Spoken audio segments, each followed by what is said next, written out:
Hello. Hello. Hello. Oh my goodness, why am I so quiet?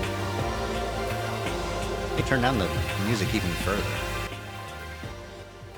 Man, I really just cannot hear myself in the monitor. Was the music really that loud for me? Ay, ay, ay.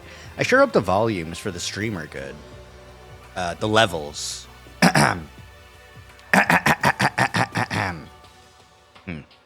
Seems like the auto ducking is strong today. We'll just see how this goes. Hi. Hello. How's it going, everybody? We are so back. I got, honestly, quite distracted by Deltarune, just thinking about it. Like, I beat the game. But, like, I'm sitting in bed thinking about it. And just, like, man. What a game, huh? The implications are insane. Yeah, it's phenomenal. It's great. I love it. So, plan for today. I would like to get a different ending in 100 Line.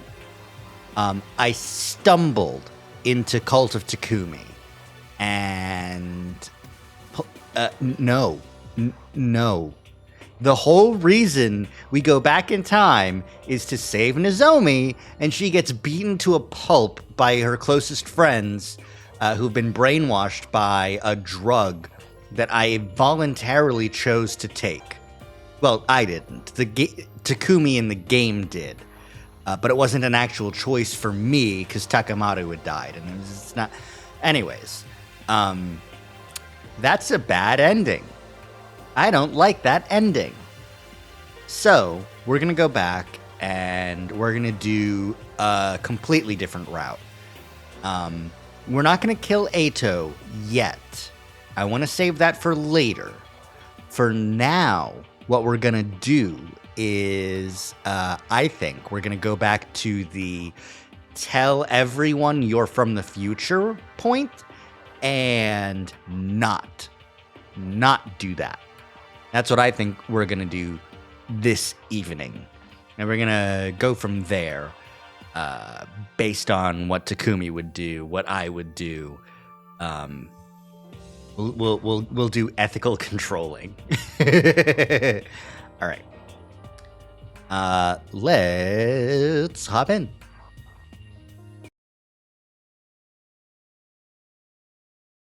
There we go. Excellent. All right. Got me controlly. Got me game. Is it working? Come on. Get picked up by OBS. You know you want to. Come on.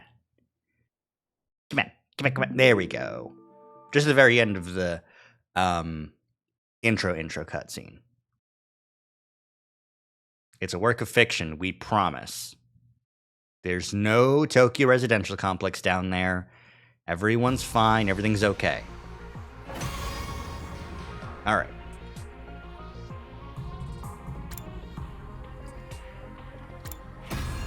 How does continue work from here? Do I just go back to the character select screen?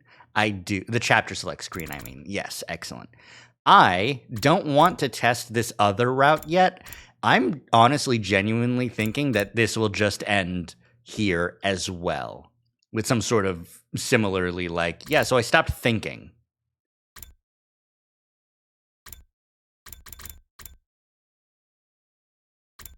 So here, we'll go before the decision. The start of the day is not that much further in the back. Yeah, we'll just go back here.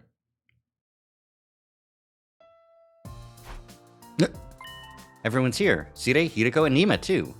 I knew they would be, but I wasn't prepared for how it would make me feel. It's so weird seeing them alive again. Nato's not here. What's taking him so long? He's in jail.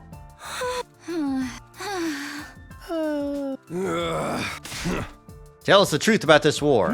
Before I do that, I'd like to ask you all something. Last night, did you notice any irregularity? Yeah.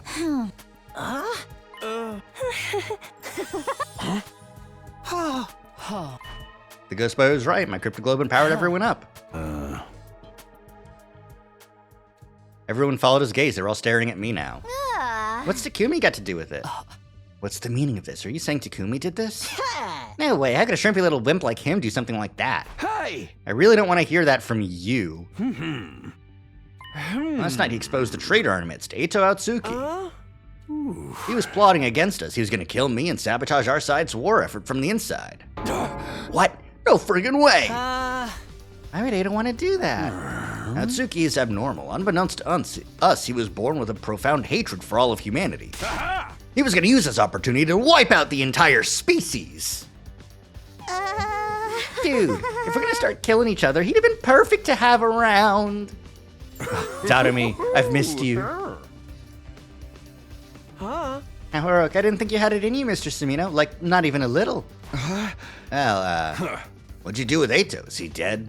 No, Sumino went all humanitarian on me, so we've locked him in a cage in the courtyard instead. Courtyard cages? I don't remember seeing either of those. Well, I'm glad you didn't kill him. That would have been going too far. Was he really that crazy, though? He looked like he wouldn't hurt a fly. Trust me. If we hadn't stopped him, he'd have messed everything up. How is it that you realize what he was up to? So far as I can see, Eito never said or did anything suspicious until now. Can you explain how you were able to see through him when no one else could? How'd you deduce it? Did you find some vital clues we missed? Everyone looked at me again, waiting for an explanation. It's my decision! And I'm deciding, nah, you don't get to know. It ends up getting fucky real fast.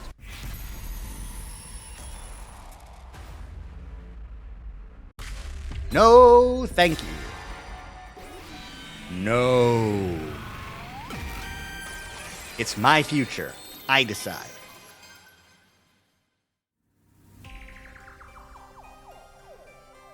If I want to get everyone on my side, I should really tell them the truth. But it's not like they'll all believe I'm a time traveler right away. Even if they did, that could come with its own problems. If they learn about the future, history will change again. If you change, you could probably help the others. Of course, there's no way of... Being able to predict what will happen next is a huge advantage. I didn't want to lose that, especially not if it could help me guide everyone toward a brighter future. With that in mind, I did the only thing I could. Why'd you claim up all of a sudden? Answer us! How'd you know Eito was a traitor? Well, I lied to them. Last night, I went to Eito's room to talk to him about what we were going to do here. And I just happened to see his diary left open on his desk. He'd written out his whole plan in it. Huh? That's not what you told... I gave Sirei a sharp look. Don't fuck this up, man. Come on. I hope that he would see the message in my eyes. I'll explain later. Anyway, that's how I found out what Eito was up to. Everyone exchanged dubious glances. They clearly weren't sure whether to believe me or not. Well, it's not important how you got this information. What we really need to do is figure out if he really is a traitor or not. Hey, you're right. Let's go hear what Eito has to say about it.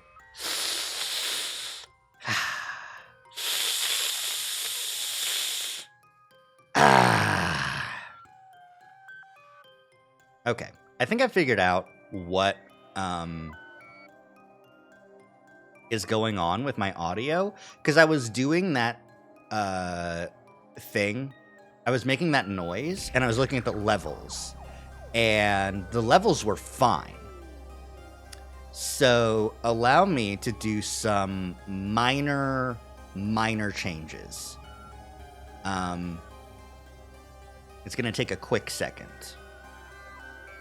Future Zach, please edit this out. Settings, audio, monitoring device.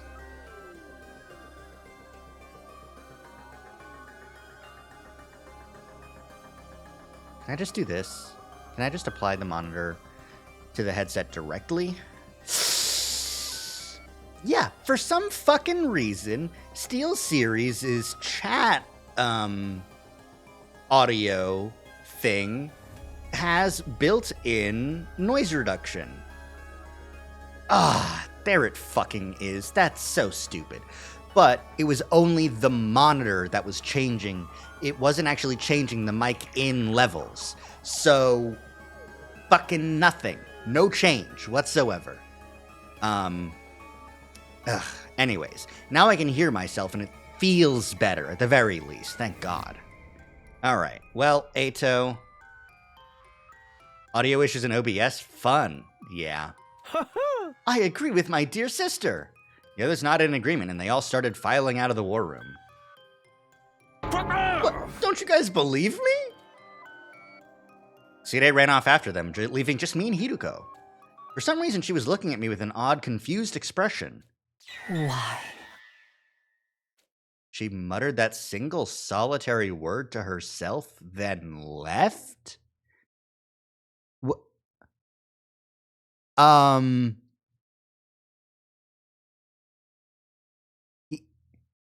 Hiruko, nani the fuck? Did she say why? Why what? Well, whatever. I'd better go after the others myself. They said they were going to talk to Ato. That means they're heading for the courtyard. I found Sire waiting for me in the hallway. I thought about it and realized there was no need for me to get involved. It's no skin off my nose if the others want to get out Suki's side of the story. What's he gonna tell him? You're being tricked? Sire and Takumi are lying to you? Even if he did say something like that, he's got no evidence to back it up. I, on the other hand, have footage of his sudden change in demeanor and everything he said last night. Let him talk to him if they want. You and I have other things to discuss. Let me guess. You want to know why I didn't tell them the truth? That's right. I explained my thought process to Sire. If everyone found out about what was coming, the future would change again. To maintain the advantage my foreknowledge gave me, I decided to keep them in the dark for now. Didn't you come back because you wanted to change the future, though? Yeah, but to a future where all of us survive. If I can't do that, there's no point in any of this. I want to be the light that guides us toward that future. I see. In other words, your ultimate objective is for everyone to watch the final attack together with smiles on their faces, yes? Exactly. I really couldn't care less about the final attack. But he had the part about everyone being there, right? So I just kept quiet and nodded. I like it. Your interest and mine match up perfectly. So what do you say we work together? Now, I'll keep it a secret from the others that you came from the future. If it'll help the Special Defense Unit function more efficiently, I'm more than happy to practice a little deception. Thanks. I appreciate it. One more thing. How much do you know about our mission here exactly? So I told Sire how things went down during my original 100 days at the Academy. Starting with what happened when I went to Second to Last Defense Academy and met Nigo and the other team members. Then the revelations that followed, World Death, Cryptoglobe, and the Exodus Project, the artificial satellite, and of course the fact that the boy made of undying flames we'd spoken with last night was what, or rather who, was in the defense room. I told him more or less everything I knew. The only thing I left out was what I learned about Nozomi. The secrets she'd shared that first time were between her and me. I see. And is that all? Is that all? You mean there's more? What? No, of course not. You've already learned a crazy amount of stuff. That's enough, isn't it?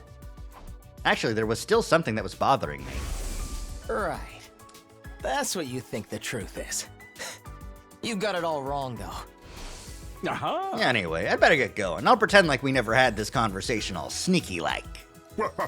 Sneaky, incognito, reliable, ethical, inside man. That's me. Sire hurried away, looking more suspicious than sneaky.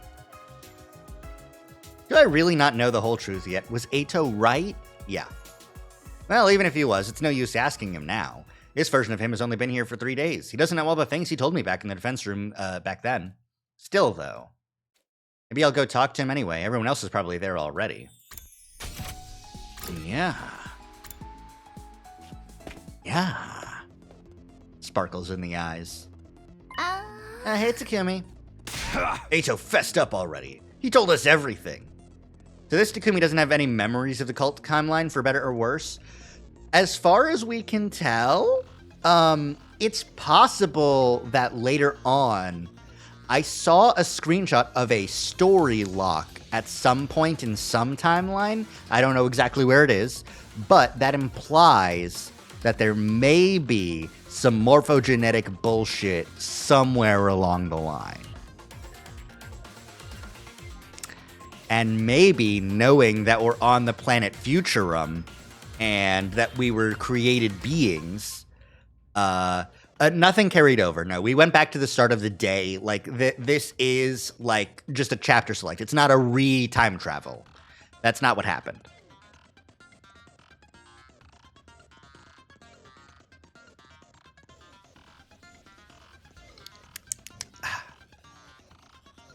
Morphogenetic field shenanigans. It's everyone's favorite time with our boy Kotaro Uchikoshi. Yeah, he said we looked like a bunch of freaky monsters to him. For me, that's actually a compliment. Practically a promotion, in fact. Most of the time, I'm more on the level of something a monster would leave in its litter box. Your monster poop? But that's interesting in a whole different way. Huh?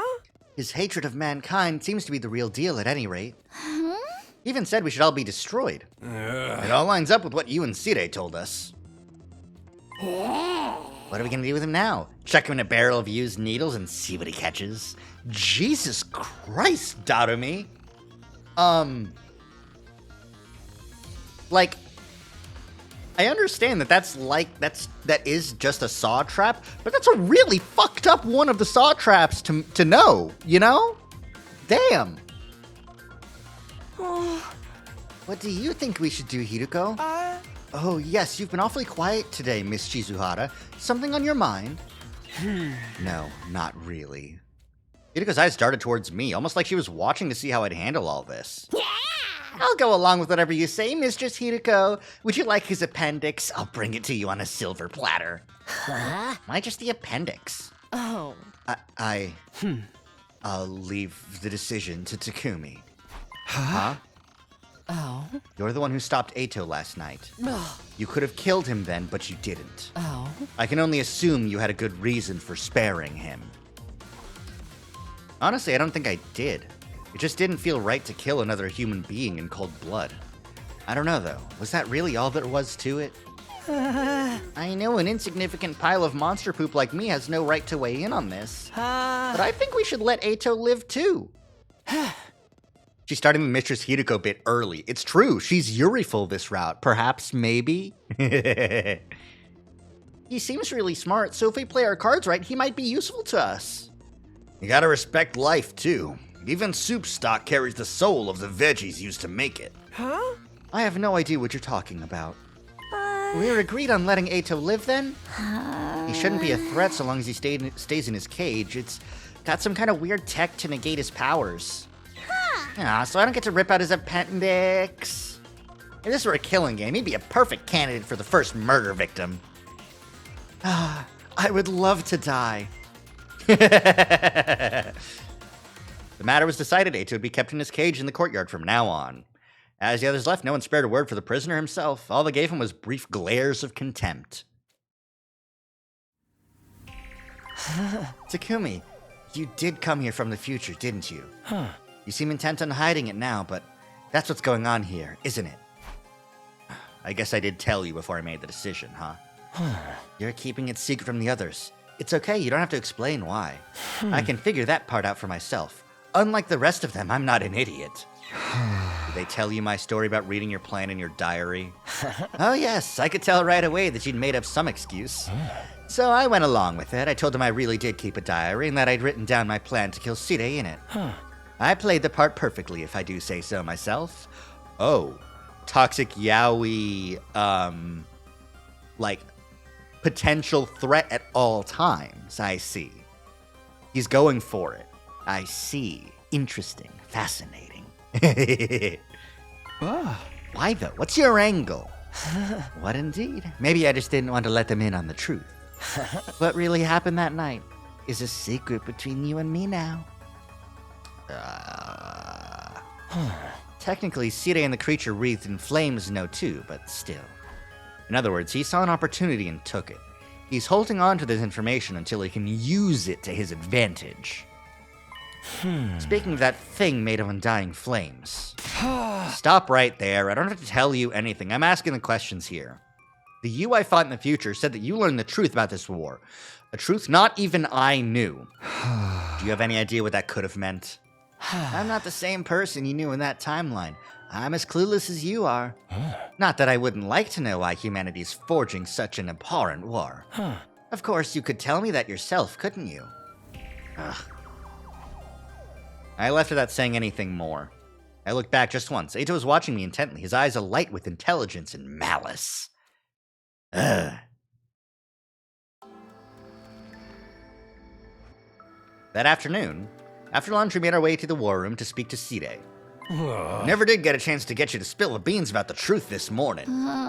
You're going to tell us, aren't you? When we asked yesterday, you said it wasn't something you could decide on your own. Yeah. Which means there's someone above you calling the shots, right? Yeah, but don't sweat it. I got permission. I'll tell you everything. All right then. No time like the present, I say. Go ahead and tell us what's going on here.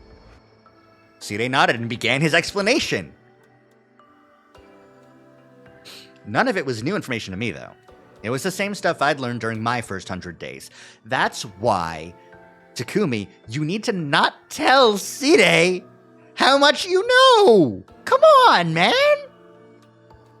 World Death, Cryptoglobe, and the Exodus Project, the artificial satellite, the boy made of undying flames in his physical body in the defense room, the existence of Second to Last Defense Academy, and the 5 other fighters there. It all felt so familiar, there was nothing there to surprise or unnerve me. Everybody else was just as shocked as I'd expected, though. When it was all done, they stood there dumbfounded, trying in vain to take it all in.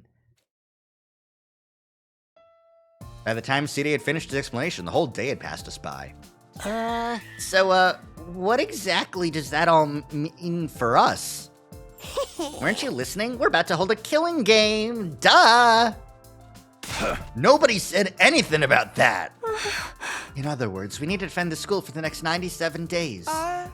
When we do that, the missiles that the baby has been charging up will be launched. One final attack to wipe out all remaining life, including the invaders. And that'll stop world death once and for all. It's basically like winning a killing game on a worldwide MMO scale. We ain't gonna get caught up in it ourselves. Right before the attack, we'll board an escape pod and take off into outer space. Then we'll join the rest of humanity back on the artificial satellite. I knew you guys would get it. How could you not when I explained it so well? Hideko? For some reason, Hideko remained silent through all this. She refused to even make eye contact with any of us. It seemed like she was thinking hard about something. And this explanation has helped elevate your will to fight to a whole new level, am I right? Hell yeah, I'm ready for this. Let's kill us a whole bunch of invaders. Yeah, you convinced me. If it means making it back to the satellite alive, then I'm in. I'll give it my best shot. I might need a couple barf bags, though. I'll fight too. I'll do whatever it takes to protect my dear brother. What? But sister dearest. Don't try to stop me. You can say what you want, but my mind's made up. I don't think I've ever heard you speak so forcefully. I guess that's that then. How about you, Shoma? Honestly, I don't think a festering dung beetle like me will be of any real use. But I felt this weird surge of power pulsing through my body last night. I feel like I've ascended to the level of, I don't know, a festering stag beetle? Yeah, man, that's the spirit! Takumi, Hideko, you two have been fighting right from the start, so I guess there's no point in asking you, huh? We'll be fighting with a full team in our next defensive battle, then. Seems that way. Let's all work together and wipe out those rotten invaders. Oh yeah, I'm really feeling it now. Hooray! Come on, let's do a motivational cheer to celebrate. All together now. Special Defense Unit, best in the world, indestructible and undefeated. Wow. Never lose, never yield. Special Defense Unit, fight on! They don't seem quite so pumped as the Tell the Truth timeline, that's true. I guess because Takumi didn't go and say, anyone who died to extremely external forces. And I've stopped those forces from happening this time, so we're all fine, you know? Which was a lie, but, you know. Unfortunately, or perhaps fortunately, I didn't get caught up in the pep rally mood Siri had going on. In my last timeline, Gaku, Tsubasa, Shoma, and the twins hadn't made up their minds to fight until much later. Had hearing the truth really motivated them that much? Or did their sudden boost in power have more to do with it, like in Shoma's case? Was the juiced-up cryptoglobin flowing through them giving them more confidence than before? Either way, I was grateful I wouldn't have to convince them to fight all over again. At the same time, though, this could mean history would change again, deviating from the future I know even more.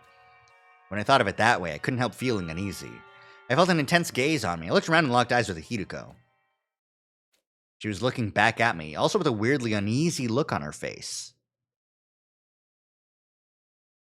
How much do you know, girl? What's up? How's it going? I'm a bit surprised they're all willing to fight without knowing the full truth this time around. Yeah. Like, it's just, we're protecting the world. Like, to be fair, when the world death shit happened, with the exception of Eito, everyone believed and was ready to fight. Just hearing world death. World death is really strong propaganda. And without Takumi as the leader and confidant. Yeah, unfortunately, it seems like all of the trust is now, not trust necessarily, but the leader role is going to Sire, you know? The meeting in the war room came to a close. After a somber late dinner, the others decided to turn in for the night. I did the same and returned to my room. At which point, Hideko stopped by. I lay down on my bed to just space out for a while, but then I got up and went to the door to greet my late-night visitor. Huh? Hideko, what's up? Huh. I wanted to ask you about something. Huh? What is it? Oh. After we spoke to Eito in the courtyard, I went back to his room. Oh. I searched it from end to end, but I didn't find any diary. Huh. You've been lying to us, haven't you? What? Me? Lie? I don't know what you're talking about. Tuh. You're from the future. You traveled back in time somehow and ended up here. Hideko! Ha! That's how you really knew what Eito was up to. Am I wrong? Being confronted with the truth so abruptly threw me for a loop. My face tensed up and my palms began to sweat. Yeah, no! Could you imagine going back in time, being a time traveler, doing one thing, and then like, you're a time traveler, aren't you?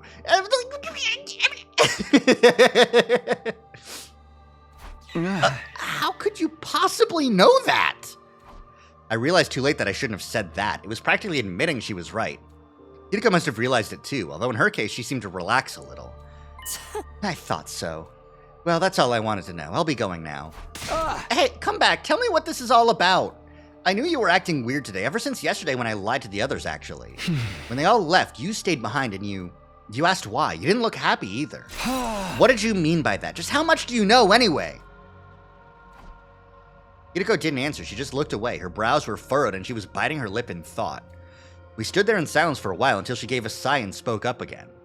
Tuh. Let me sleep on it. I'll tell you everything tomorrow if I don't change my mind before then. You will. Yes. But I'll tell you one thing right now. Two, in fact. Keeping your time travel secret from the others was probably the right choice. Oh, thank you.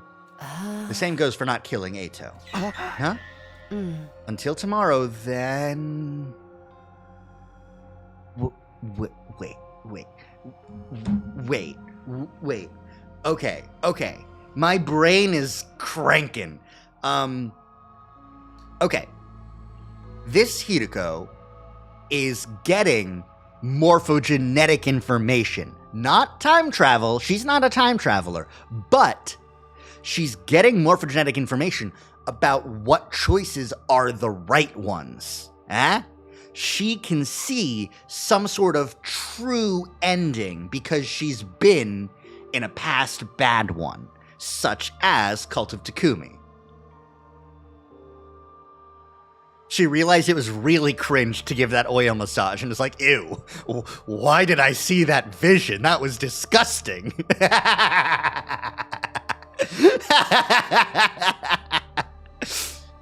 Why?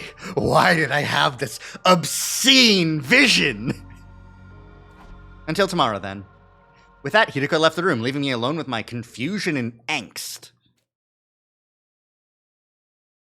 That was the why. Exactly.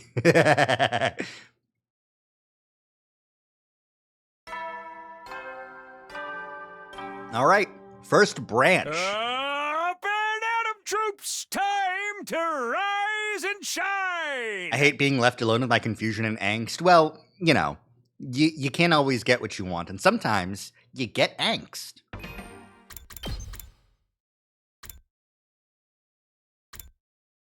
It's further down this a ways, I see.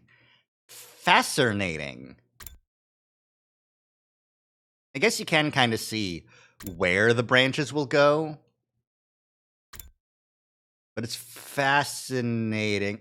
Okay, good. I was going to say, I don't want this route to intersect horizontally with this one, because that means, you know, maybe it won't go that long. But no, it looks like it's horizontally offset successfully. So, day 4, everyone's alive. Let's go. Well, everyone that we can see. The last fence guys aren't here yet, so. Get ready for your 4th day of active service here at Last Defense Academy. Prepare to spend another day enduring the unendurable and suffering the insufferable to pave the way for humanity's future greatness.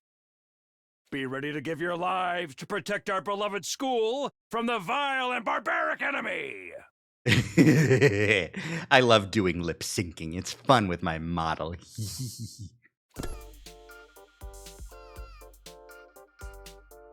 Aha! Now that you've had your breakfast, I have 2 very important announcements to make. Announcements? First of all, I've decided to give you the run of the school. Every classroom is now unlocked. I had originally planned to open them up little by little, but I was really touched by your show of determination yesterday. Consider this your reward. Awesome! Dibs on first trying the guillotine room. Now, she would say guillotine. Whatever that is, we don't have one here. What about the second announcement? In order to make you a more efficient fighting unit, you need a team leader.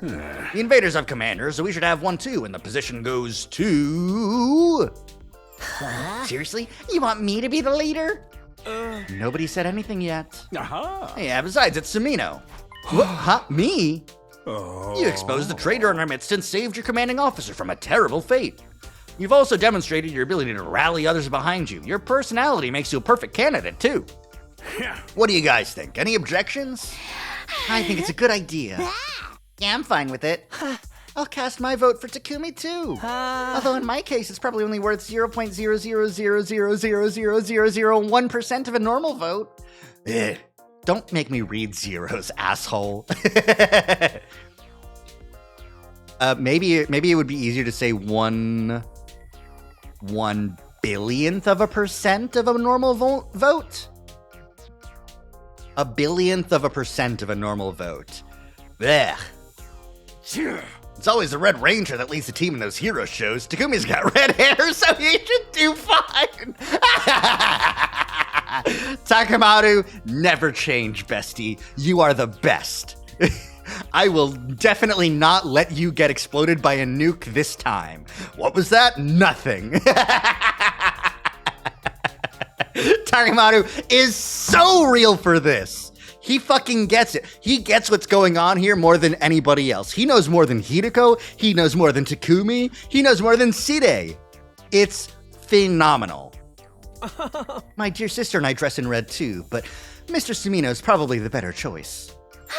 I had a vision that this would happen. Takumi will lead us all to a brighter future. God damn it, I forgot that Kako gets morphogenetic field visions already. So, yeah, no, of course she would. Of course other characters might get morphogenetic field visions too. God damn it. Fine, if that's how you all feel, I'll step down and let Takumi take over. I'm more the cool outsider type anyway. How about you, Shizuhara? Hideko took a moment to think about it before answering. Oh. I have no reason to oppose this decision. Aha! Good enough for me! Takumi Sumino, I hereby confer upon you the position of Captain of the Special Defense Unit. I expect you to help your team members grow and lead them all to a spectacular victory. What was I supposed to say? Thanks but no thanks? I don't think anyone would have let me weasel out of it like that. Instead, I resigned myself to the inevitable and nodded. Yeah, okay, I'll do my best. I mumbled a half-assed acceptance. Everyone said things like, nice to meet you, Captain, or don't let us down, Captain. I think they were just teasing me, though. After a few slaps on the back, they filed out of the cafeteria. Last to leave was Hideko. I hurried over to her before she could get out the door. Hideko, wait! What is it? What do you think it is? We're supposed to talk. You told me you'd tell me what you've been hiding today. I don't remember making any such promise. What? I said I'd tell you everything if I didn't change my mind. I thought about it all last night, and unfortunately for you, I did change my mind. You've got to be kidding me. I've never kid anyone in my entire life. Unfortunately, I believe it. Unfortunately, I do believe it extremely much. Hideko pushed her glasses up the bridge of her nose for emphasis. She looked tired out somehow. Huh. She's really exhausted from having to rewatch the fucking oil massage scene. She saw what we did with Kyoshika and Shoma and Ava and was like, actually, you know what? You don't deserve shit. That was disgusting. I thought you were on my side. Your side. You didn't object when Side made me captain. And that doesn't mean I approve of you. I just thought that if you were leading the team, it would make things easier for me. Much better to have a figurehead in place so no one will bother me. A figurehead? In other words, you're a puppet leader. You could have just taken the position yourself. I'm really not the type to take the lead. Besides, I've seen this play out before.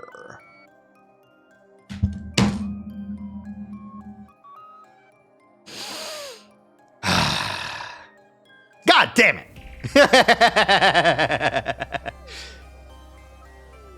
Oh boy. What are you talking about? What? Forget about what I said last night. Just move forward and do whatever you believe is best. With that, Hideko turned and left. The clacking of her heels echoed through the cafeteria, down the halls, and eventually faded away completely. Cool. Well, Hideko, I hope I can trust you to, How did she know I'd traveled back in time? She told me to forget all about it, but that was easier said than done. I couldn't focus on anything else. My mind kept drifting back to this mystery. I needed to get the truth out of her. There had to be a way to convince her to tell me what she knew. Having decided that, I wandered all around the school looking for her. By the time I actually found her, the sun had already started to sink below the western horizon. Oh, are we getting another convincing game?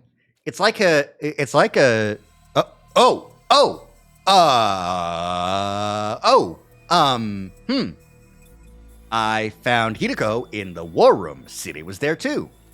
They hadn't noticed me, but seemed to be talking about something serious. I'd been a nearby pillar, hoping I could listen in on them. In the end, I couldn't hear a thing. If those two were talking in secret, it must be about something important. What were they keeping from me? I was getting more and more curious. I cut my hand around my ear, but all I could hear was my pulse and the electronic buzzing of the nearby machinery. Damn it. Cursing wouldn't help, I knew that. All I could do was watch them as they carried on their mysterious conversation. Must have stood there like that for a pretty long time. Eventually, Side handed Hideko something. It was small and fit into the palm of her hand. I couldn't make out what it was from where I was standing. Did she get some kind of allowance from him? No, it couldn't be. Whatever it was, Hideko slipped it into her clothes and left the war room. Side followed suit a little while after. All that time, and I still didn't find out anything useful. What could Hideko have been talking to Side about? What was that thing he gave her? I should go after her. I still have so many questions that need answering. It was past 11 by the time I headed back to the roof. I was still reluctant to give up and go to bed, though, so I decided to knock on Hidiko's door instead. When I got there...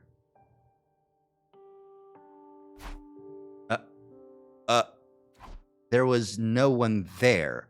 It was like Hidiko had disappeared completely.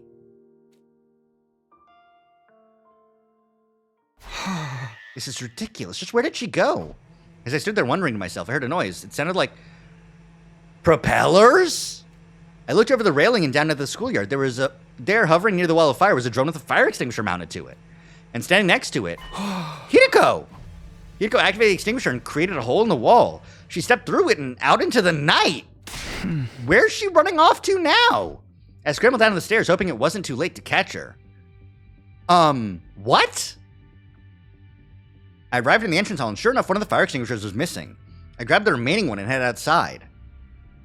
Once I was past the wall, I walked around for a while, but didn't see any trace of Hidiko. Huh? Guess I shouldn't be surprised. She could be anywhere out here. Now that I'd come this far, I couldn't just give up. Between what she told me last night and her conversation with Side today, Hidiko had a lot of explaining to do. I wanted to know why she was wandering off school grounds at night, too. So what is she up to? Still glancing around, I made my way down a narrow alley between two crumbling old buildings. That's when I saw it. As I was turning a corner, I caught sight of someone. They were a pretty long distance away. It was dark, too, so I couldn't make out many details. But even from behind, it was obvious enough who it was. Hidiko. She was standing outside the entrance to a building on the edge of the town ruins. It didn't look like a house. It was probably some kind of office or facility. She looked around her one last time before slipping inside and disappearing from view. I hurried after her. What is this place? What in the fuck? How is it so different so fast? To have, like, a fucking, like, regular-ass school here. Damn, what the fuck? Guess I'll head inside. I went through the entrance gate and headed toward the main building. I opened the door as slowly and quietly as I could and went inside. Right away, I noticed that one of the doors in the hall was slightly ajar, and light was spilling out from the room beyond. I crept closer and peered through. What the? My hand shot up to cover my mouth. I'd almost said that out loud. Hidiko was in there all right, but she hadn't noticed I was here yet. I noticed some kind of large machine casing a few feet away from the door. I darted in and snuck behind it. With a sigh of relief, I took another look around the room. It was packed with weird-looking machinery, most of it rusting or broken. Maybe this was a research lab once? Doesn't look like it's been used in a long time. I took my head out from my hiding place to see what Hidiko was doing. She seemed to be operating one of the machines, pausing every now and then to adjust her glasses. That should do it. Now. She walked over to a giant locker and pulled the door open. Inside they were some kind of bodysuits, like what deep-sea divers or astronauts would wear? There were several hanging in that locker, more than 10 at least. There were helmets too, old-timey heavy-looking ones.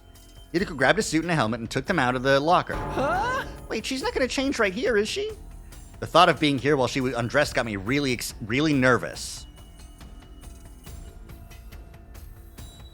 Takumi, you fucking... Luckily or unluckily, she didn't actually strip down, but put the suit on over her clothes. Takumi, man, come on. Yeah, that's kind of an Umbreon stare moment. Huh? There, ready to go. I'm running out of time. If I don't make the leap soon... God damn it! Is this the goddamn transporter from Zero Time Dilemma? Is this the transporter? Are we...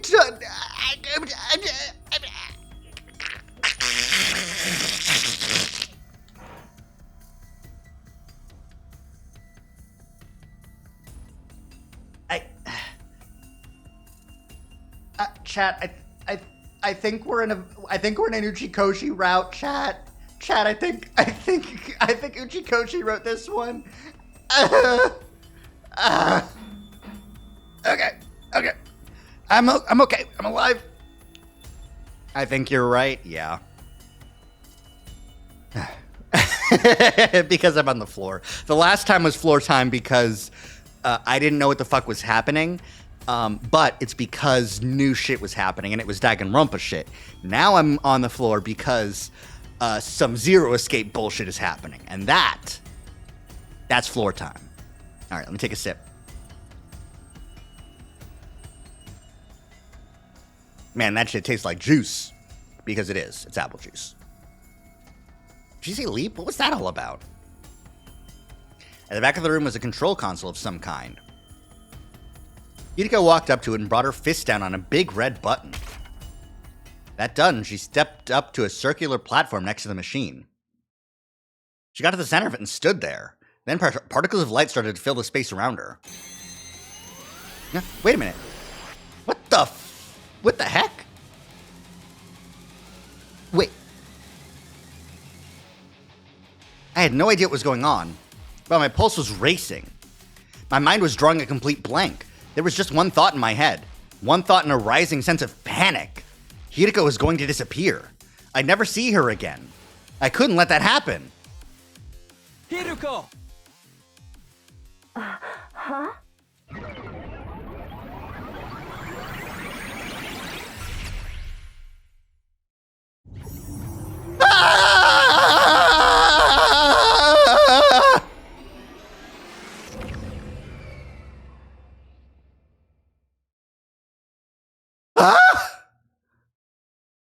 I'm not really sure what happened after that.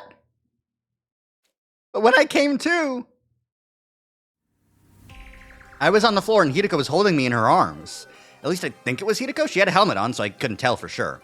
The next moment, though, that question was answered. Takumi, are you all right? Get a hold of yourself. It was muffled, but it was unmistakably Hideko's voice. I felt a wave of relief washed over me, followed by a sharp pain. What were you thinking? Jumping in without a leap suit? Leap suit? Is that what the thing you're wearing is called? Yes. If you perform a parallel leap without one of these, it puts an incredible amount of strain on your body. Of course, it's a parallel leap. Of course, it's a parallel leap. Ah! What's a parallel leap? She didn't answer, and because of the helmet, I couldn't see what kind of expression she had on her face. What are you doing here? I followed you. I had some questions for you, about 100 of them at least. Although now it's more like 200. At least your head wasn't seriously damaged. How's the rest of your body? It feels numb. I don't think I can move. I feel really cold and nauseous too. If you're going to throw up, do it after I leave. Leave? Where are you going? Back to the academy. You're going back already? Why? I don't have time to explain. It's already past midnight. Midnight? What day is it now then? Day 5, technically. Late night, day 4, or early morning, day 5? What does it matter? Are you trying to waste my time? Ugh, I have to go. You stay here and rest. I mean it. Don't you dare move from this spot. Hideko stepped away from me and made her way to a nearby locker. Not the locker she'd taken the leap suit from, a different one. She opened the door, revealing 2 drones, both fitted with fire extinguishers. Huh? 2? That didn't seem right. If Hideko used one of them to leave the school, where did the other one come from? I'd left the extinguisher I used outside, leaning against a wall. It couldn't have ended up in here somehow, could it? While I was still trying to make sense of everything, Hideko grabbed one of the machines and rushed out the door, still wearing her leap suit. After lying there for a while, now'd be a good time to listen to Hideko, Takumi. Yeah. Like, on the one hand, Hideko should really explain some shit to Takumi right now. On the other hand, it seems like she is busy, so. After lying there for a while, the feeling started coming back to my legs. Pretty soon, I was able to move around again and got to my feet. Pretty soon? It's day 5 night! I'm still in the same place I was before, right? It looks the same anyway. What happened when I dove into that circle of light after Hideko? And how long did I black out for? It didn't feel like very long, a minute at most. What could have happened during that minute? No use thinking about it now. I should go after Hideko. Went to the locker and took out the other extinguisher drone. The pain hadn't completely faded yet, but I pushed through it and made my way outside. I knew where Hideko was going. She told me herself, back to the academy. I still didn't get why, though. Hideko had left the school in the dead of night, went to a weird research lab, then went right back to the school again. What was she doing? What was it all for? I kept pondering these questions as I made my way through the ruins. Eventually, I came in sight of a familiar territory, Last Defense Academy, standing there just like I'd left it. Except... Now, where's Hideko?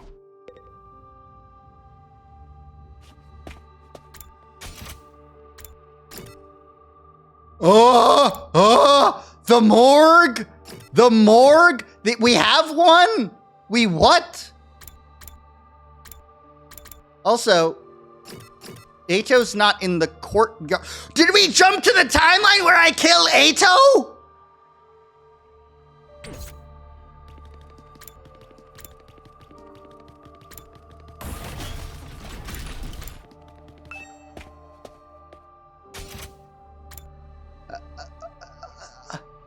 I think this way is the fastest to the training room. No, did I go the wrong? No, that's still the right way. Huh? Isn't this classroom usually locked? It looks like I can get inside now. Huh? What is that? Several desks were lined up in the strange classroom, and there was something lying on top of one of them. Something vaguely human-shaped under a white sheet. I slowly walked up to it, grabbed the white sheet, and pulled it off.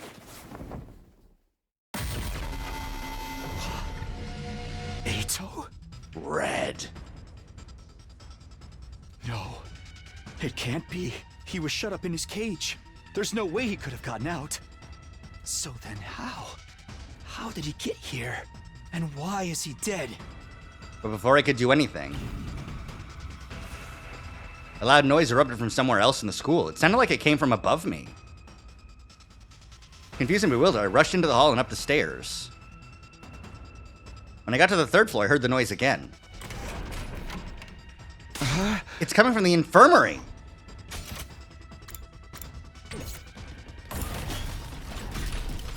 Which is, where? Again? I went the wrong way, I see. War room and infirmary. It's a very bad morgue, it's true. Somebody was collapsed in one corner of the room. She still had the weird suit on, but her helmet was gone now. I could see her face clearly. It was Hideko. I scrambled over to her and propped her up just like she'd done for me earlier. Hideko, are you okay? Come on, hang in there. I shook her shoulders and her eyelids fluttered open. When she saw me, her eyes went wide with shock. And then, for some reason, she kicked me in the stomach. Ugh. I went flying like a rag doll. I smacked into a corpse recovery drone and it fell to the ground with a clatter.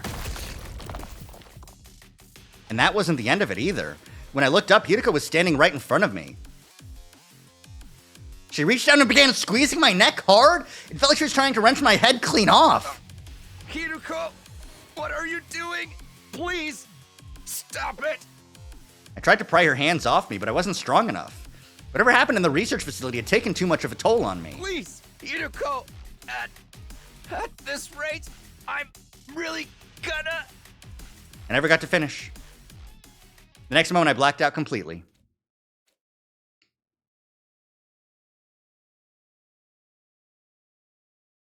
I don't know how much time passed after that. My consciousness drifted back at some point for a little while.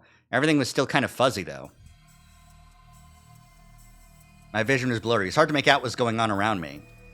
But I had the vague impression of someone standing in front of the Revive-O-Matic. What's wrong with Takumi's eyes, anyway? It's fine, don't worry. The veins around his eyes, don't worry, it's fine. I don't fucking know. It was Hideko. There was a corpse recovery drone on the floor next to her. Was somebody inside? I really couldn't tell from where I was. I tried to sit up, but in the state I was in, I couldn't even lift my head up. So I just lay there and watched. The last thing I saw was the recovery drone getting sucked into the larger machine. And then everything went black again. Ah? The next time I woke up, it was a lot more sudden and more violent. I was on my feet, forced to stand with my arms held behind my back. Don't tell me. Was all that just an act? People do tell me I have a talent for inhabiting a character.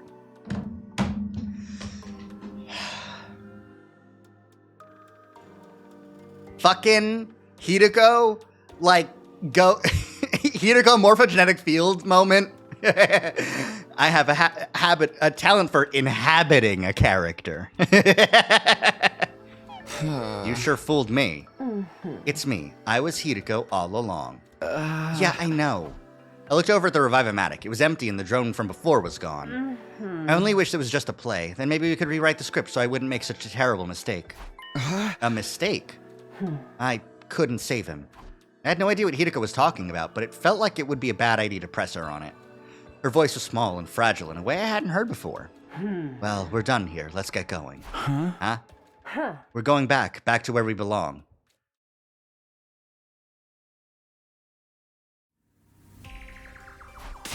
Wait, Hideko, tell me what's going on. Why are we going back there?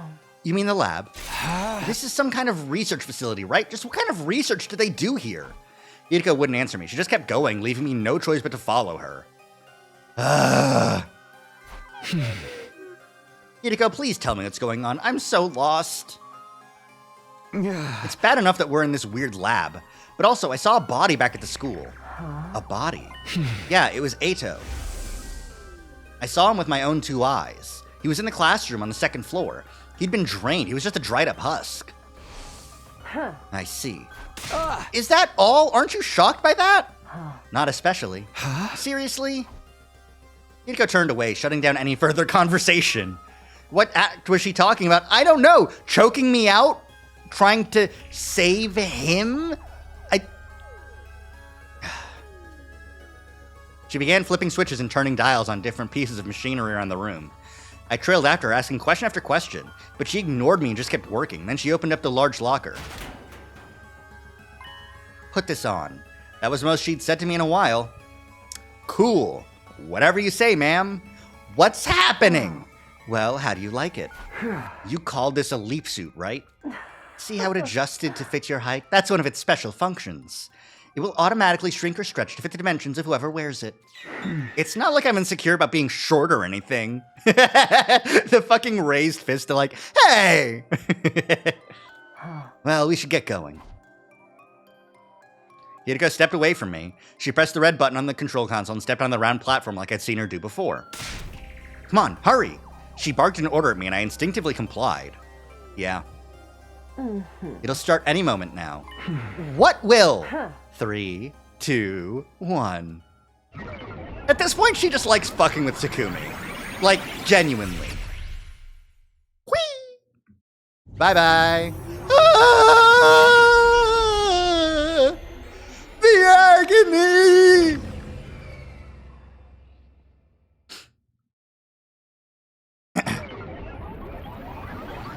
Gotta get back to the past, Samurai Jack.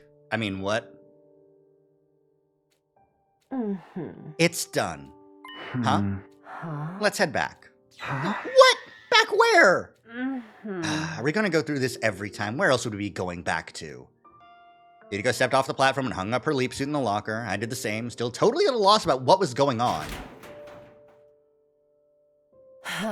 Don't tell anyone what you've seen here today. You understand what will happen if you do, don't you? Behind her glasses, her eyes were filled with murderous intent. I gulped nervously and nodded. It was around 4 a.m. when we got back to the school, and still dark. My list of questions I wanted to ask Hideko was fast approaching 300, but I didn't have the energy to bring any of them up. My body got put through the ringer at the lab, then kicked and strangled shortly after. It was no wonder I was exhausted. She still hasn't apologized for any of that. No, well, only one thing to do now. Go to bed.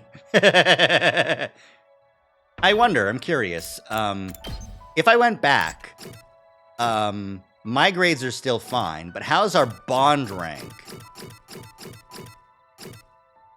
Fuck, I only upped my bond rank with Nozomi and Moko, meaning I can't fucking check if bond rank carries over between different timelines and chapter selects. Fuck. Anyways, until I get the Last Defense Academy crew, the second crew. All of a sudden, I felt more tired than I had in a long time. I allowed myself to relax and soon fell into a deep, deep sleep. Good night. What the fuck?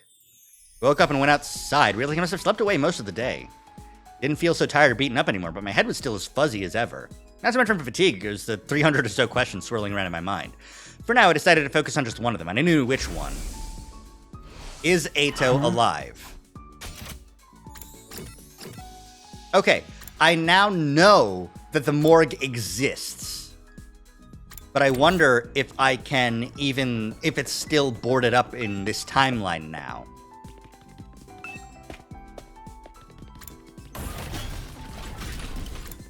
Training room, and then past the courtyard would be the morgue. Nothing to do right here, right now. Okay. Whatever you say, boss. Huh? Eito, you're... What's the matter, Takumi? You look like you've seen a ghost. I know I'm pretty white, but... Not that I've ever seen a ghost myself, or seen how you look when you've seen one.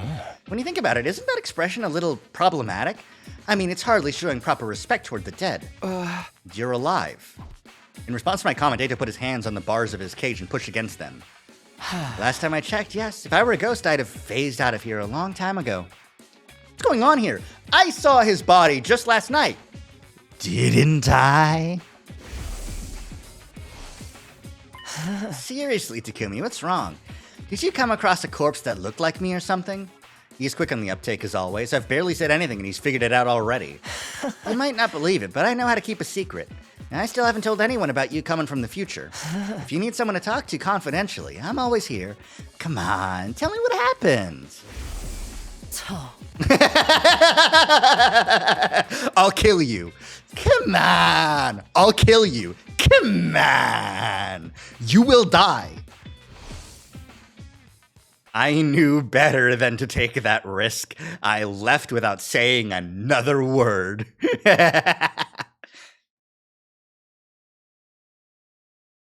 Well. Oh, nighttime cafeteria. That night, the others ate a sumptuous dinner before heading back to their rooms. The first smart move he's made in this timeline. The first smart move he's made in the entire fucking game. I struggled to force down a few spoonfuls of rice porridge. I put it aside and stopped Hideko before she could leave. Hideko, have you got a minute? I really need to talk to you. He's had a moment, maybe two. No brain cells. Ah, the morgue. This is that classroom that's always locked. Yeah, I asked Siri to unlock it for us. Why'd you bring me here? This is where I found it. This is where I saw Eito's body last night.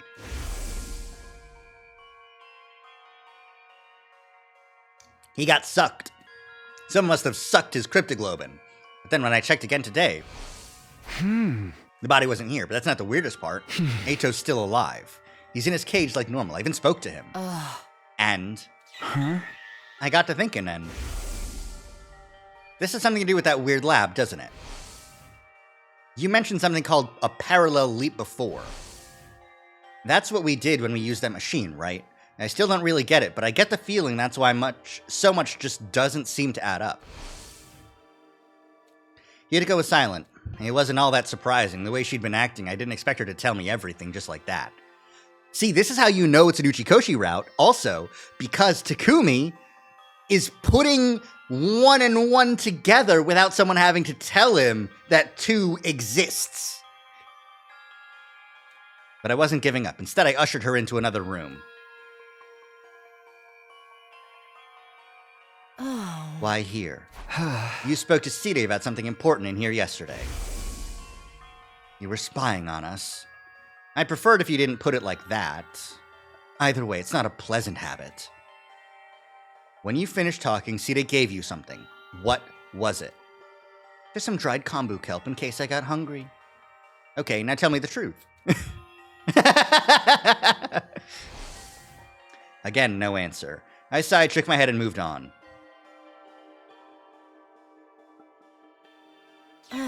Quite the little tour of the school you're taking me on. Huh? This'll be our last stop. Last night I rushed in here and found you passed out in the corner. I had no idea what had happened, and things only got more confusing from there. When you woke up, you kicked me in the stomach and tried to strangle me. Maybe you can explain that?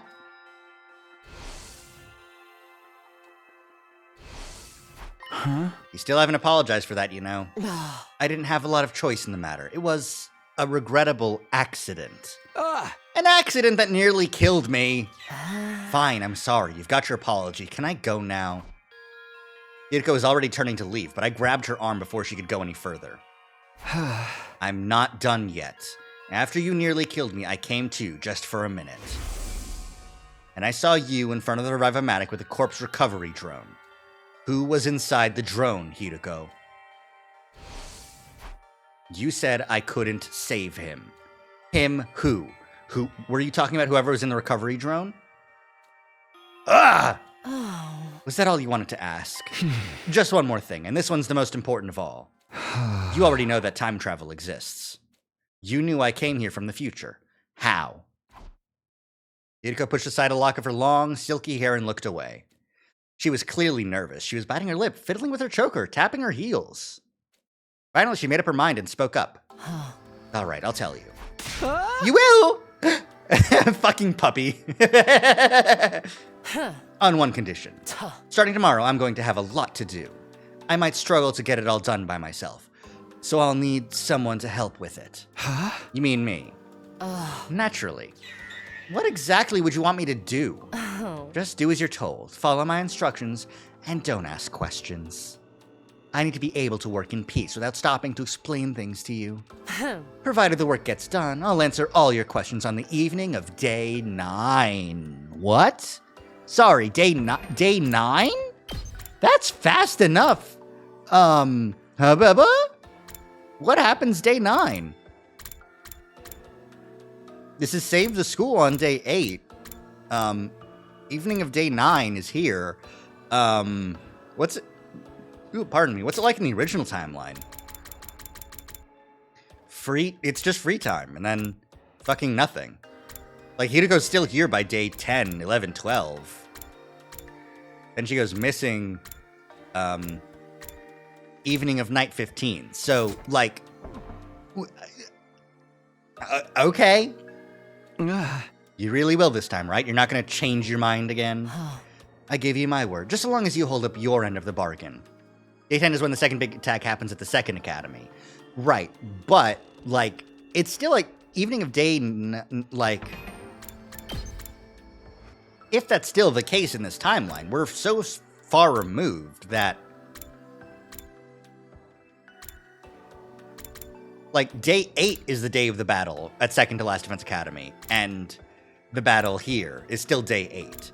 Day 9... or the morning of day 9 is the battle here at Second to Last Defense Academy. That's right. Okay. But like, does that mean? Because in terms of battles, day 7 was a battle. This is so strange. Hideko looked me dead in the eye. I met her gaze without flinching. Okay, you got yourself a deal. I'll help you out, Hideko. We're pals now. Please tell me what's going on. Hideko called on me in my room shortly before dawn the next morning. Oh? I'll get right to the point. I'm going to Second to Last Defense Academy today, and I want you to come with me. I'm sure you understand why we're going. Huh? To get Nigo and the others, right? Hideko nodded. It was no surprise she knew about the other campus. Side had explained it to everyone a few days ago, after all. Hey, wait a minute. Today? You don't mean right now, do you? Of course. It's not even 4:30. Time is of the essence. We need to be back here before tomorrow. That's true, because of the battle and the losing communications. Tomorrow was day 7. That was the day the first commander we faced came back to fight us again. You mean for the battle? How do you know about that already? Day 8? I don't know. I don't know anything. Oh. And that's a penalty. I told you not to ask questions, or are you incapable of holding up your end of the deal? I reluctantly held back the torrent of questions welling up inside me. You really are not far in this game? Aw, come on. You know, we finished up Cult of Takumi already, but so far that's the only one. We are currently on day 6 of Save Ato, Don't Reveal the Secret. And so far, the only thing I have gleaned is that travel between multiple timelines is possible, and this ending was written by Kotaro Uchikoshi. Those are the 2 things I know right now.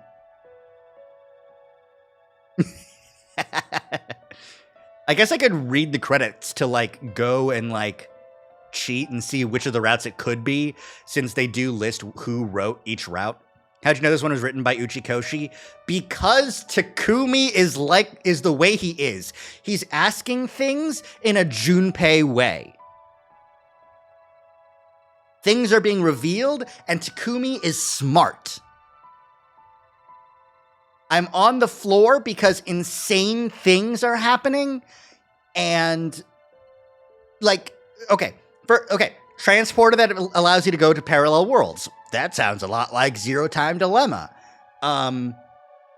Being told nothing about what's happening until the very end. That sounds like Zero Escape in general. People knowing things they shouldn't and then just sort of slyly mentioning them. And Hidaka going, I've been told I have a talent for inhabiting characters. That sounds like some morphogenetic bullshit. It's an Uchikoshi route for fucking sure. Oh. Now go and wake the others up.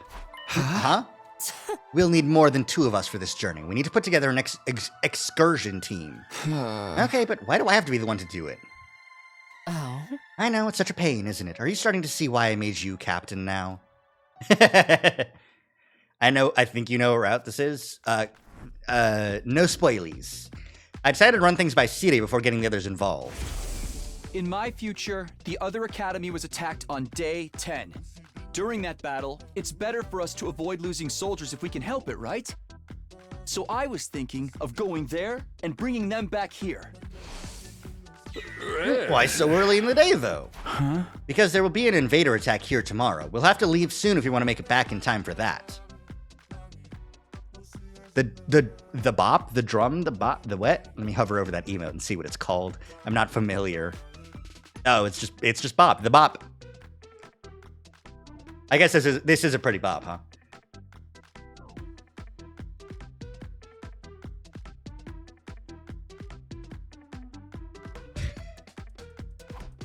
Cedar spent a few minutes thinking the matter over. All right, I'll allow it. Thanks. There's just one thing worrying me, though. When the attack does come, everyone's probably going to ask how I knew about it. I've already decided not to tell them about the time travel, so don't sweat it. I'll come up with something. I wanted Sierra to break... Hey, Sierra, can you break it down for everyone real quick? Not at all. No worries at all. As it happens, I received word from the artificial satellite. Sierra was explaining the situation to the rest of the team. Yeah. According to their intel, there's going to be another attack sometime tomorrow. They were able to deduce this by analyzing the enemy's movements from above. There's going to be a lot more of them than you saw on your first day here. So I've made the decision to call in the troops from the other campus to supplement our current fighting strength. I'd hand it to him, he sounded convincing. The others accepted the story without a second thought. So you're saying we need to get there and back all before tomorrow. Yuriko's playing her part too. You'd never have guessed this was her idea in the first place. So who's going and who's staying? Sumino, Shizuhara, Kawana, and Ginzaki. You'll be our excursion team. All right, we're still taking Shoma because we need him to, just in case the brainwashing commander shows up. What about me? I want to go murder the guys at the other campus too. Oh. Nobody said anything about murder, Miss Amamiya. I get Takumi and Hidaka. We've seen they can fight, but why'd you pick the other two? Yeah, why did you pick us? If we end up having to fight while we're out there, wouldn't Takemoto or Darumi be a better choice? Yeah, but that would leave us without any experienced fighters back here. Just think about what that would mean if the excursion team didn't make it back in time. I guess that makes sense. Can you handle it, Tsubasa? Yeah, I think so. I haven't eaten today, so if worse comes to worse, I won't have a lot to throw up. How about you, Shoma? He'll be fine. I've been giving him some intensive training the last couple of days. Right, that's why I look like this now. What?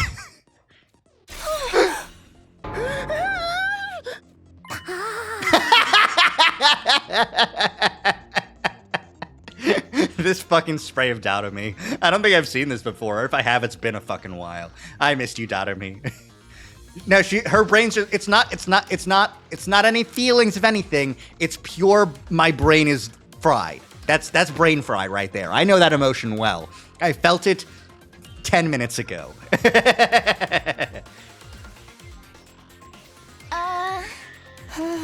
I can even control it now. If I relax a little, I go back to normal. Sorry, you must have found that pretty revolting, huh? Nobody spoke. We were all still in shock. Well, not all of us. Shoma himself was fine, and Takemoto, since he'd been the one training him, and also... me and Hideko, we both are like, yeah, no. Both of us, we know. We've been new. For some reason, Hideko wasn't phased by Shoma's transformation either, almost as if she'd seen it before. Anyway, you don't have to worry about me. I'll do my best to be useful in my own trashy way. You guys remember when I mentioned feeling a surge of power before? Y'all felt that too, right? We all nodded. I get the feeling we can do great things with this power. The flow of time is by nature one of the absolute truths of the world. Breaking that rule and warping time to your own ends is bound to have consequences. By going back in time, I'd broken that absolute law, and the resonance effect that made everyone stronger was already having consequences I hadn't counted on. Let's be on our way. We can't afford to waste time. Alright, good luck out there. Y'all take care now. Bye! Bye! Love you, Dotomi. You too. Have fun. Don't killing game everyone. Or if you do, like, leave some for me later. With that, the members of our excursion team went to the war room for an additional briefing from Side. The shortcut. Yeah, okay.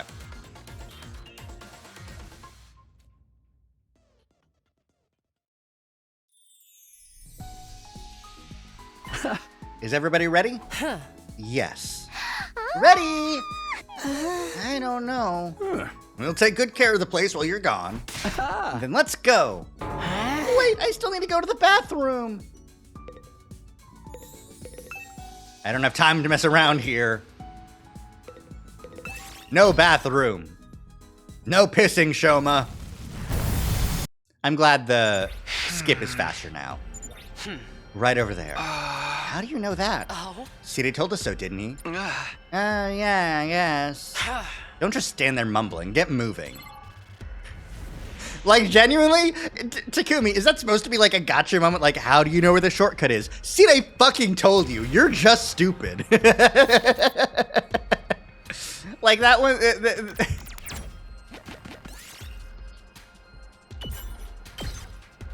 I'll take this. 1, 2, 3, 4, 5, 6 is a battle. Both, or it's just nothing. Let's get some gears at the very least. Look underneath. No! I'm sure your mech is equipped for the situation, Shoma. Yeah, just beam attack. It's never failed before. 1, 2, 3 is some good plant. Throw a stone at it. I got golden honey. I just took some damage for it. I'll take this. Decide your fate. Let Shoma pee, make him hold it. It's your future. We made it. Takumi, we made it to second to last Defense Academy, but I developed a kidney stone and I'm dead now. Bye.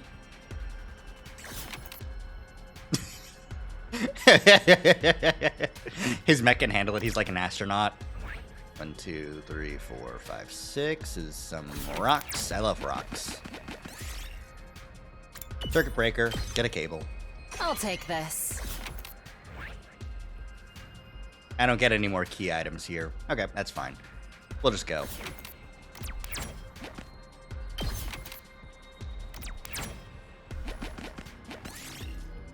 Chase down the bird. Get a rainbow feather. Yippee! I'll take that. I hit the wrong button, so I have to go this way in order to avoid a fight. That's okay, though. Jump up and grab it. Shoma took 5 damage, but I got a motor. Cool. He's fine. He can take I it. found something. He's a big boy. He's honestly the biggest boy, really, if you think about it. Ooh, fruit! Yay! Fruit actually worked this time. That's crazy. It's not common. He does have the most HP. I'll take this. It's true.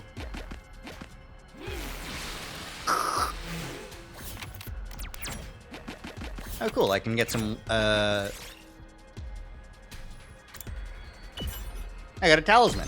Cool. We did it. We did it. We got the talisman. Okay, the building's not smoking this time. That's great news. Wah.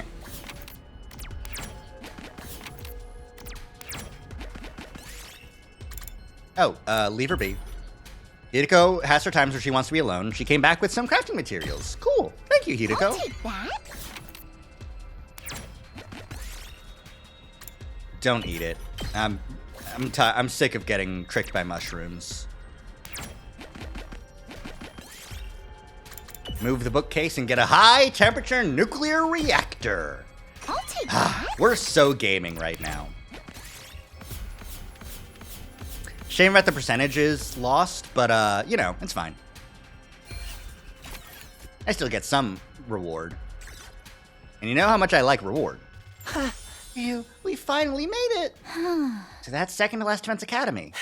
That's it, no doubt about it. You're talking like you've been here before. Takumi! I thought I told you not to ask questions. Do you want another penalty? A penalty? No. I hope they have bathrooms. I'm ready to burst. Shoma dashed off toward the school and disappeared inside. Could have just gone on the way here. He probably can't go outdoors. He strikes me as a delicate type. Then as the rest of us got closer, I saw her. Nozomi. My pulse started racing. My breathing got heavier. I felt an uncontrollable burning in my chest. I guess in this timeline, we jump back and we managed to make it here before the battle attack happens, which means we're fine. Everything's cool. This is the first, for this Takumi, he went back and he made it to Second to Last Defense Academy before the attack happened, so he's not freaking out about, oh my god, Nozomi has been taken by the, she chased down we're just seeing her, and she's happy, and she's alive, and she's healthy. I felt an uncontrollable burning in my chest. Nozomi was alive. She was alive again, and right here in front of me. Without thinking, I almost reached out to touch her, but I fought that impulse and pulled it back. Right, that's right. This was the moment I'd been waiting for, the whole reason I made this trip. It wasn't because Hideko told me to. Even if she hadn't, I'd have insisted on coming anyway. This is all to see Nozomi again. This time I'd do whatever it took to protect her. You must be Takumi, right? Huh? And you two are Hideko and Tsubasa? I don't understand. How do you know our names? Hideko, Tsubasa, and I shared a confused glance. But then... Oh dear, I'm most terribly sorry we weren't here to greet you. Greet us? We had to help Kyoshika get her sword out of her you-know-where. Technically, it was her sword sheath. It was stuck in there pretty tight. Took us a while to pull it out.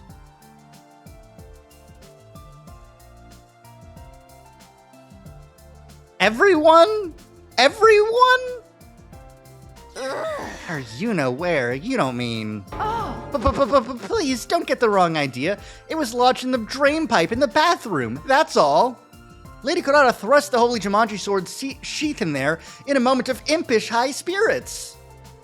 It was clogged. What was I supposed to do? Just what do you think my beloved sword is? Well, I know it's something you used to... What? Don't say another word.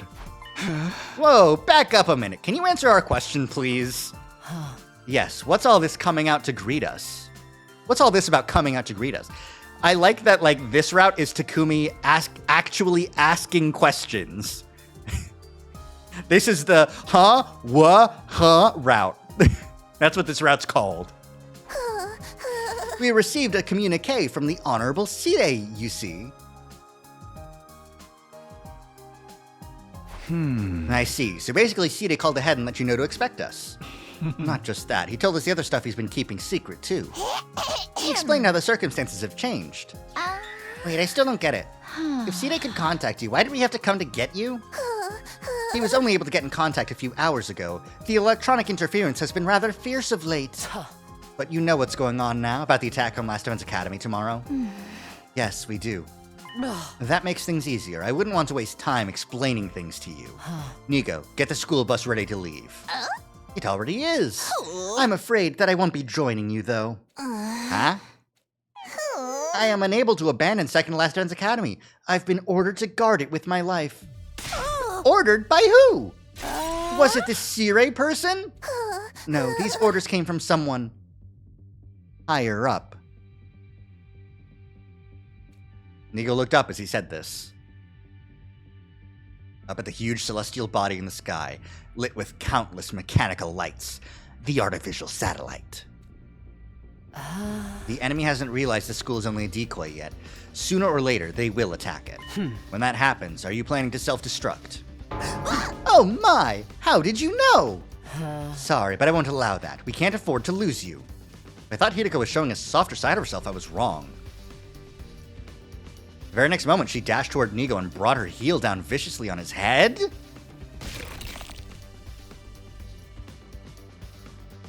Yeah. What? Nigo, no, indeed! But like, all caps and exclamation points now. What the fuck? Hideko, what are you doing? Whoa, that was sweet. I wish I could do an axe kick like that. I mean, no, Nigo! Nigo fell to the ground with a thud, still scattering sparks from the top of his head. Some part of his body was making a high-pitched, staticky whine I'd never heard before. Oh, why did you do that? Good grief, and I thought I was the killer of this group. Don't worry, an attack like that won't destroy him. I just forced him to shut down for a while. Everyone stood rooted at the spot, stunned into silence. It felt like we were doing that a lot today. I can't tell if I did this before or watched someone else do this. This is a weird-ass route. As usual, Hideko was totally unconcerned about what anyone thought of her. Now, let's get going.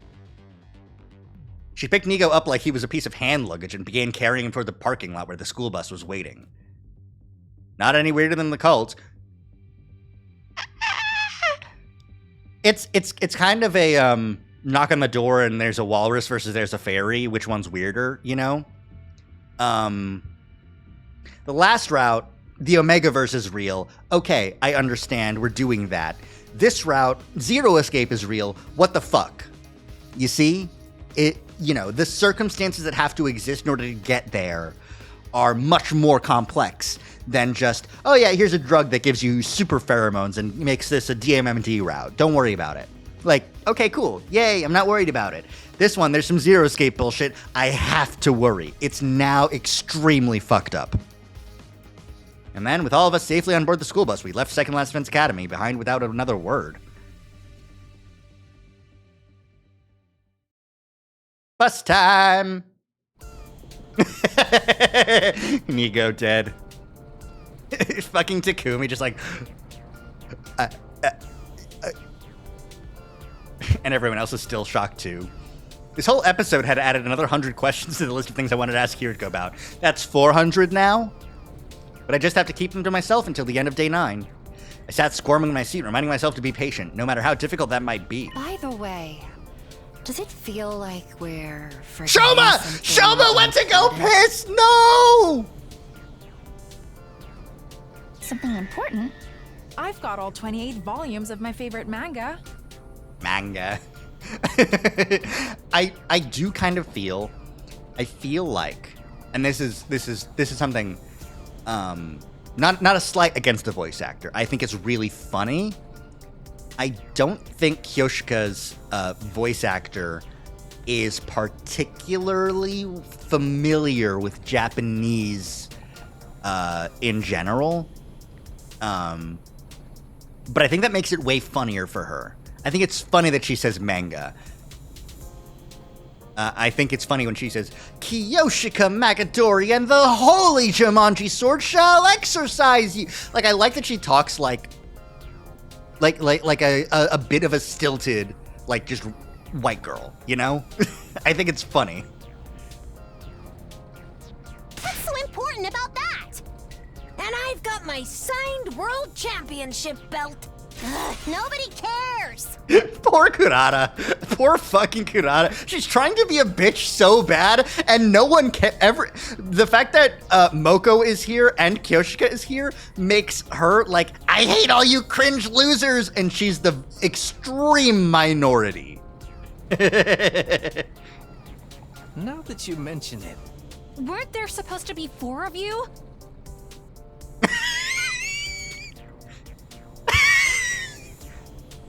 Oh no! Shoma! We forgot all about him. We made a U-turn and rushed back to second to last Defense Academy. Sure enough, we found Shoma in the courtyard there, tears streaming down his face. Small guy, tiny guy, tears streaming down his face. And he comes up to me and he says, Takumi, I had to pee. We picked him up and made a fresh start on our return journey. It's fine. Really, I don't mind. It's no wonder you'd forget about me. I know my existence is about as flimsy as a 0.01 millimeter thin piece of rubber. That's not true. Did you actually understand what that meant? Not exactly, but I kind of got the gist of it, you know? There's only one thing you can use a rubber that thin for. I was thinking, I was like, that's a very specific amount of rubber. Don't say it. We spent the rest of the journey doing our very best to cheer Shoma up. Eventually, we built his self-esteem back up to its normal, albeit still low level, and Last Defense Academy came into view on the horizon. I honestly think it's really fascinating to write a story and then go, okay, and then he goes back in time and he does it again, and then you give it to someone else. I think that's a fascinating idea for writing a story, you know? Like, you get to have each writer do their own little thing with, like, very minimal guidelines on what roots have to have what or whatever, you know? It's very open-ended and collaborative. It's interesting. Y'all made it back. That's a relief. Were you worried about us? No, I was just... Never mind. It ain't important. He's been pacing around the school in a tizzy the whole day.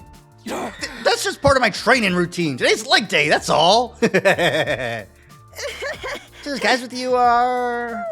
the Faceless NPC squad. Hello there. My name is Nozomi Kirifuji. No. I'm Moko Majiro, the apocalyptic maiden of destruction. Kiyoshika Magadori at your service. Bow your heads, peasants. I am Kurata Osuzuki, the great and power... She's just Trixie. She's just Trixie. She's just Trixie! She's just Trixie again! Fuck! Why didn't I see this before?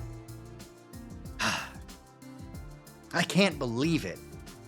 Of course she's just Trixie. Of course she's just like, you take off her mask and then she's immediately not a huge bitch and she's like, I'm so alone.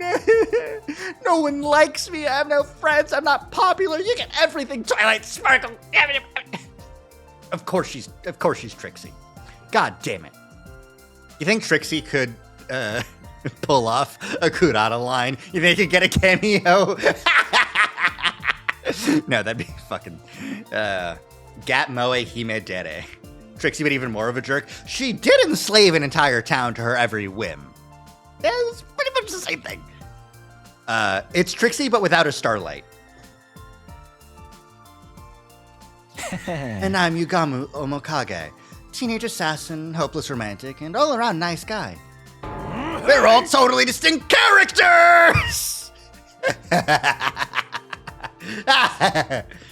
Trixie with less capitalism? I would say Trixie with more capitalism. How else do you get the head of a weapons empire. Maybe a little too distinct. We gotta introduce ourselves too, or we'll look boring next to them. That's all right. Nigo already told us all about you. Nigo is that little critter in the red beret, yes? Trixie has less cap. Okay, yeah. I am second to last Defense Academies. You're basically CD's underling, right? He filled us in on you guys from the second campus already. Anyway, let's get started. What are the rules for this killing game, CD? There is no killing game! We have a battle coming up tomorrow. Now that the introductions are over, we should rest up until then. So you guys are really gonna fight with us? You know it! We'd scarce come all this way just to deny you now. The team from the other academy had discussed their resolve on the way over. After Nigo told them all about World Death, Cryptoglobe, and the X-Age project and the artificial satellite, they were in no doubt about what they had to do. From here on, we just protect the baby in the defense room until day 100, right? Then the missiles he's been charging up will be launched in all directions. All the invaders will be wiped out, and that'll be the end of World Death. But right before, we shoot off in the escape pod to meet back up with the rest of humanity in the artificial satellite. What possible reason could we have for refusing to help? We make it through these 100 days, and everyone's stories end happily. We're with you all the way. Thanks, guys. Glad to have you on board. Our team welcomed the new arrivals with open arms. Oh, it just melts my cold metal heart to see you all getting along. Those invaders won't know what hit them now. What do you guys say to another cheer? All together now. Special Defense Unit! Best in the world, indestructible and undefeated. Never lose, never yield. Special Defense Unit, fight on! I can't put my finger on it, but something feels off. Didn't we have a lot more teething troubles getting everyone to work as one big team last time? Well, it's not like I want everyone fighting among themselves, so I guess this is fine. Well, it was also a lot of Ato. Like, it was a lot of Ato. A lot of Ato. With the night drawing on, everyone back to their rooms, including the new members who had new rooms assigned to them. For some reason, Nozomi stayed back after the others had gone. Huh? Is something wrong? No, I just wanted to thank you for going to all the trouble of coming to collect us. That school is only a decoy, so if we'd stayed there, sooner or later we'd... Anyway, I really appreciate it. Knock it off. I haven't really done anything to deserve your thanks. You want to thank me, do it after we make it through this right here, day 100. Never expected you to say something like that. Sorry, too corny? Not at all, I agree. We'll pick this up again on day 100. That's right, this is what I'm here for. This is why I came back to the past. This is what I've been waiting for! To protect Nozomi and to make sure everyone survives. This time, I won't make the same mistakes. Well then, Takumi, good night. With those parting words, Nozomi left and we went to her room for the night. I thought I was alone, but then I heard a noise. I turned around, but there was nobody there. Oh, I can't play that noise again. I couldn't really hear it that well. It sounded like possibly heels or some sort of crackle. Must have been my imagination. No, Takumi, you're supposed to be smart this round. Damn it. Still not totally convinced and made my way back to my own room. There was a faint aroma of lavender in the air, a scent that felt weirdly familiar. Hiruko? Thought it was a pebble getting kicked or something? Possibly, yeah. Hiruko, lavender? Possibly. Heels and lavender would scream Hiruko, which does make sense. This kind of seems like a Hiruko route. But still, strange. That's Nigo? Oh, fuck, you're right. He's gender non-conforming in the best way. Okay, cool. We actually get to sleep this time. We don't get to woken up early. Troops, get ready, prepare to be ready to give your... Alright, so one of those disgusting freaks gonna show up. I'm already here. I wasn't talking about you. You meant the invaders, right? Tide, do you know when they'll be coming? Soon. Hiruko seemed to know everything already. I was on the verge of asking her about it, but she silenced me with a sharp glare. How do you know, Hiruko? Tide and Nigo told me already. Yeah, that's it. Indeed, she asked us shortly before you all got here. You'll be fighting the same commander that escaped on day 1, isn't that right? Exactly. Gosh, you're such a good listener, Shizuhara. Since you already have experience fighting him, we have a strategic advantage. Not to mention, we've got a much bigger team this time. Yes, quite. It should be no challenge at all. Ah! Intruder alert. Defense mode initiated. They're really here? I told you, didn't I? Okay, cool. Me too. That's how I attack every challenge that comes my way. All right, Takumi, go ahead. You're our captain, aren't you? This should be even easier than the tell the truth route. Well, they still got powered up from the resonance effect, so... Don't you have anything to say to your team before they head out into battle? Oh, right. Is everyone ready? You bet! Yeah, let's do this. What's up, Gaku? Why are you shaking so much? Shut up, I'm just cold, that's all. I decided to go commando today. You could have at least pretended you were trembling with anticipation or something. You have an additional 5 fighters now. I guess, but like, it's just... I guess it is Kyoshika. You know what? You're right. It's Kyoshika's here. We win. I'm ready. I took a whole bunch of anti-nausea pills, so I... The holy Jumanji sword is always ready. She longs to spill the blood of the wicked. I can go whenever. I'm such a nothing character, I'll probably get wiped out right away anyway. Don't be such a pessimist. You got the apocalyptic maiden of destruction looking out for you now. And this cruel prince of the underworld is ready to protect his dear sister at any cost. You're really gonna let me fight too? You've made your feelings abundantly clear. I know I couldn't stop you even if I tried. Yeah, boy! I'm ready to wash all this blood off my hands with even more blood! Let's all work together out there. Humanity's counting on us.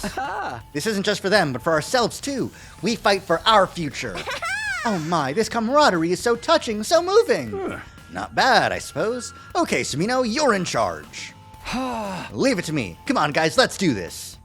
Defensive battle, initiate! All right. I think this marks... no, Eito's still not here. One of the first times with, like, most of the people. We're still missing Eito, but it's a good number of peeps.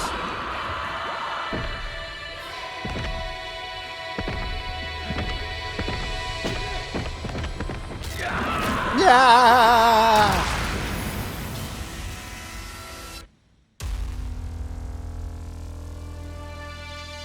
I like everyone's 3D models. They're good models.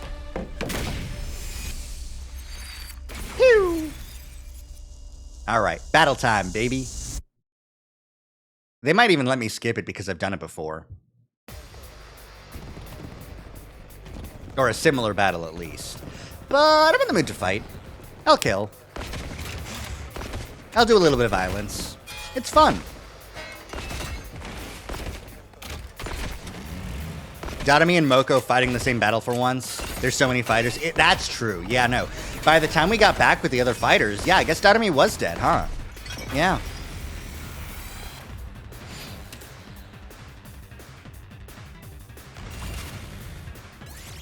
No, I want to fight. Let's go. Besides, I just leveled up everything to max. I've got to fight a little bit, you know? How far out can you range the air slash? That's crazy, actually. I didn't notice this at all.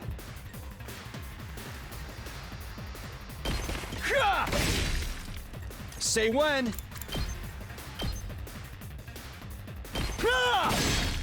All right, ready when you are. Take this. And one of this, just to get some volty up. That's what I call voltage, because I'm quirky. I'm a quirked up. Range is one of the upgrades. Oh, yeah. I did forget that. Let's do this.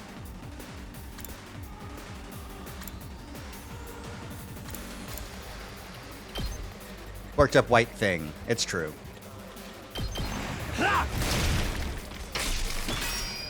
In my defense. Yuriko get slashing. Time for battle. Ah, you can't get slashing, can you? Not yet, at least. Okay. I guess I'm up. Okay. You know what? Tatumi. Game time! Tatumi? Tatumi. Yeah. Okay. Stab! Okay, okay. Take a potion. Serious? I forgot about the potions. Right there. On a Wednesday night? Okay, It's true. Okay. Go away. Go away. Boring. Okay. All good.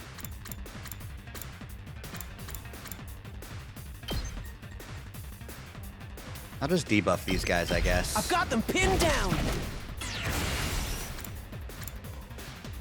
Yeah, I'll end the turn. We'll see what happens. Let's just go.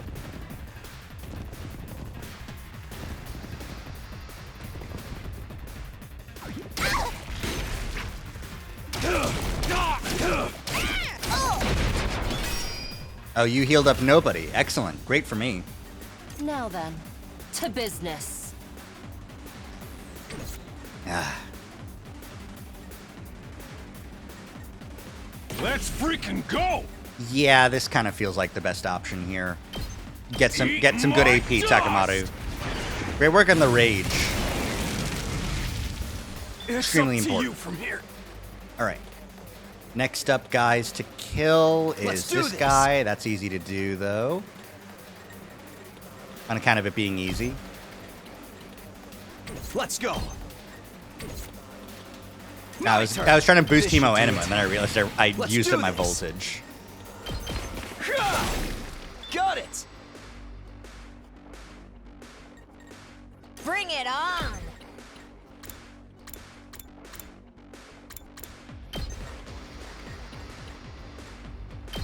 Moko Mania is running wild on these fools. Excellent. Let's get to the killing. Let's do bleed, and then I can't wait. keep bleeding. Because I just have the boost for I'm good to go. the damage. Stinks, doesn't So it? like this really does I just can't just win wait. here. Let's get to the killing. Perfect.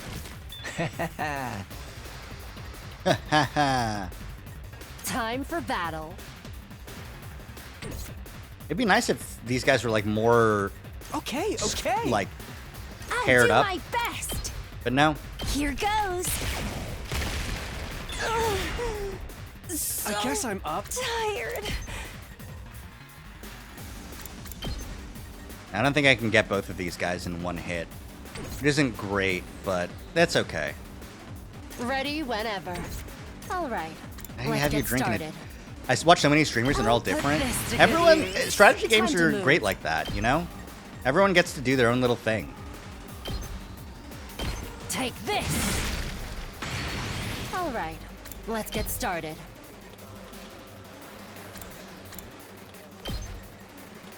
Die. Now then, to business. How's this? How's time to move? Take this. Excellent. Broken so soon. Broken so soon. Yeah. Because we're awesome. Let's freaking go. Yeah, that's all the AP I can get for this turn, right? No other big enemies are still alive. So it's just cleanup now. Okay. Ready You know who's when great you at cleaning up? Let me see who can actually hit the tower. Actually, there's a couple of people that can hit the tower.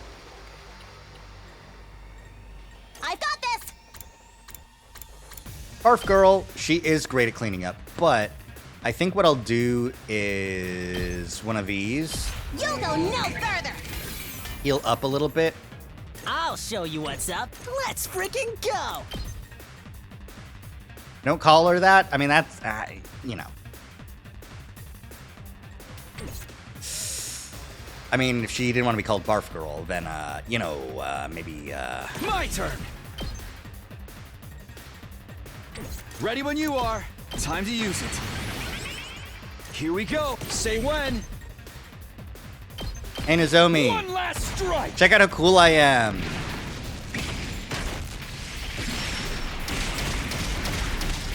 She has condition, that's true. 2 arms!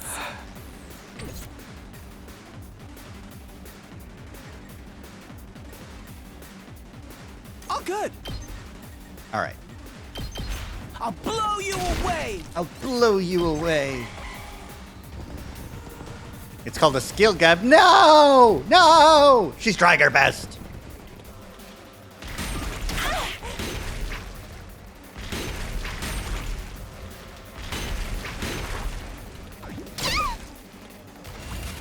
Okay, there's like 2 guys left. There's a couple guys left. It's okay. What I'll do is Kneel before me. craft support tower. I'll take care of it for you. Heal up the thing a little bit. My turn at last. Let me handle it. Take out this guy. Get the hell out of my way! I'm all set. I just barely can't take out all of them. Taking the shot.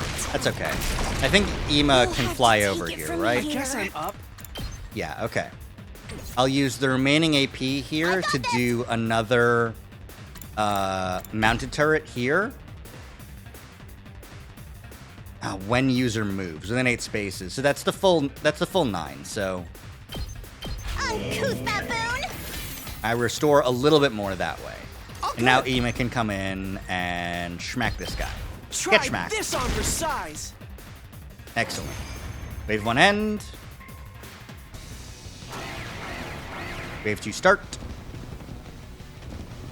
Man, these guys are tough. Tough cookies. Let's go. Onward. Kyoshika, it's your turn to shine. Is it? Is it actually her time to shine? I would like it to be. Hiya! 2 arms! This should hinder them. Let us begin.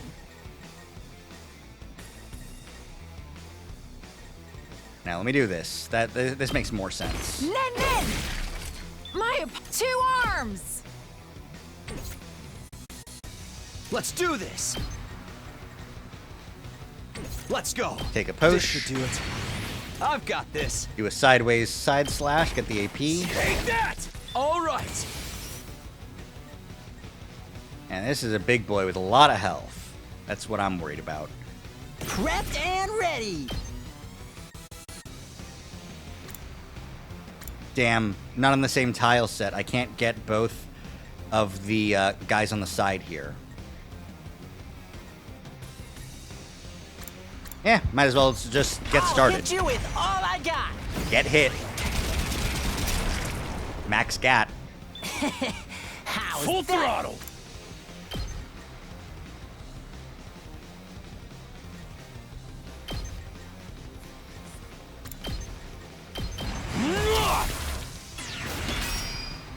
Let's do this.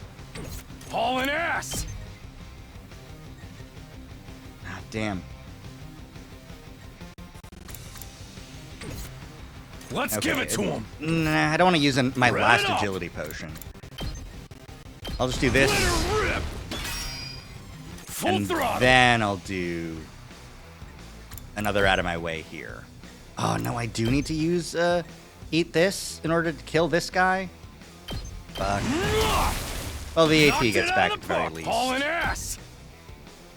Okay. Oh, I yeah. probably could have done that better. Oh well. Nothing to be done about it now. Leave it to me.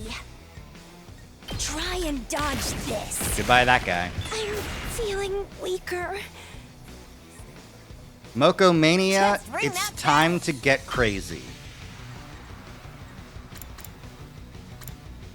I do wish she had more aggro building. I don't think she really does. She's not Shoma, you know? My best won't be much, but still. In that case, I mean, I'll get Shoma in just bare wins, weight for once. you know? I'm ready as I'll ever be. Maybe this will do something. Having the Enrage is such a good, like, stall option, you know? Time for me to move. This may hurts. Okay. Enter now.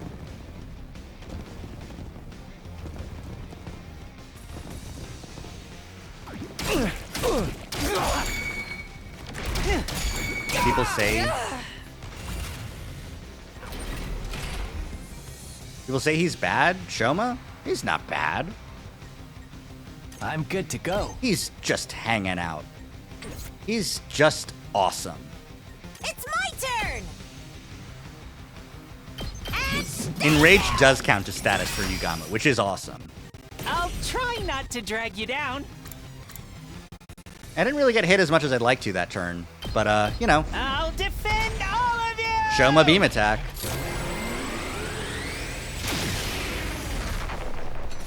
Sorry, you have to clean up my mess. Let's do it to it!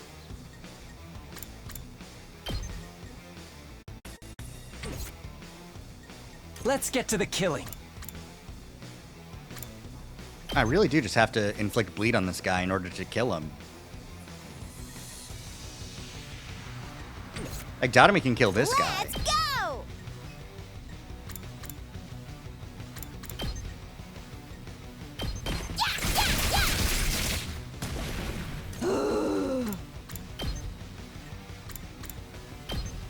Stay away!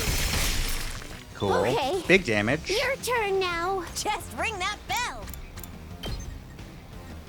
Oh, I can't get in there for the I'm good to Moko go. stun. How about this? Let's get to the killing. Yeah, there's a kill. Excellent. You make a lovely corpse. You know what? I definitely should have done a Hideko mode there. More than anything. turn.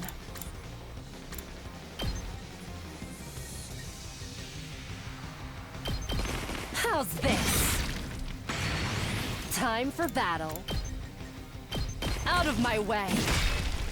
Balance. Now then. Okay, I'm Right using the last here. agility potion. Time to move. Damn. Time I for can't battle. finish this guy off. But How's damage is this? damage. I'll take it.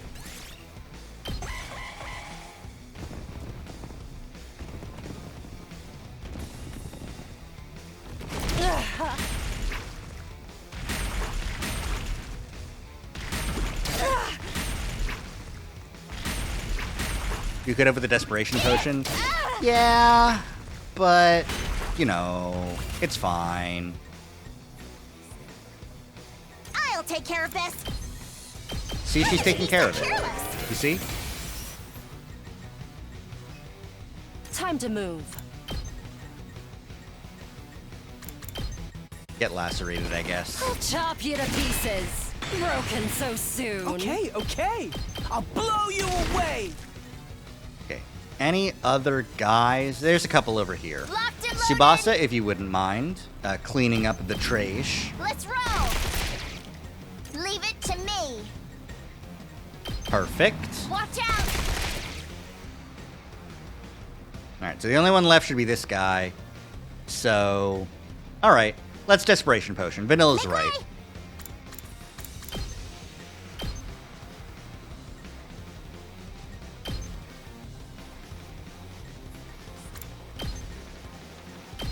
You had this coming.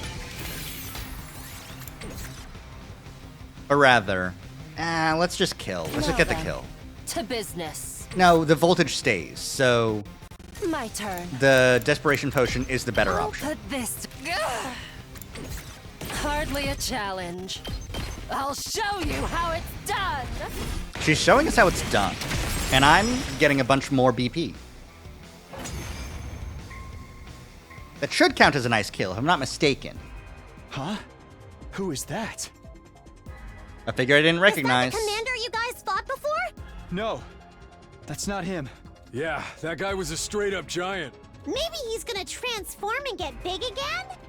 No, that's not it. I've never seen that person during the whole of my previous 100 days. I have no idea who they are, but they're not a commander, that's for sure. Well, I mean... Don't get distracted, Takumi. That's not who you should be focusing on now. Huh? over there?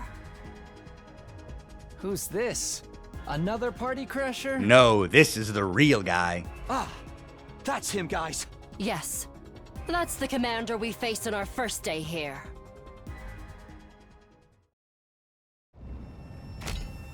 God of the planet. We still understand. Hear my plea, and lend me thy strength. Blood of my bond, release! Blood of my bond, release!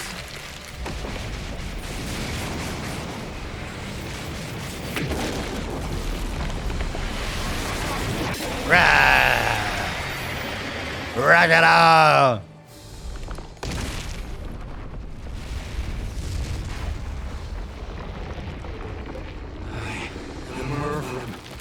The paragon of order.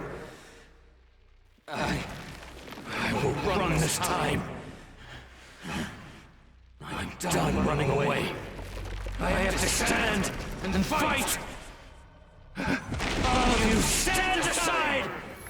If you don't, then in the name of order, I will strike you down! Well, welcome back, Murfrum.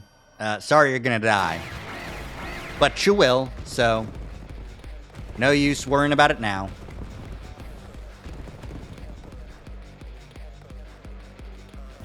See? He transformed and got big! Told you so! You were talking about someone else when you said that. Hoodie over there hasn't done anything, though. Hoodie? The person in the hood, duh. Sorry, was that Kyoshika? Yeah, that was Kyoshika being like, hoodie? Huh? Who is that? Why is someone I've never seen before showing up all of a sudden? Did the timeline change again? Oh, leave them, Takumi. You're the captain now. We need you to lead. I know. Everyone, concentrate your attacks on the giant commander. My controller is a little bit flashing a light, so I'm worried that it's going to die soon. Let me plug it in real quick. Gotta move these chips out of the way.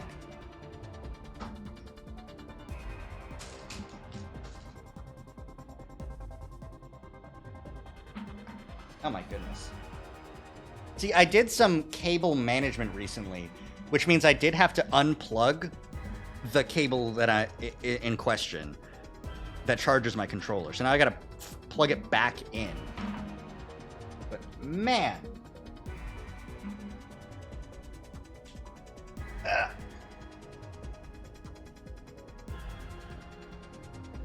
Come on.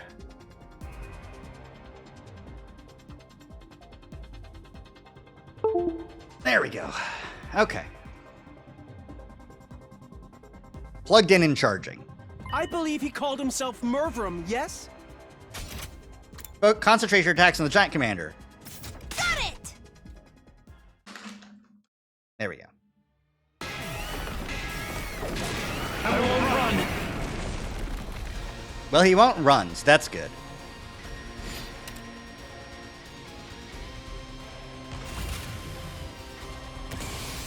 Now.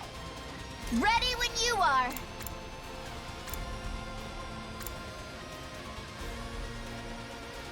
Let's try this. Shifting I'm gears. indebted to you. Here we go.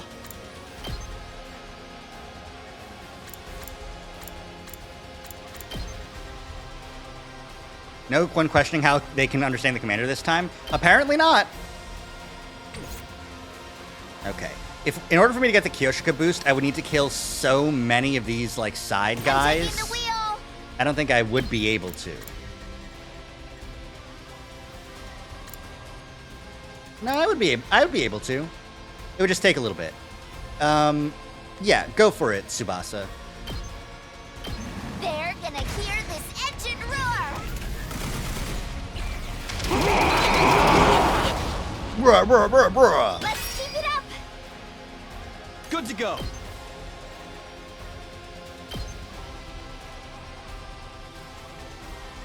Here. Yeah, excellent. Alright, Kyoshika boost is now active on this guy. Hiya! Let us begin. Does this count as your counter range? You do counter, right? Okay. 2 arms!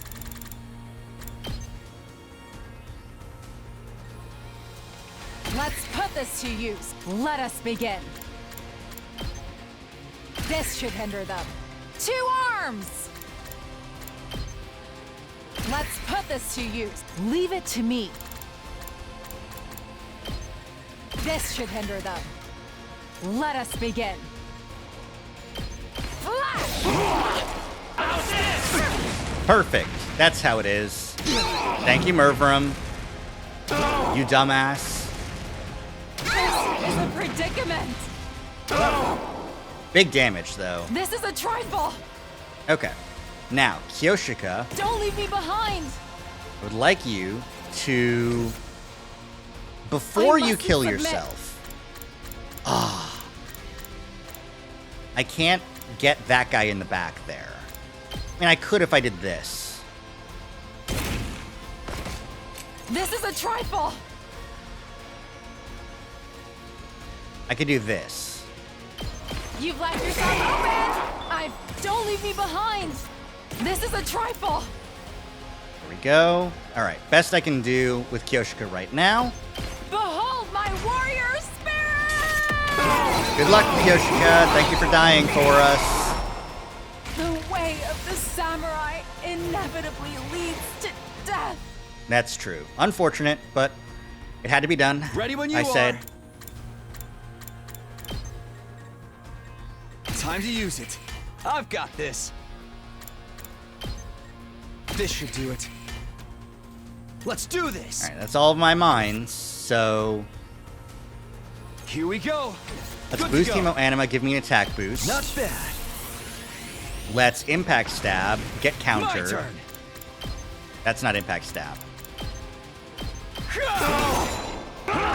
This isn't good. That guy's down now. Excellent. Not there yet.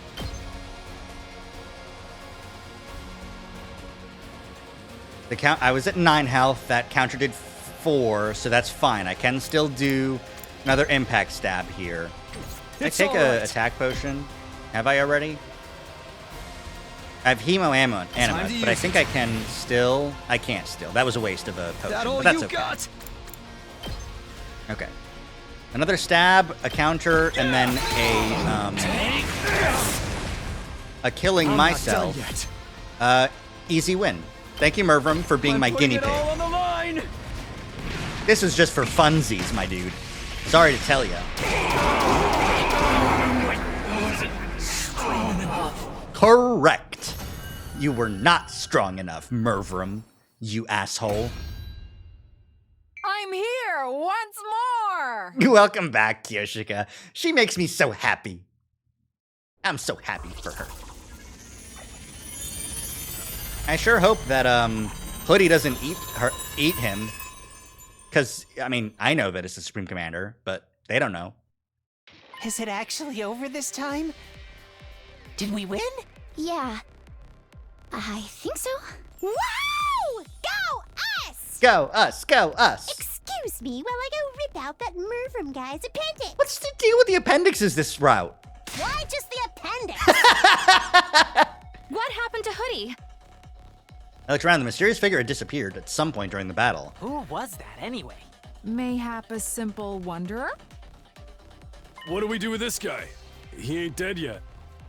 Takamana pointed to where Mervrum lay on the ground, heavily injured, but still breathing. I think he's trying to say something. Sorry, there's a fucking gnat flying around my screens. You cannot play this video game, little bug. Little freak. Okay, it's gone. At the very least. At the very least for now. We'll see. Let me take a look. Yagami knelt over the fallen commander. After a quick but surprisingly thorough examination, he spoke up again. His vocal cords have been crushed. Someone must have hit him right in the throat. Kiruko? Oh yeah, those throat chops can really do a number on you. Believe me, I know. He's not going to be able to talk then? No. Sorry. Even if he could, it's not like we can understand their language. You motherfucker! Yes, we can. When he first showed up, he told us his name and stuff, remember? I am Mervrim, the Paragon of Order. In the name of Order, I will strike you down. He was the one who got struck down, though. Epic fail! Jesus Christ. Fantastic, Dotami. Yeah, so what do we do now? Did you call me? Nobody even mentioned you. But you're all in need of guidance, right? You want to know what to do with Mervrim? Well, yeah. The answer's easy. Just put him out of his misery. Do what? Finish him off and take his hemoanima for yourself. Who needs it? Yugamu needs it, I think? Right? Still? I don't think I've seen Yugamu's yet. No, I might have. Fuck. Who? Takamaru? I think I gave him one. Ugh. Damn it. Damn it. I can't remember. If you guys want to win this war, you'll need to do everything you can to increase your power. This is for your own good, not to mention the good of humanity. Go on, you know it makes sense. Give him what for, Mr. Sumino?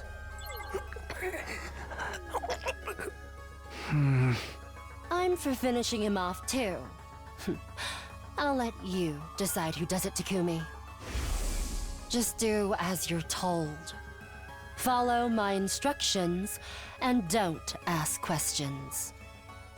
Provided the work gets done, I'll answer all your questions on the evening of day 9. Did we get was this voice the first time, or is this only voice now? I don't remember. Make your choice. As our captain, this is your responsibility. Saying no wasn't an option. I nodded and prepared myself for what came next. Okay, yeah. She's just saying it's a choice, but it's not. I sure do wish I could tell who needed a commander to eat.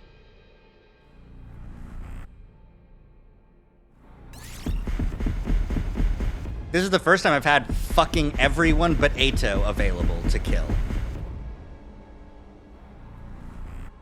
I feel like Yugamu's still missing one. I feel like. Okay. I've seen Takumi's, I've seen Hitogo's. Tsubasa I've seen. Ima I've seen, I think. I'm pretty sure. Yeah, I think I gave him the one. I think I gave him Mervrim, and then after that, Takamaru immediately died. So I don't think I gave it to Takamaru or Yugamu. I don't remember. Takamaru, I get another one. All right. I'm sorry for killing him in that other timeline. You deserve. You get a snack. Takamaru got one. Too bad. Too late. Get another one. This is my repentance.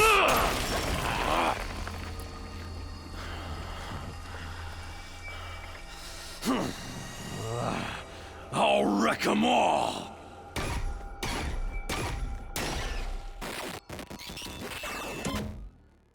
Extermination complete. Yippee! I really wish it was possible to, like, see before a battle who needs one. Yep, there's 2. Okay, no, Ima still needs one. And Yugamu, I was right. Okay. But the bond rank does stay. Good information. Where are my hands? I'm pointing. Come on, hands. There we go. All right. Yugamu and Ima. Yugamu and Ima.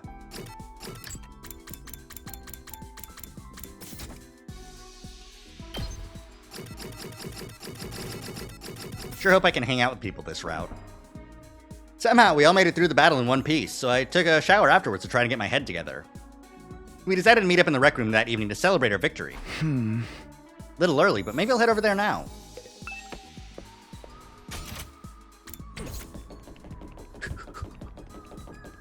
He's fucking schmoovin'. Oh, people are already there? Hey, Ato. Bye, Ato. You don't get to be this route. I should be in the infirmary and then the rec room. Okay. Only 3 other people were in the rec room when I got there. Hideko, Side, and Nigo. They were deep in conversation, but they stopped abruptly the moment I came into the room. Oh, hey there, Sumino. Kind of early, aren't you? Quite so. Nobody else is here yet. They couldn't have handled that less smoothly. I could see them sweating all over. What were you guys talking about just now? Just some light small talk. Yeah, you know, discussing our latest golf scores. Sharing tips for the best way to carve a totem pole. Before I could press them, the others arrived, and the mood was suddenly a lot more lively. Jesus Christ. You're so bad at lying. Sometimes. Oh, Takumi, Hideko, you're here already? Huh? Side and Nigo, too. I've been thinking about this for a while, but Side and Nigo are pretty cute, aren't they? Yeah, they look like big old fennel bulbs. I could just eat them up. Fennel bulbs are cute? Not cute exactly, but still pretty fennel-tastic. Terrible. Like, terrible joke? Terrible Is this gonna be another, like, moment that's like, that's weird? The fucking group laughter, but, like, also, like, the mixing on that was terrible because it was all of them playing at once with no regard for, like, ducking or volume, so they all played at max volume. Like, they all played at their volume, which collectively was, like, way louder. Everyone's laughter echoed through the room. The conversation hadn't been completely derailed, but it didn't look like I'd be able to get back to it anytime soon. I stayed quiet and looked over at Hideko. She was watching everything with a strangely sorrowful look on her face. I bet. From there, the little party got started. Everyone seemed to have a good time. Although for me, I was just trying not to get caught up on all the doubts and questions running through my mind. I still got a general idea what everyone was talking about, though. Who'd killed the most enemies in the battle? Who pulled off all cool moves and when? Stuff like that. Basically complimenting each other on a job well done. I wished I could get in the mood and join in with them, but I just couldn't. My head was still filled with that uncomfortable fuzzy feeling, smothering any words of joy or celebration I might have had. At least time wasn't dragging. Before I knew it, it was getting late. Man, that battle was really something. Yes, indeed. I can't stress enough just how inspiring you all were. Now, I know you're all enjoying yourselves, but we think you should call it a night here. A lash and 4 suits. Mush the banquet end already. So what have you been drinking, Kyoshka? Something carbonated, probably. What then what?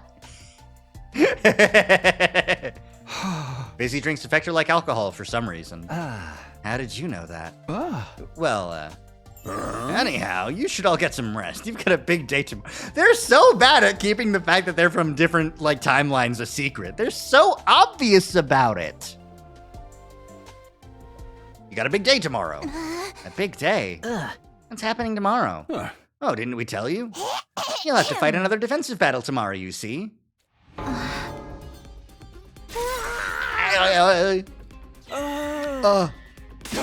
Why the hell didn't you bring that up sooner? Yeah, that can't be right. It doesn't make sense.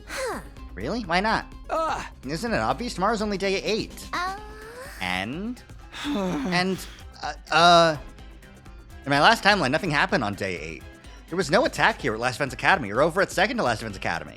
We shouldn't have to fight another battle until day 17, so why?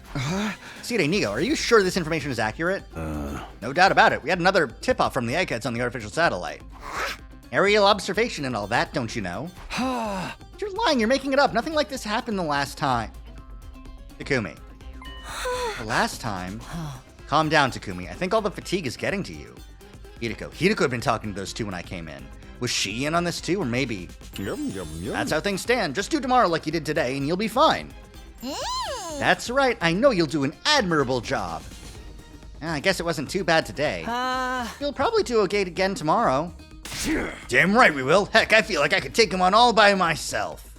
Could this perhaps be serial battles? I know that one exists. Count me in. I'm always down for killing stuff. If we work together, I know we can do this. Let's show those jobbers who the real main event is around here. I guess we've no choice. If this party is over, then on to the after party.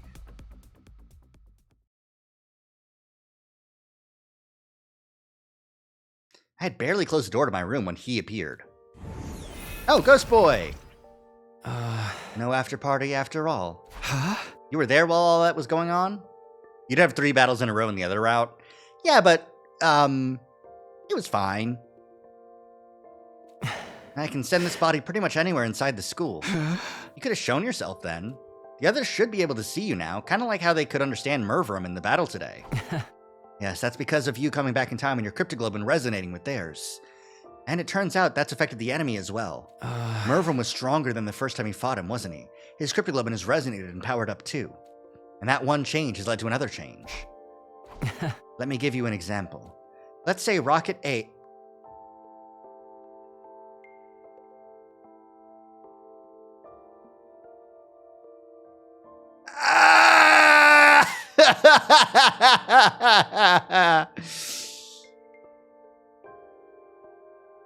As fucking soon as I saw, let's say Rocket, immediately, this is peak Uchikoshi right here. This is a random ass tangent. Thank you, Crystal Zero Escape live streams. This is the fucking like Zero Escape weird music should be playing now. It should be the, you have found a story beat music.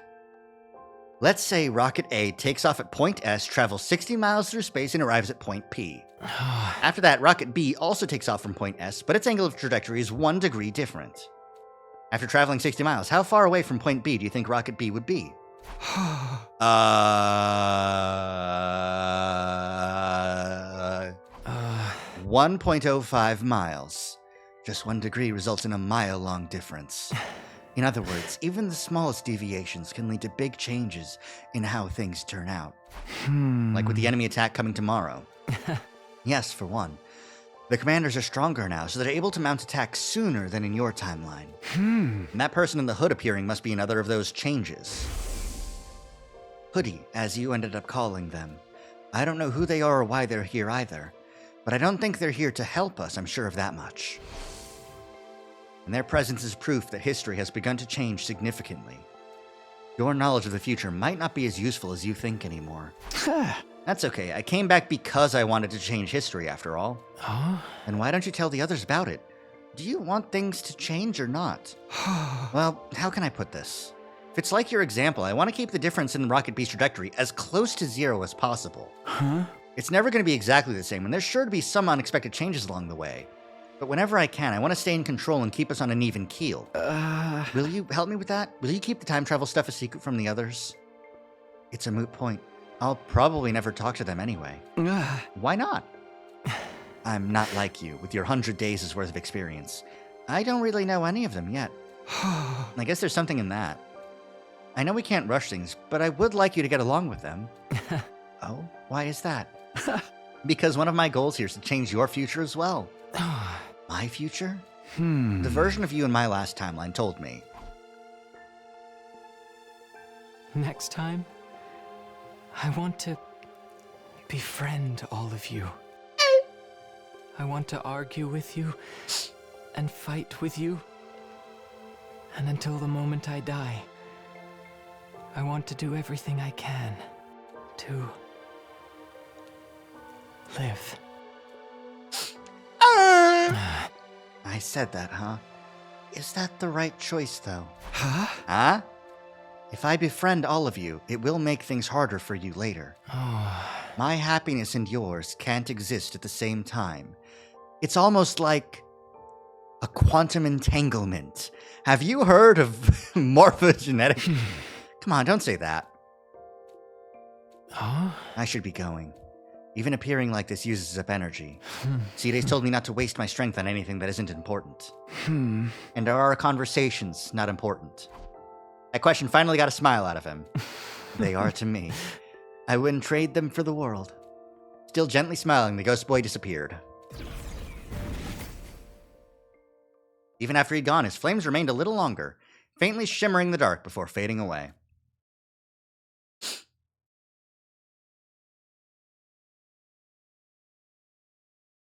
Day 8.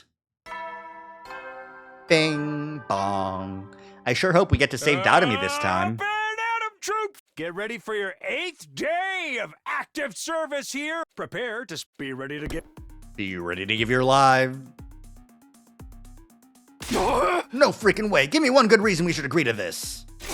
I keep telling you, we need every extra bit of firepower we can get. The argument began in the cafeteria that morning after breakfast. Cede and Nigo were nowhere to be seen. Apparently, they were shut up in the war room, nailing down the strategy for the battle today. Releasing Eito, though, isn't that going too far? You guys are new around here, so I don't think you realize just how much Mr. Atsuki despises humanity. You'd understand if you heard it from him yourself. Actually, we spoke to him already. We all went to talk to him in his cage earlier this morning. It was our first time meeting Sir Eito. Until now, we'd only heard about him. What can I say? We were curious about what kind of guy he really was. Yeah, so what happened? Well, he did say we looked like hideous monsters. Seriously, that's no way to speak to a lady. Back in my federation, I was considered one of the more attractive wrestlers. I still have all my own teeth and everything. Jesus. He also spoke passionately of his disdain for the evil lurking in the hearts of mankind. And he said humanity deserved to be totally wiped out. How can you even think about working with someone like that? Because he also said he wanted to fight alongside us. Say what? It's true. I find you all absolutely repulsive. But that doesn't change the fact that you're the only friends I've got. Eito Redemption? Hideko, what do you think about this? I want all of us to survive more than I want to destroy humanity. Bullshit! Bullshit! That is a bald-faced lie, you sack of garbage. So please, allow me on the battlefield again. Again? Again? And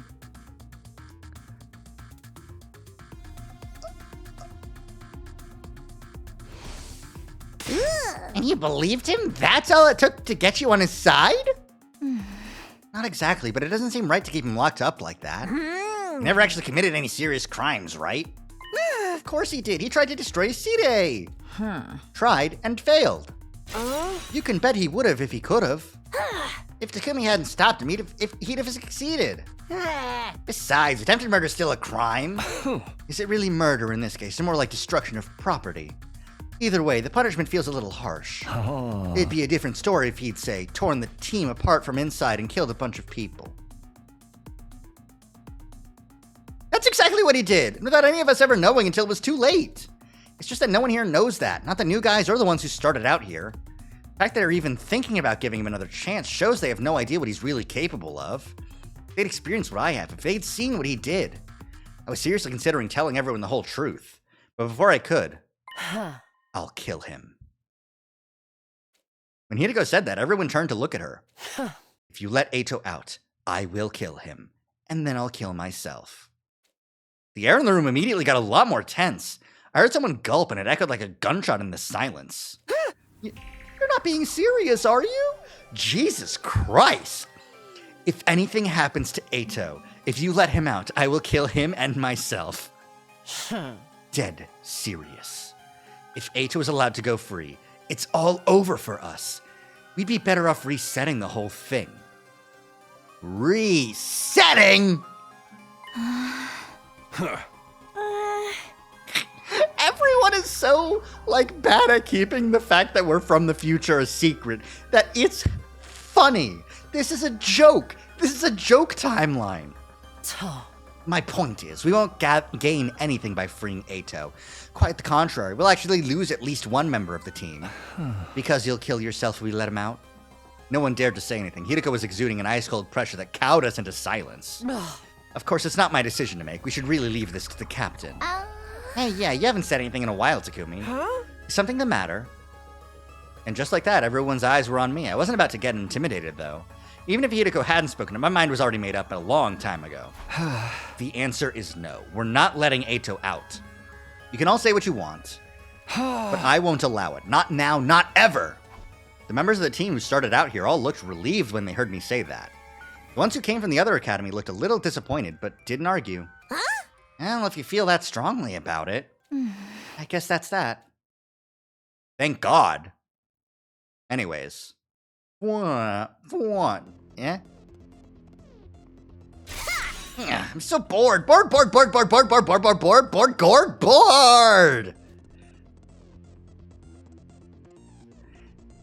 Vanilla, what do you think about the fact that they slipped in one gourd in there on account of her face? How long are they gonna make us wait? Oh. Did you say gourd at one point? It will be night soon. Sheesh, aren't they ever gonna get here? Real, I'm starting to get sleepy. Don't be so harsh, guys. I'm sure the enemy has a good reason for taking so long. Perhaps they missed their train and had to wait for the next one. How about we all do that to kill some time? Do what? Killing game, of course. Who wants to die first? Intruder alert. Intruder alert. There we go. Unauthorized personnel detected on school grounds. Defense mode initiated. All available troops prepare for battle immediately. Here we go. Oh. Sorry, Dotomy. It looks like the killing game will have to wait. Well, that stinks. I'll just have to kill a bunch of invaders until I feel better. Wah. So, Sire, what do we do? Weren't you and Nigo supposed to be nailing down a strategy all this time? Oh, sure, we nailed one down all right. Nailed it good. Yes, indeed, we could have started a carpentry business with the amount of nailing we did. Hey! Great, what is it? Yeah, what's the plan? It's... What else could it be? To let Samino here figure it out. That's your big strategy! Our school likes to encourage independent thinking and student autonomy. You've got to learn things for yourself sometimes. The best teacher is first-hand experience, after all. You just didn't think of anything yourselves, did you? My dear boy, we thought of plenty. Yeah, we even had a plan that involved stealing the Supreme Commander's panties. You three, this is no time to stand around running your mouths. She's quite right. Get it together, Samino. I sighed. There's no use arguing with them now. Everybody ready? Let's do this. Special Defense Unit, move out. This is the comedy route. Quit.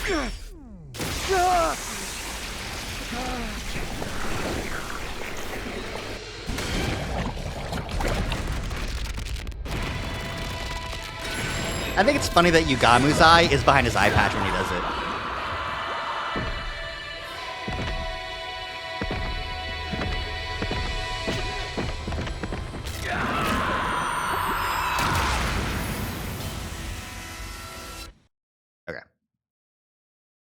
We're doing it. It's fine. It's easy. And it does a lot of damage. It's the triple threat. I'm gonna skip this one. It's kind of an annoying fight.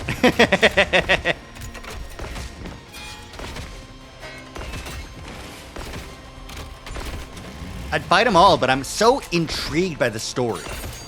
So, you know. I did my one good fight. I'm set. For the time being.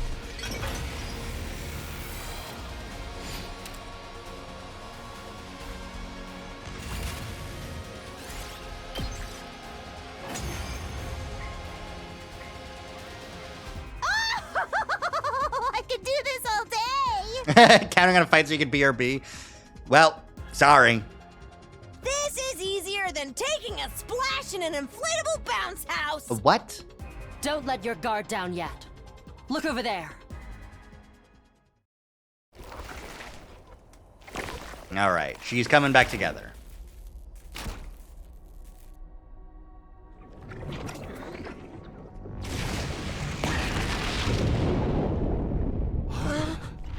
Takumi, why are you shocked? You know this happens. You dumbass. You can BRB. It's okay. You're allowed. I am Hakron, the paragon of virtue. You filthy little creatures are an affront to God and his teachings. Will you stop at nothing to defile this fair planet? Clearly, I must eliminate you before this infection spreads. Oh, Hoodie. Hello, Hoodie. I've already done this fight, so... Get skipped, idiot. It's Hoodie! They're back again. Ignore them! We got invaders to kill. Focus on the commander. On Pakron. We can deal with the other one later. 2 arms! Oh, okay. For the entire time that we have been playing this game, I have thought that Kyoshika was saying 2 arms. No, she's saying to arms. I see. I'm aware now. Fuck. Okay. Good to know.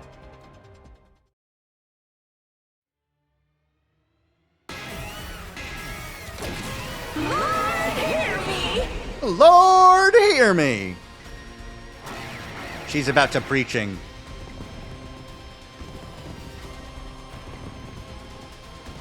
Alright, and then we did the battle, and yada yada, everything's good and awesome. Play your turn, you win! It's really funny how they decided to implement it, which is just like, have the victory flag just be triggered.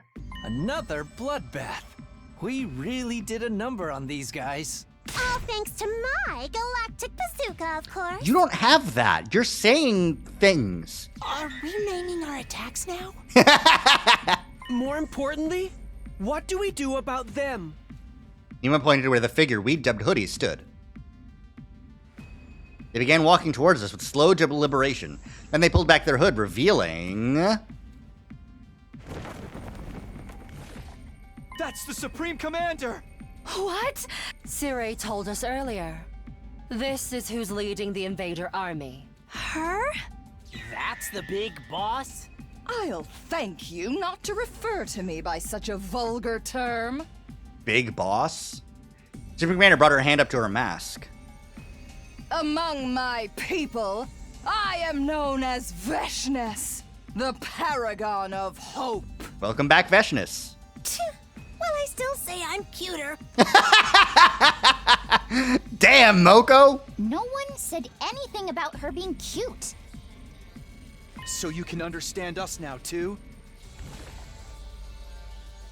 Veshness narrowed her eyes in response to my question. Was that your attempt at a bluff? Or do you really not know? The hell are you talking about? She was silent for a moment. It seemed like she was thinking about something. Finally, she spoke again. I see. Some days ago, my warriors and I experienced a sudden surge of power. That was also when we became able to understand your language. I came here to find out what caused it. But it seems you don't know either. She doesn't know about time travel, thank fucking God. Everyone cast troubled glances at each other. Only Hirika reacted differently. Ah, whew. Thank goodness. Veshness doesn't know about time travel. Thank God. It was subtle, but for a moment it looked like her mouth was twisted into a satisfied smile. All this is going over my head. We gonna kill this girl or what? That's right. If we can defeat their leader, it will end the war here and now. Don't bother. If you fought me now, I'd only massacre you in one fell swoop. Correct! Leave! And where's the fun in that? I'd rather take my time and make it really hurt. She's leaving, thank God. I'll pick you off one at a time to make it clear just how powerless you are and inflict true despair on the rest of you. She said the thing! She said the thing is true despair! Let's go! She pointed upward as she said this, right at the artificial satellite. Now, if you'll excuse me, I need to take back Pakron's remains. Pakron? That's the commander we just defeated, isn't it? In the last battle, one of you absorbed Mervrum's cryptoglobin. You saw that? Also, she knows the word cryptoglobin? Yes. I wanted to see your vile, barbaric nature in action. But I won't let the same thing happen today. Huh? Veshness moved before we had a chance to react. In a flash, she leapt over us to where Pakron's corpse lay, gathered it in her arms, and was gone. Oh, not absorbing it, though. Wow. Pretty mortifying how easy that was for her. Damn it! How enraging! If you had to get a rager, do it in your own time.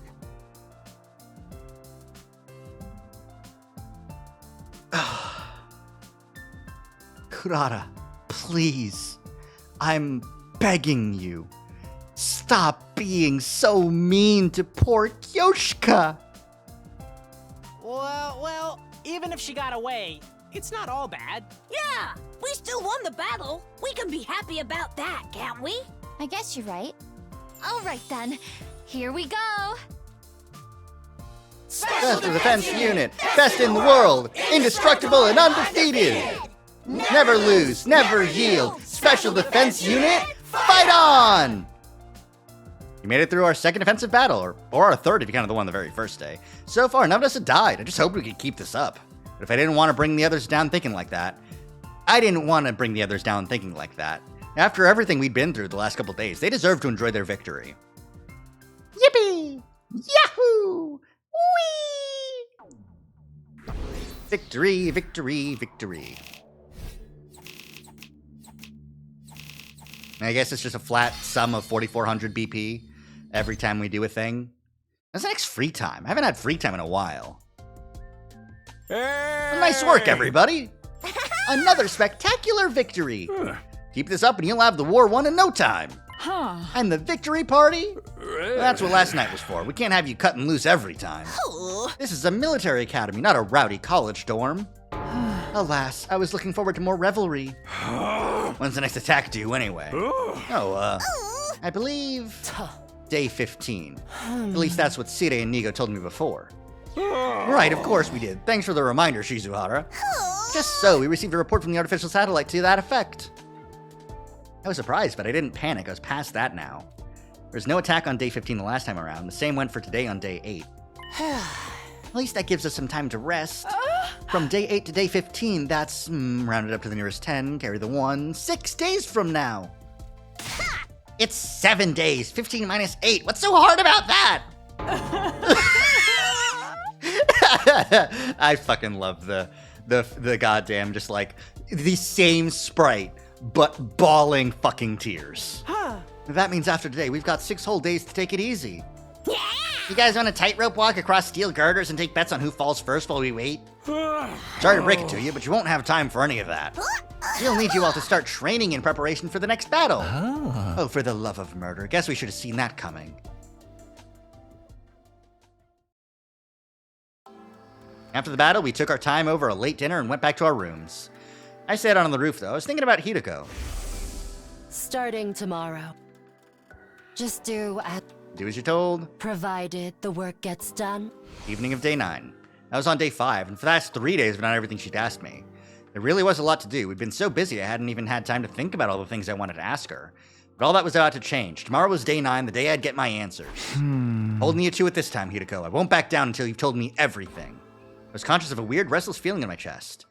Was it from anticipation, or was it something more like fear? At that point, I still couldn't say for sure. Suspicious. Spopipip. Suspicious.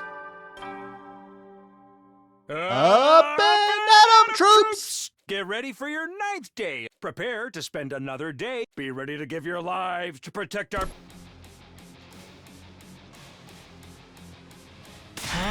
Takumi, come quick, it's Eito! He... A little after breakfast, Shoma came charging into my room in a panic. Eito, what did he do now? He's not in his cage, he's gone, he's escaped! What? I was on my feet before I knew it. I followed Shoma and we both rushed outside together. Where's everyone else? You're the first one I've told. Takemoto knows too, though. He and I were doing our morning training in the courtyard. That's when we noticed the cage was empty. All right, you go tell the others about this. I'll look for Eito. Okay. Shoma nodded and hurried away. Need to escape? But how? No time to stop and think about it. I have to find him before he causes any trouble. He's in the infirmary? Why?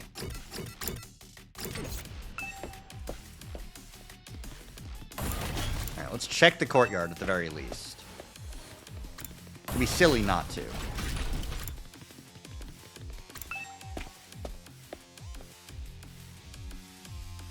Jen was right. The cages are completely empty. There's no one here. Nanami got all excited the other day when looking at this cage. She's the last person we should hand the key to.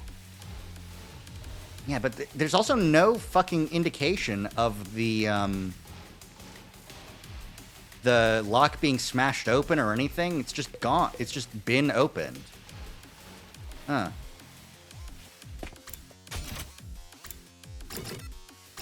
And there is no indication. The entrance hall. The entrance hall is the only place I can teleport to. Both fire extinguishers are still here. That means Eito can't have gone outside the wall. He's still here on school grounds somewhere. Just have to find him.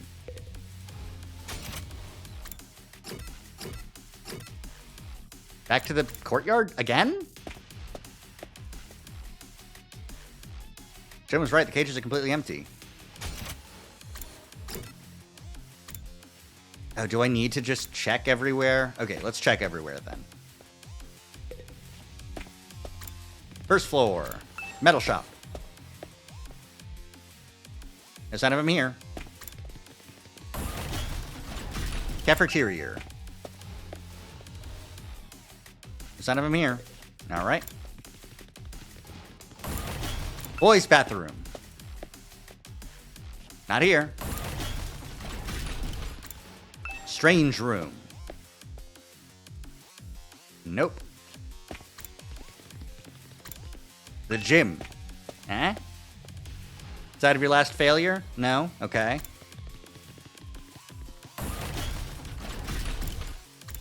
The parking lot? Maybe you're trying to escape this a ways? No? Okay. Seriously, no help?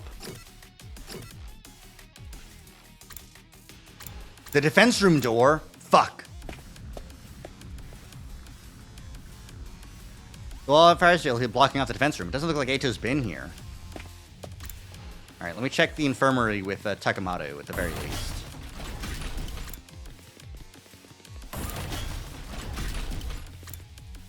Well, I'll check the war room. I'm right here, so. Nope. Finally, I stepped into a room and there he was. I'd found Eito, but that didn't mean I could relax.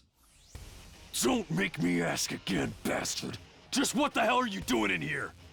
You've asked me that plenty of times already, and I keep telling you I got curious about something. I wanted to learn more about how the Revival-Matic works, so I just... That's not what I mean! How did you get out of your cage? Tell me that! Hey, calm down, Takemoto. How am I supposed to be calm at a time like this? Ain't you the one who said it'd all be over if this guy got out? I did, but... Now fess up! How did you escape? Takemoto shook Eito violently, but he didn't look the least bit concerned. I had some help from a friend. Let's just call them Kay.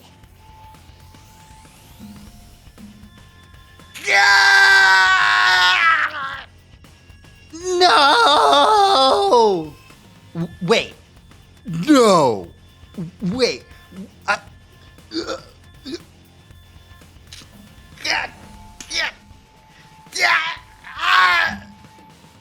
I'm zero escaping so fucking hard right now. You don't understand. You don't understand.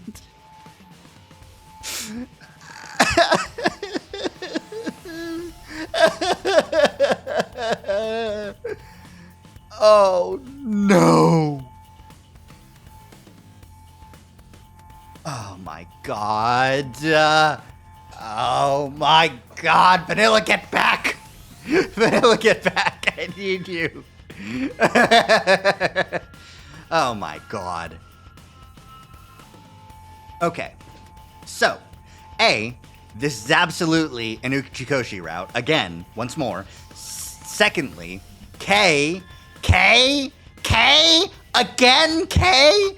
Pick any other letter. It's just K again. And they have the fucking leap suits now, so you can't tell who's in a leap suit. But I'm thinking that Eito is now having morphogenetic bullshit. And K does mean Karuwa. So it could be Nozomi. It could also, just for fucking no reason, it could be Kyle Climb. I don't fucking know. God damn it. They unlocked my cage for me. What? Well, who was it? Who's Kay? No, I'm afraid I can't tell you.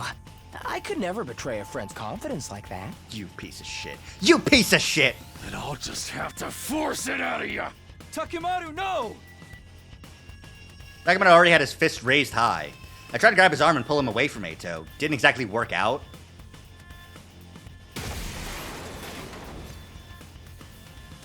A jolt of pain shot at my spine. I'd been knocked back so hard and so fast my guts were still doing somersaults even after I came to a stop. For a moment I had no idea what was happening. The next thing I knew, I was on the floor. Takimaru must have sent me flying, and I crashed against whatever was directly behind me, which just so happened to be the Revive-O-Matic. Huh? Sorry, man. Guess I overdid it a little. Are you alright, Takumi? Yeah, I think so. Fighting through the pain, I got to my feet. Then I turned around to look at the machine.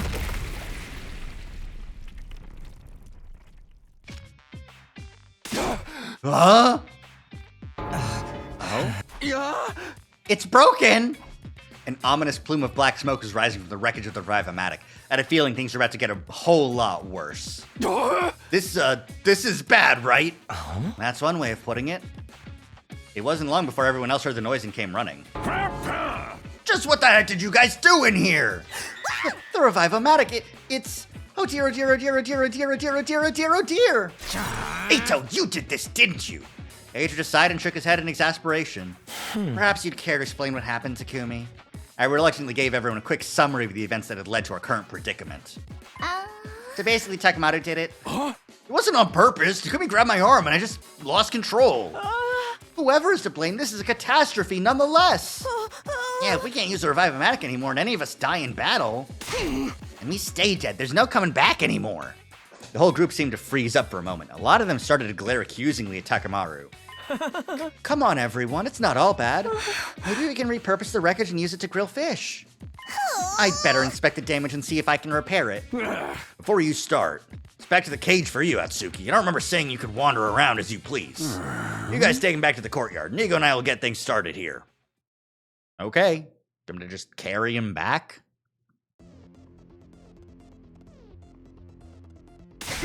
Okay. Now that we found Eito, it's time for his... What did you miss, Vanilla? Let's go on a quick summary tour. Let's see how far back this goes. Holy shit. Can I use the mouse to...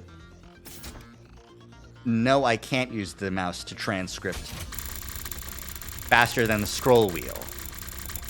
Okay. Okay. Okay, so, we won the battle. We beat up Pakron. Hoodie showed up again, and it was the Supreme Commander. It was Veshnus. I'm Veshnus. You can understand us now, too? Was that your attempt at a bluff, or do you really not know? The hell are you talking about? I see.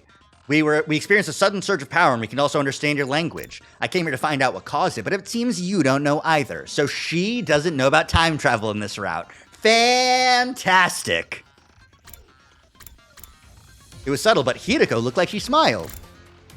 If we can defeat their leader, it'll end the war right here. Don't bother. I'll kill you all. And that's not fun. She picked up Pakron, but she didn't absorb Pakron. She just picked him up. Picked her up. How enraging. If you have to get a rager, do it in your own time. Thank you, Kurata. We won. Hideko said the next battle's day 15. We get a week of a break. We went to the roof. The next morning, Eito escaped. So we went around looking for him. I found him in the infirmary of the Revive-O-Matic.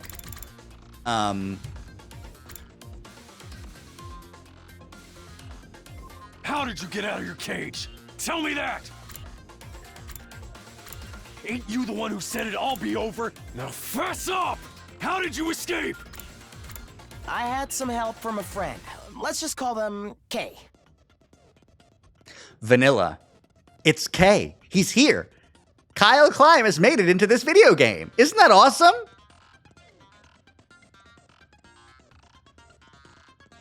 Or it could be K for Katawa. or Kirifuji, or, you know. Anyways, so Takemoto pulled up his, tried to punch Eito in the face, but sent Takumi flying, and we crashed into the Revive-O-Matic and broke it. So the Revive-O-Matic is currently broken. And, yeah. That's where we are.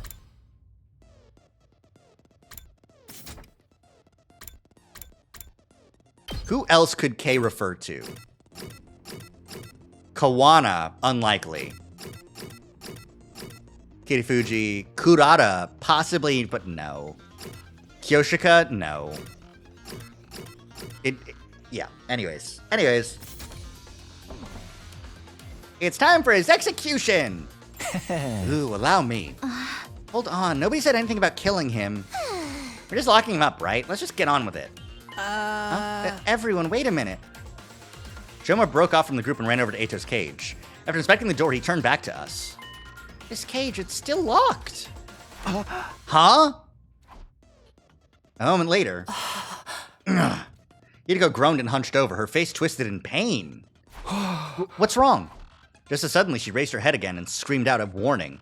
No. Not that cage. We have to put him somewhere else. Huh? Why? I can't explain it. Just trust me. This is all so sudden. Yeah, you gotta at least give us a reason. Everyone looked confused and a little uncomfortable. But that atmosphere soon dissipated when there was another scream, this time from Kako. Blim blam blarm! I see it all now! What? What? Seriously, the hell is going on? That was the sound of Kako's detective senses going off. I assume you've made another brilliant deduction, Sister Dearest? Oh. Eito, you said that Kay opened your cage for you, right? That's right. So then why is the door still locked? Well, did Kay lock it again? No, that wouldn't make sense. The cage would have been empty. There'd be no point in locking it. There's only one key to this cage anyway, and that key is... I've got it. Sita gave it to me when we left the infirmary. So how did Kay open the cage in the first place? If Sita had the key up until now, there's no way anyone else could have opened it. In other words, there never was any Kay. Eito escaped from the cage all on his own. Everyone gasped and looked at Eito. In response, he just smiled. I see. That's an impressive theory. But even assuming it's true, how exactly did I get out all on my own? Oh, well, you must have... I don't have a clue. What a pity. Should I tell you the answer then? Your first guess was actually the right one. After I left the cage, Kay locked it up again. I'm calling BS! That does sound pretty illogical. Perhaps, but consider the alternative. What's so logical about the idea of me breaking out on my own without even damaging the cage? Okay, then tell us who Kay is. I've already told you I can't. How about we torture it out of him? Ooh, sounds fun. There's no point in doing that. If my dear sister's theory is correct, there is no Kay, so obviously can't tell us who they are. Alright. Party pooper. Either way, we should assume Kako is right. In that case, we'll have to find somewhere else to lock Eito up. If he could just break out of these cages on his own, anything could happen. Where are we gonna put him then? Oh, I have an idea.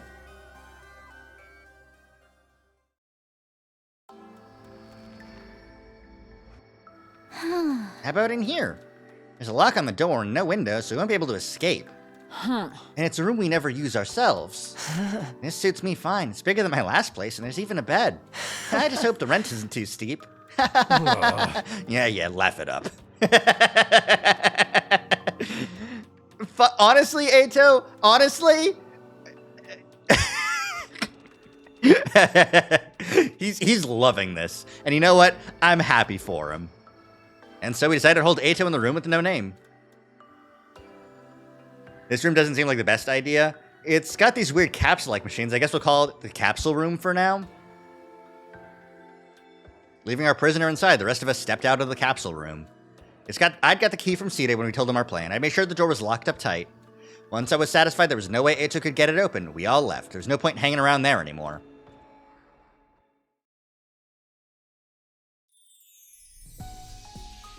I had a lot on my mind. Ato, the broken Revive-O-Matic, this mysterious K person, and whether or not they really existed. And Day 100 was still a long, long way off. I'd have to strengthen my bonds with the others if we were going to become a real team before then. Hideko said she'd tell me everything today. Tonight, actually. That means I still have some time to kill. Maybe I'll go hang out with someone for a while. Free time! Finally! This room doesn't seem like the best idea. See, I think that those capsules were just used to create... Oh, fuck. Create all of us, right? So if we leave him in there and we're all created beings, then does that mean that he can... This is actually the route of oops, all Atos. I hope not. But can't be too sure. It's possible. All right, who can we hang out with? Moko, Shoma, and Kako. Too many Atos. Too many Atos. Too many Atos. Too many Atos. One is already too many. That's true. Okay. Unfortunately, no one I can hang out with today gives me anything other than the affinity and the... Because I'm all maxed out on their stats. I'm maxed out on endurance, social studies, and literacy. So let's hang out with someone I'd like to hang out with, and that's Kako. I need to learn more about Kako. You know, she probably is the one who actually likes all the fortune-telling stuff because of the, you know, the visions. Hi, Takumi. Want to play roulette with me? I'd really like to gamble at a casino like this just once. It makes me feel like a celebrity. Okay, Takumi, you're gonna leave here flat broke. I don't want to be broke. I don't have any money in the first place. Oh, are you ready to face me? What kind of laugh is that? Oh, don't you know? That's how celebrities laugh. I understand Kako better now. She likes the celebrities, I see. Nozomi!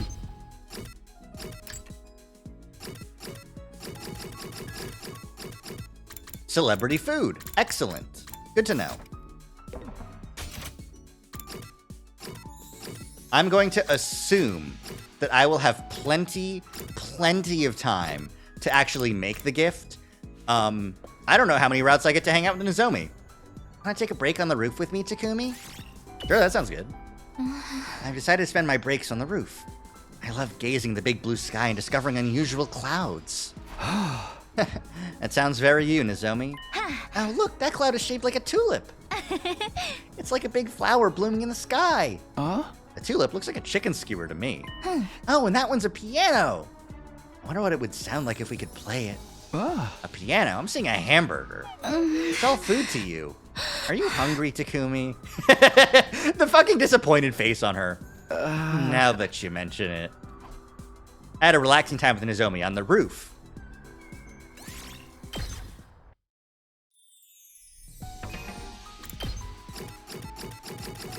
What does she want? Cute ornaments. Excellent. Good to know. Before I knew it, the sun was sinking beneath the western horizon. The night of day 9. This is when Hideko promised to answer all my questions. Better go find her. Didn't have to look for very long. I happened to glance around the roof and spotted someone sitting on the other side of the fence. It was Hideko. What's she doing over there? Hopped over the fence and sat down next to her. Hideko? We're crying on the roof with Hideko? On the edge that you can fall off? While the Revive-O-Matic is broken? Huh? This was something I hadn't expected. Hideko looked different. It was her eyes. They were usually so sharp and cold, never betraying the slightest hint of weakness. But now they were filled with tears. Big, wet tears that ran all the way down her face. I didn't understand. Why the sudden change? What was going on? This was so far removed from what I'd come to expect from her. My brain just couldn't process it. I felt like I should say something, but I couldn't find the words. What do I do? What do I say? What can I say? The normal thing to do in this situation would be to say something comforting, something considerate.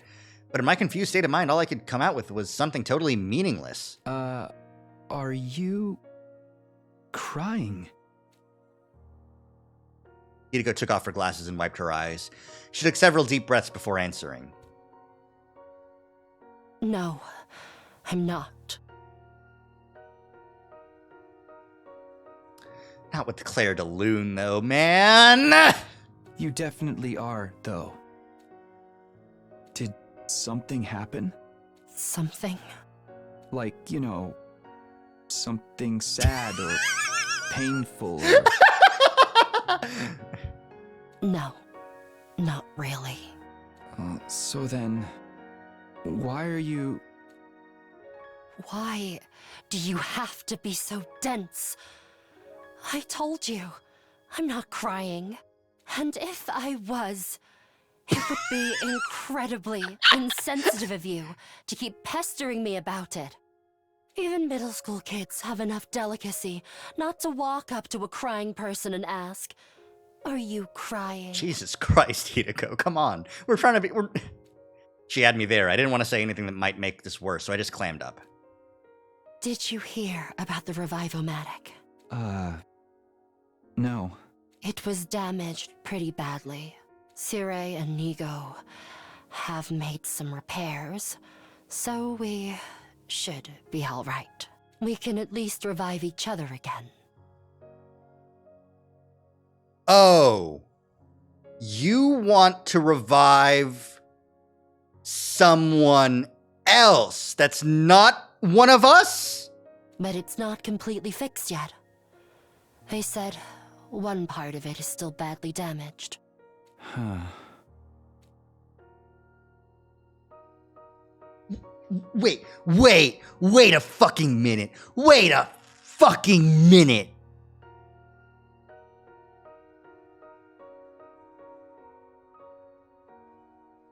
The Revivomatic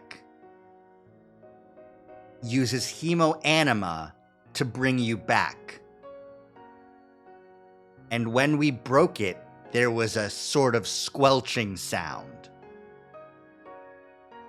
Is the Revivomatic another person?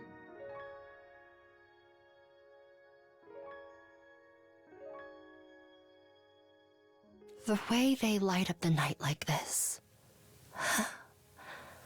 they're really quite beautiful. The Undying Flames? Yes. The same flames that will raise this world to the ground in another 90 days. Ball of fire flickered in the distance, if it were already burning away the night sky. The way the flames moved, you could imagine they were dancing with joy or writhing in agony. What are you doing here, anyway? Do you really have to ask? She avoided my gaze and turned back to the horizon. A cold breeze blew, ruffling her hair. It's the night of day 9. You promised to tell me everything if I made it this far. I've done everything you asked. Followed all your instructions without question. So now it's your turn. It's time for you to keep your promise. There was a long silence while I waited for a reply. Every time the wind blew through Hideko's hair, it released a gentle, sweet aroma into the air. It was calming, comforting. I'd smelled it somewhere before recently, but I couldn't quite place it. Does this scent lavender? Just as I started to recognize it, Hideko spoke up again. No. It's not over yet. Why not? My instructions. I have one last order for you to carry out. What is it? Even now, she still wouldn't look at me, which made her request little more than a whisper even more surprising. Kiss me.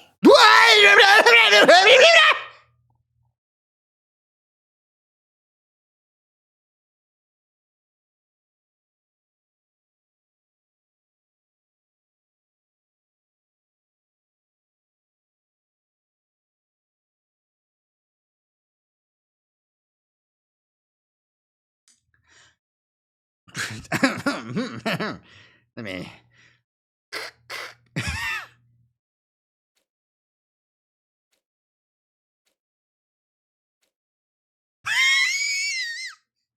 Huh? After the first time that evening, I found myself at a complete loss for words. Was she serious? Was it a joke? I really couldn't tell. It had to be a joke. There's no way Hideko would... Maybe it was a trick? Maybe this was her plan all along? By giving me an impossible order like this, she could weasel out of our deal right at the end? You failed to uphold your end by refusing to carry out my orders. I don't have to tell you a thing. I could imagine her using that excuse to call the whole thing off. This girl was an evil genie. No! Dude, she's crying! She's crying because she's trying to save you dumbass. Ugh. Although, what if it wasn't a joke or a trick? My palms were sweating, my throat was dry. I need to decide how to deal with this and fast. I couldn't just stand there like a statue all night. I don't understand. How did it come to this? What am I supposed to do?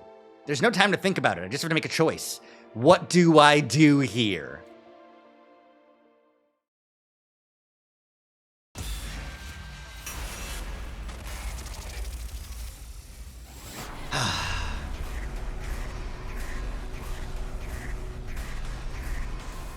I kiss Hiruko.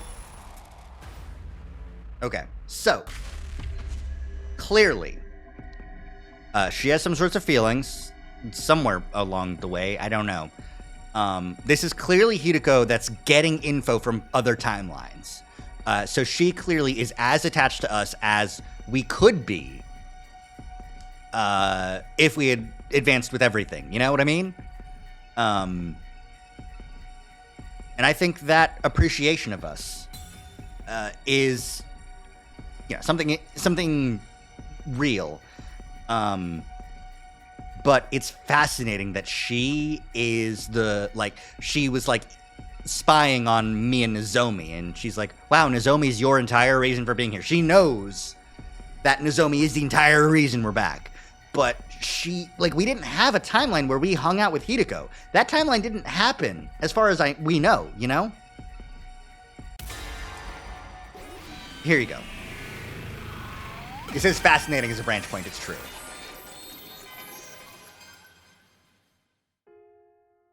Shameful is the man who spurns a woman's invitation. Exclamation point. Jesus Christ, man. Not exactly. I was just trying to mess with Hideko. I would bring my face ever so slightly near her, making her believe I was serious. And when she panicked, I'd tell her it was all just a joke. That was the plan, anyway. But this is why you should stick to what you know. Because before I could even lean in closer to Hideko, it was like she sensed something was up. You idiot! What's the matter with you? I forgot about Katawa for a moment. Sorry, Katawa. Listen. Hey! Who's the real idiot here? Takumi! Hideko shoved me by the shoulders and I plummeted headfirst off the edge of the roof!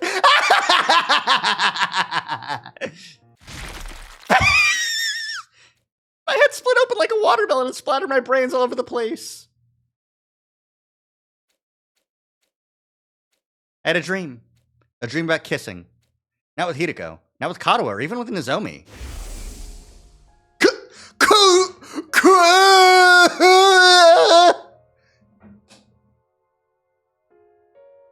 In the what in the how in the how in the what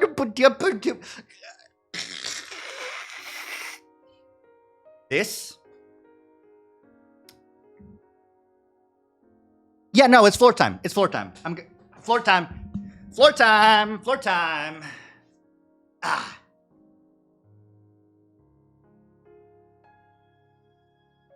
Here we are on the floor. Thank you for the shanks on my unconscious body. My avatar has left. I'm unconscious. I'm astral projecting. Ugh. Yeah. This is right. This is good. This is right. This is how things are supposed to be. I'm glad this is my second route. Honestly? Ow. Yep. Okay. Honestly, speaking honestly here, you know how honest I am? Sorry for the USB disconnection noises. Man, it's really disconnecting, huh? But honestly, this timeline bullshit is really good for a second route. You know? Maybe I didn't want my first route to be Cult of Takumi, but this is a good second. But with Kurata, with Kyoshika, and with Tsubasa. But why? For some reason, I felt this sense of guilt. Guilt? Toward who?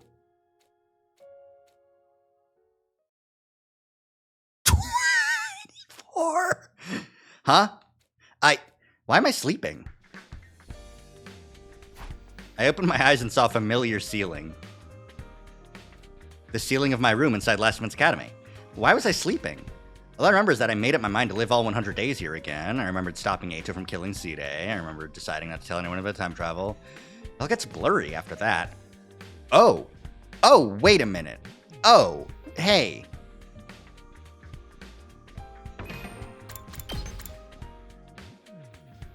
Are you sure we're on this route, though?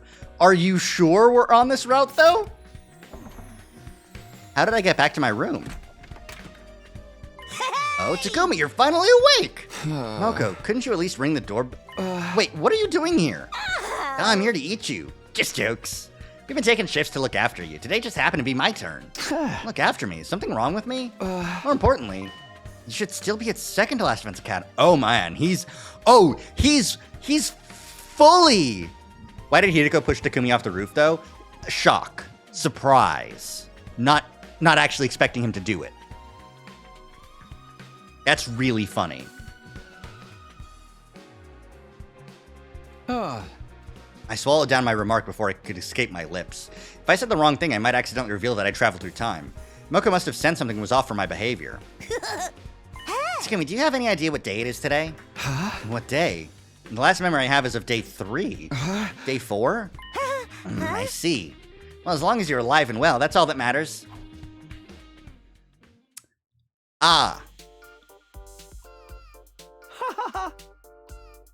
Well, do you get the general idea now? Yeah, I think I'm good.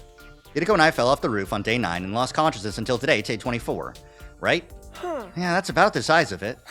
How about you, Hideko? Well, I'm a little confused, but I believe I understand. After waking up, Moko brought me to the cafeteria where everyone was gathered. They explained everything that happened to me and Hideko. Let's see if I have this right. On the evening of day 9, Hideko and I fell from the roof and died. Our bodies were found and immediately brought to the Revive-O-Matic for resuscitation, but the machine bugged out and I was brought back with an incomplete memory. That's why my memory stopped suddenly. Hideko didn't remember anything past day 3 either. In other words, how we fell off the roof and what exactly happened to us was as much a mystery to her as it was to me. Jesus Christ. Fucking everything that happens from here. I decided not to reveal the secret, but Hideko acted a little bit weird, but nothing else here. None of the other Hideko bullshit. This feels like I should really go back and change things. But here we are. Here we are. Here we are. Maybe the two of you shacked up for the days you were missing and threw yourself off the roof in a lover's suicide. Come on, we'd never do that. It's so nonsensical that it's not even worth refuting. Anyway, Takumi, do you really not remember? I told you, everything after the middle of day 3 is gone. Why do you keep asking anyway, do you? No, I don't remember a thing. That's why I'm asking you, so I can find out what happened. Wouldn't it be interesting if one of you was lying? Come on, take off your tinfoil hat. I can assure you that both of them are telling the truth. How the hell can you be so sure? Because of the problem with the Revive-O-Matic. When we brought Samino and Shizuhara back, the most recent available backup is from the afternoon of day 3. So their lack of memory is scientifically proven. There's absolutely no chance one of them is lying or keeping the truth to themselves. But that doesn't make sense. We got together with you guys on day 4, didn't we? So shouldn't their memory cut off before our team introduced ourselves? How did Takumi know who I was when he woke up? Well, it's because of my memory of the previous 100 days, but I couldn't come out and say that. I said I wouldn't tell everyone about the time travel. That's a good point. Maybe there's some memory fragment still lingering in my brain? Yeah, well, that's fair enough. Anyway, it looks like we're not going to have any fun mystery here. What a total drag. Yeah, well, I know you're still totally confused, so I guess we should finish explaining everything. Our friends filled us in on the events from the afternoon of day 3 to our deaths on day 9. Then they told us everything that happened up until today, day 24. I had some lingering questions, but they were too trivial to bring up. After all, according to Moko, we hadn't had any casualties while the two of us were knocked out. We really put in the effort. While you guys were out, we swore we wouldn't lose anyone. Maybe we should have just stayed unconscious so the battles would keep going so well. Speak for yourself.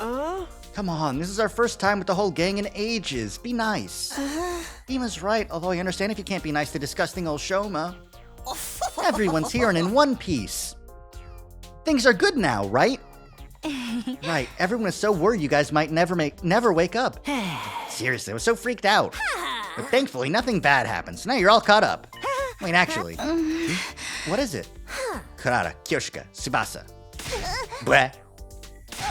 Forsooth? Huh? Hey! The three of you were so worried about them, but you haven't said anything today. Oh, right. I'm just feeling like, wow, great to have them back.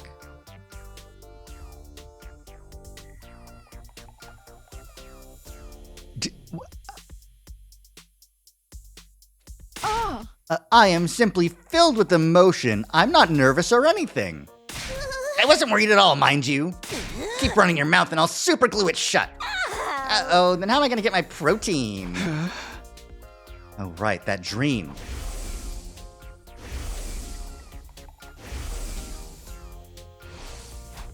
What was that all about anyway? It involved the three girls Moko just called out for being especially concerned about us. That's... Okay, I can forgive you because you're not on the Uchikoshi. You're the Takumi that's before the Uchikoshi route took hold of you and gave you the extra IQ points. You are still stupid, Takumi. It's probably just a coincidence, right?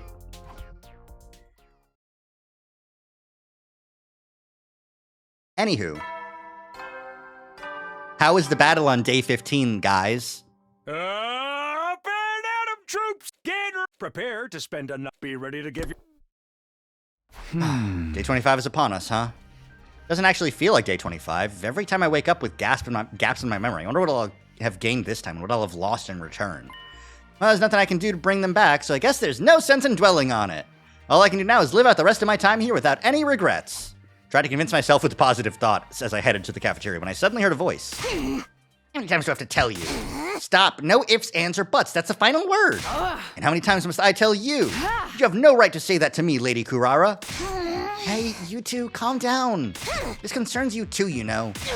You're just gonna stand around and pretend this has nothing to do with you? I'm not pretending anything. Are they fighting? And hey, aren't these three the very same people who... Whatever, I just need to stop this.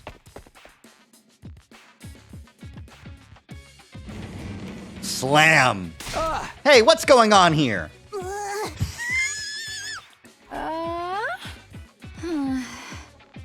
Even though the three of them had just been practically screaming at each other, now it was so quiet you could hear a pin drop. Are you fighting over something? I don't know how to put it.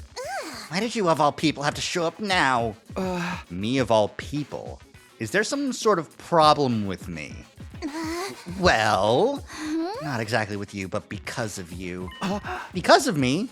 Why are the three of you fighting because of me? Because we had dreams. Oh, good. Even though, okay, I was like, oh, did you guys kiss me in my dreams? No, what happened is morphogenetic field bullshit. It's still here. Oh. Hey! Dreams where we kissed you, Sir Takumi. It made me believe that you and I are bound by a red string of fate. Hold it, you're not the only one. Wait a second, what's going on here? Was this connected to the dreams I had about the three of them? I can't bring myself to say it. Tsubasa, you tell him. Keep it factual and detached, don't embarrass me. Huh? Why me?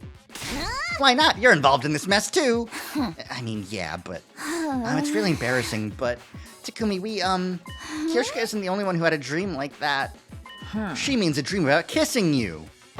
She's trying to be indirect, you tactless moron. Actually, Kurata and I dreamed about it too. Let me get this straight. While I was knocked out, Kurata, Kyoshika, and Tsubasa, they all had dreams about kissing me, just like I had of them.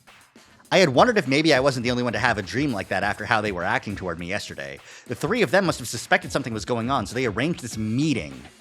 As a result, they found out they all had the same dream, but that wasn't the end of it. Kyoshika claimed she was destined to be with me.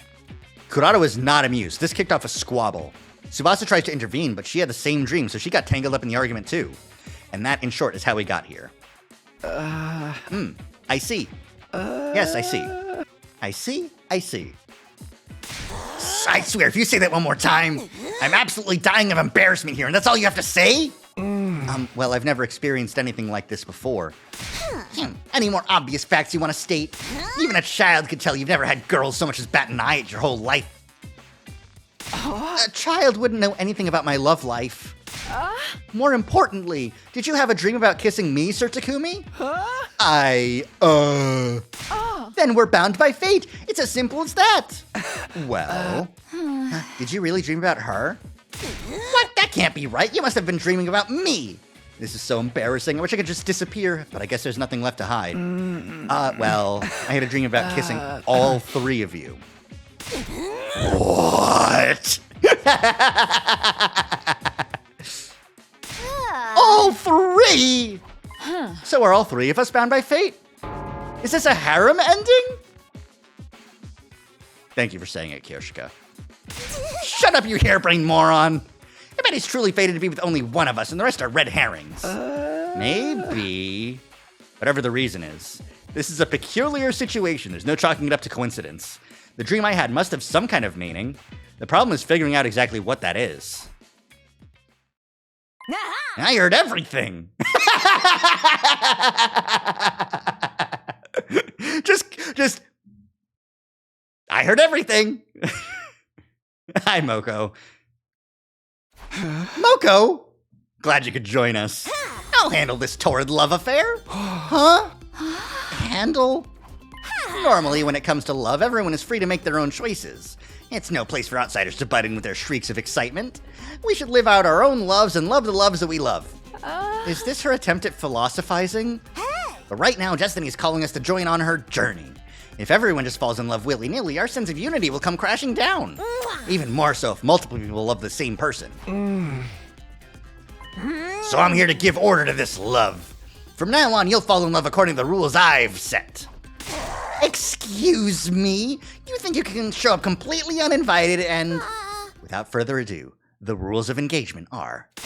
1 round every 25 days, one-on-one, winner decided by knockout. 1 round every 25 days. One-on-one? By knockout? That sounds dangerous. Obviously, for whatever reason, Takumi is the new hotness for you ladies.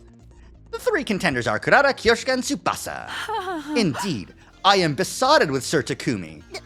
Well, however you want to put it, I don't care. I guess I agree. But with so many of you madly in love, we can't have you all make a move at once. It'll only lead to fighting, and it'll be way too much for Takumi to handle. So we'll split the remaining 75 days between the 3 of you. From tomorrow, day 26, until day 50, one of you will make your move on Takumi. From day 51 to 75, and 76 to 100, same deal. You'll confess and receive your answer during the time frame allotted to you. In other words, absolutely no flirting or courting outside of your time. I see, so that's why you said 1 round every 25 days. Exactly, thanks for the summary.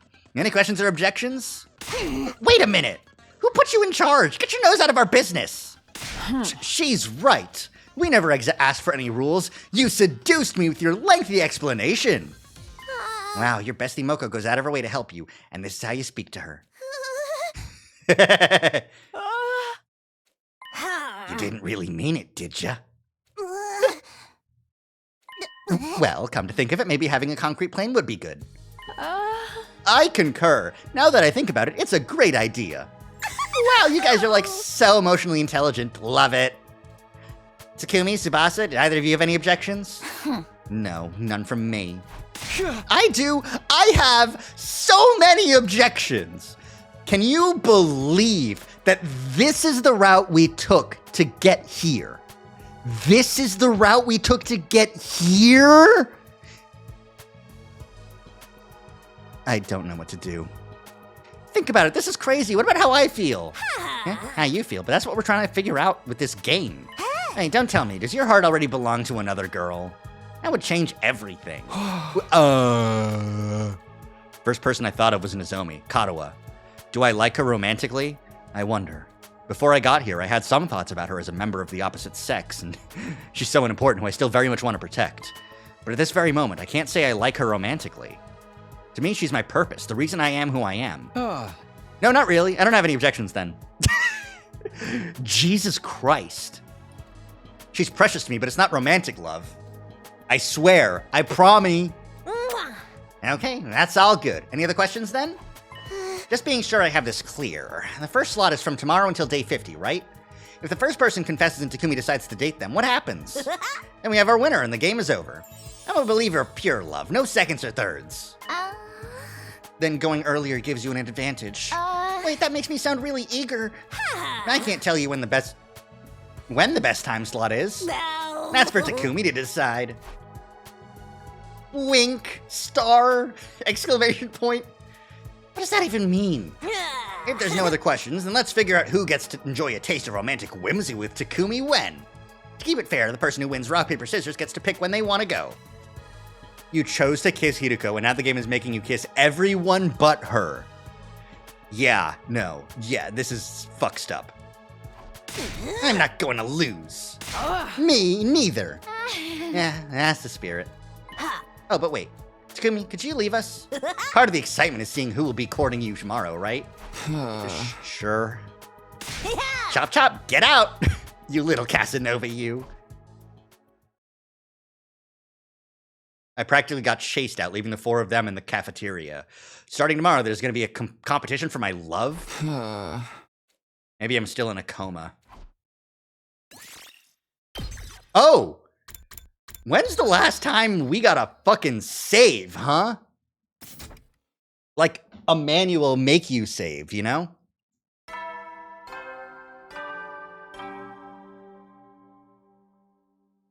Up and Atom troops, time to rise and shine! The fact Kurata is actually going along with it means she does like him. Yeah.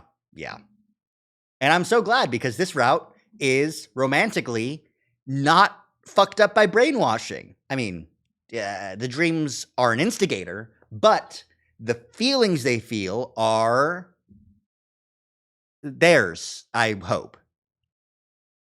Get ready for your 26th day. Prepare, be ready to give your... Well, according to yesterday's discussion, starting today until day 50, I'm going to be romancing either Kurata, Kyoshika, or Tsubasa. Romancing? I can't even begin to imagine what that's going to be like.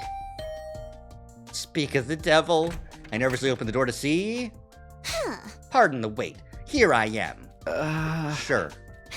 Hey, snap out of it. You should offer a lady a cup of black tea. I don't have anything that nice here. Wait, if you're here, does that mean... Yes, after you left the cafeteria yesterday, it was decided that I would be the top batter. Well, you must be thrilled. Of course. What do we do now? Don't you worry, I've spent some time thinking on it. Ta-da! We're gonna use this to have a movie date at home! Oh, the projector! Yes, I made it with a Gift-O-Matic. We can't go out on an actual date anywhere whether we are in love or not, so I think this is a great idea given the circumstances. I see.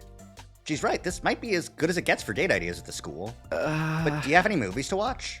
Can't use streaming here, so... Of course I do. I came ready. Or rather, that stupid Sirei brought some movie files here with him. Huh? Why would Sirei bring these with him? He said he brought them in the event we were overcome with boredom. But apparently he decided to keep that fact to himself because it seemed like we didn't need them after all. Just a stingy little rat, that one. A movie date does sound nice. Well, anyway, that's how I got the files. Let's start our movie date already. From now on, each of the girls will take turns making a move on me. I was a little apprehensive about the whole idea at first, but... I love movies!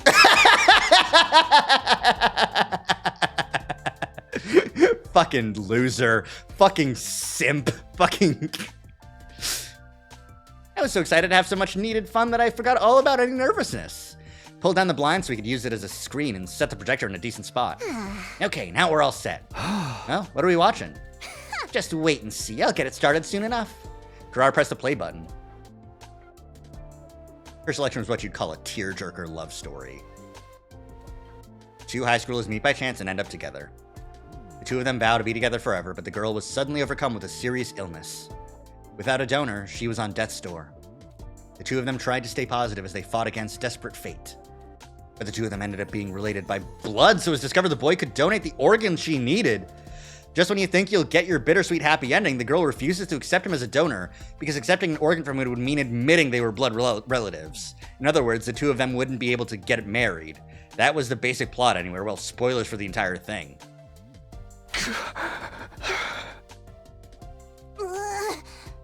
Are you crying?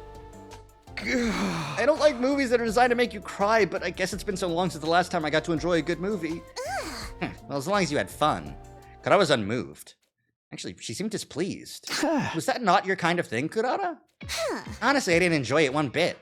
I would have had more fun cleaning my shower drain than watching this garbage. It wasn't that bad. No, I'm not even exaggerating. From start to finish, these nasty commoners are completely shameless. It was vile. Commoners? Listen, it's a known fact that humans belong to their own classes. Do you think that Kurata Osuzuki, the descendant of the renowned Osuzuki family, would ever be moved by a common love story of common people? The chance meetings of commoners, the first dates of commoners, the terminal illnesses of commoners, the organs of commoners, the marriages of commoners. It's all beneath me. As much of a romantic as I might be, I can't possibly empathize or get immersed in the romance between two apes. I hear what you're saying, but... What do you mean, but? I just mean... You know, you like me, right? What? By your standards, I'm just a commoner, not one of the Osuzuki family like you. It kind of seems like it would be impossible for a noble like you to want to be with a commoner like me. I see. You seem to have misunderstood the situation in a very interesting way. What do you mean? I don't know if I like you yet. Got it? But you fought with Kyoshi and Tsubasa and joined this game to romance me because you like me, right? More accurately speaking, because I might like you. It's true that I had a dream that we kissed. But that doesn't mean I like you. Of course I've been thinking about you, but I can't say for sure I fully like you. Just because I'm not sure doesn't mean I can't let that reckless numbskull Kyoshika do as she pleases. I can't let things reach a point where they can't be undone. Can't be undone. Jeez Louise, you're slow. I'm telling you, I would not enjoy seeing you and Kyoshika together just because I made a miscalculation. I see. So I've decided to win you over while I figure out my own feelings. So I agreed to Moko's silly rules. Do you finally understand now? Yeah, loud and clear. Well, I know you won't stand a chance against the charms of a blue-blooded lady, so be careful not to get all twisted up over me. Even if you like me, there's no guarantee I'll like you back after all. Yeah, I'll be careful. Thankfully, it doesn't look like that's gonna happen. She's a huge bitch!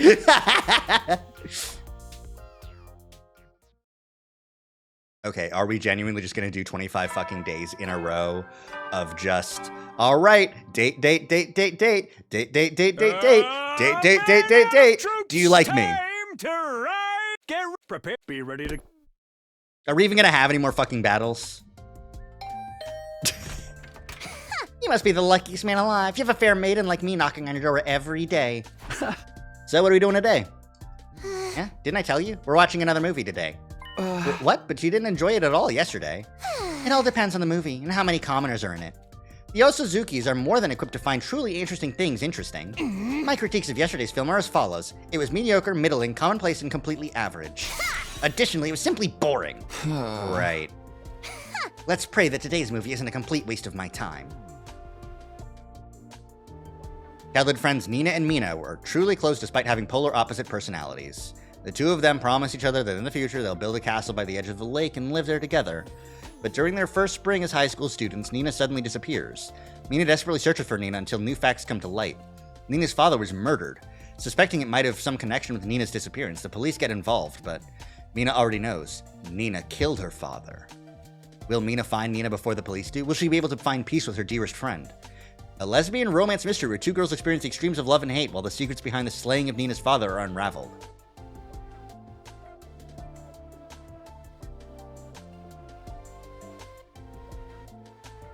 Well, how about it then? How even toxic is it? And that concludes my summary of Kurata's movie choice. Well, it was better than yesterday's disaster of a film. Was it? That's good to hear. Coming from sharp-tongued Kurata, that must mean it was actually interesting. Even though I wasn't the one who asked her out, I was relieved to hear she enjoyed herself this time. This reminds me. Don't you like Nozomi? Huh? Why would you ask that out of nowhere? It's not out of nowhere. The movie got me thinking. The second heroine had a similar vibe to Nozomi, didn't she? Really? I don't think so. Why do you think I like Nozomi? And there's just something about the way you look at her that makes me suspect it. Like when you look at her, your eyes always momentarily look a little sad. Or maybe just clouded with lust because you want her voluptuous body all to herself one day. Definitely not the second thing. No, so then it's the first thing. No. Maybe sometimes I stare at Nozomi when I see Katawa in her. But it's not because I like her. Anyway, what about you, Karada? Have you ever been in love before? Listen, she's yuriing out right now. She's finding the color paint to paint the tomato and make it bisexual flag. Have you ever dated anyone before? You want to talk about that? I don't know if it was exactly love, but I was engaged when I was little. Engaged? It's not that surprising. In fact, it's incredibly natural that a descendant of the Osuzukis would be engaged. But I've never met any suitor more than once because they're never worthy of me. Huh? What do you mean? I must have been 6 or so. My father introduced him to me and told me I was to marry him. But he's a snot-nosed little brat. Any way you looked at him, he was nowhere near good enough for me. So I used every trick I had up my sleeve to make my father change his mind. I completely dragged him on the line for some terrible things he'd done and supplemented it with some stuff I'd fabricated. Even in the real world, I physically dragged him by the... Well, let's not get into that. No escaping you, huh? Thankfully, that helped scrap any discussions of marriage between us. At the age of 6, yes. Since then, a number of equally insufferable brats have been brought before me as potential husbands, but... Well, I used a similar trick to take care of them. None of them were any good. I'd have figured that anyone your parents would suggest as a marriage partner would be pretty normal. Every last one of them triggered a visceral aversion. Just breathing the same air as them repulsed me. Well, it's also possible I was just too prim and fussy back then. I see. Well, you're a step up from them at least. It was painful just speaking to them, but I don't mind talking to you a little sometimes. I see. Don't misunderstand me, okay? I still don't know if I like you or not. I'll kill you if you twist my words, and don't you forget it. Yeah, I'll be careful. This is just gonna continue, huh?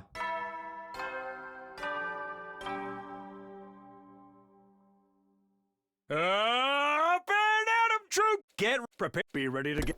Is there gonna be a battle? I don't know.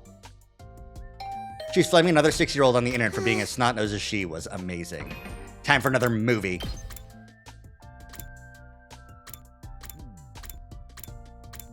Okay, 33 was the next battle in this timeline. In the Cult of Takumi timeline, at least. I don't get to see what timeline this is until I beat it, I guess. Fucking what? God damn it. This is so fucked. I can't believe this.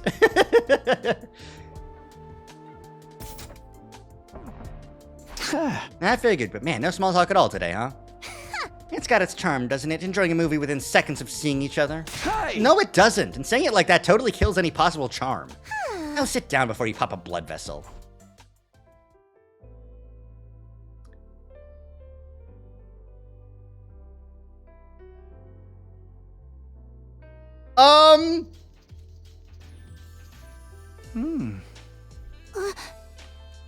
Gotta put on a spy movie this time.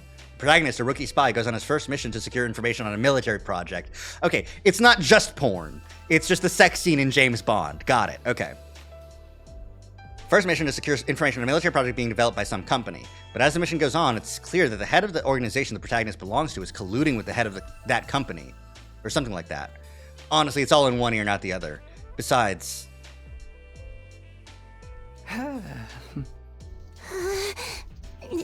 This sex scene just won't end! The last 2 times we watched movies together, Kurata and I never exchanged a single word, but I can't take it. It's just too awkward. Man, this is awkward. Uh-oh. I prefer watching these more mature movies. Or rather, I don't feel like I'm really watching a movie unless it's this adult. I might even go so far as saying I watch movies for these kinds of scenes.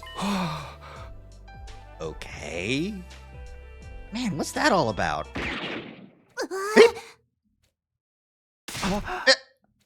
On screen, the protagonist was shot by the woman he just slept with. Huh? What happens if the protagonist dies?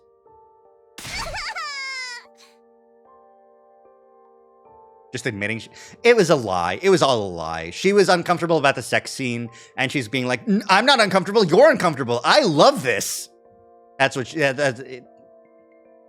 That's what it was. It wasn't a real admission. It's just like, it's her sooning out, you know? Yeah. I got so scared. What's wrong?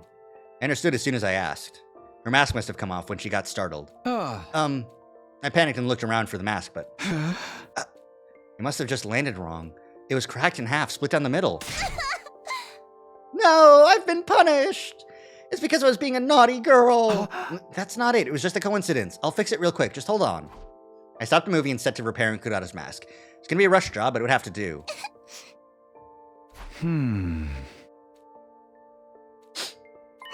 Hey, Takumi? What is it? You know how I told you I wasn't sure if I liked you or not? That was a lie. I like you so much, I can't fool myself anymore. Honestly, you've been on my mind ever since I had that dream. Oh, I don't want anyone to take you away. But I know I'm not cute enough. That's not true. Right, Kurata reversed her original personality when her mask is off. Does this mean this is how she really feels? Here, it's only a temporary fix, but you'll be able to wear it. Thank you.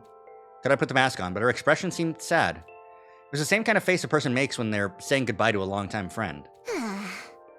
Her personality changes when she takes off the mask, but it's not as if it erases the memories of what happens when she has it on. She definitely remembers what she was just saying moments ago. I'll be leaving for now. Yeah, see you tomorrow. It was more awkward than even the raunchiest of movies. Damn.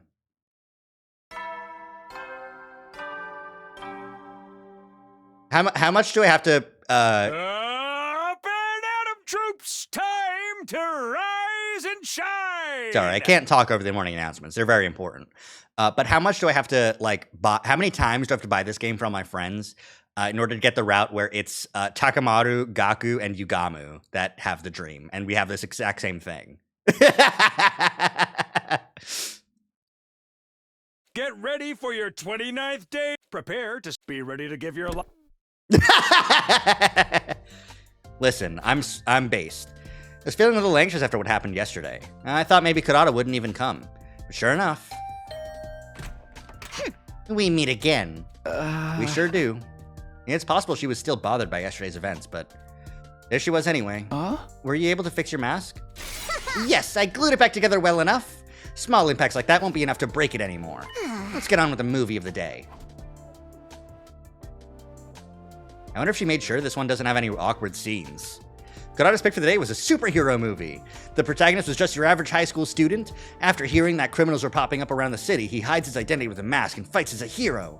The friction of trying to live a double life, the suspense of wondering if his true identity will be revealed.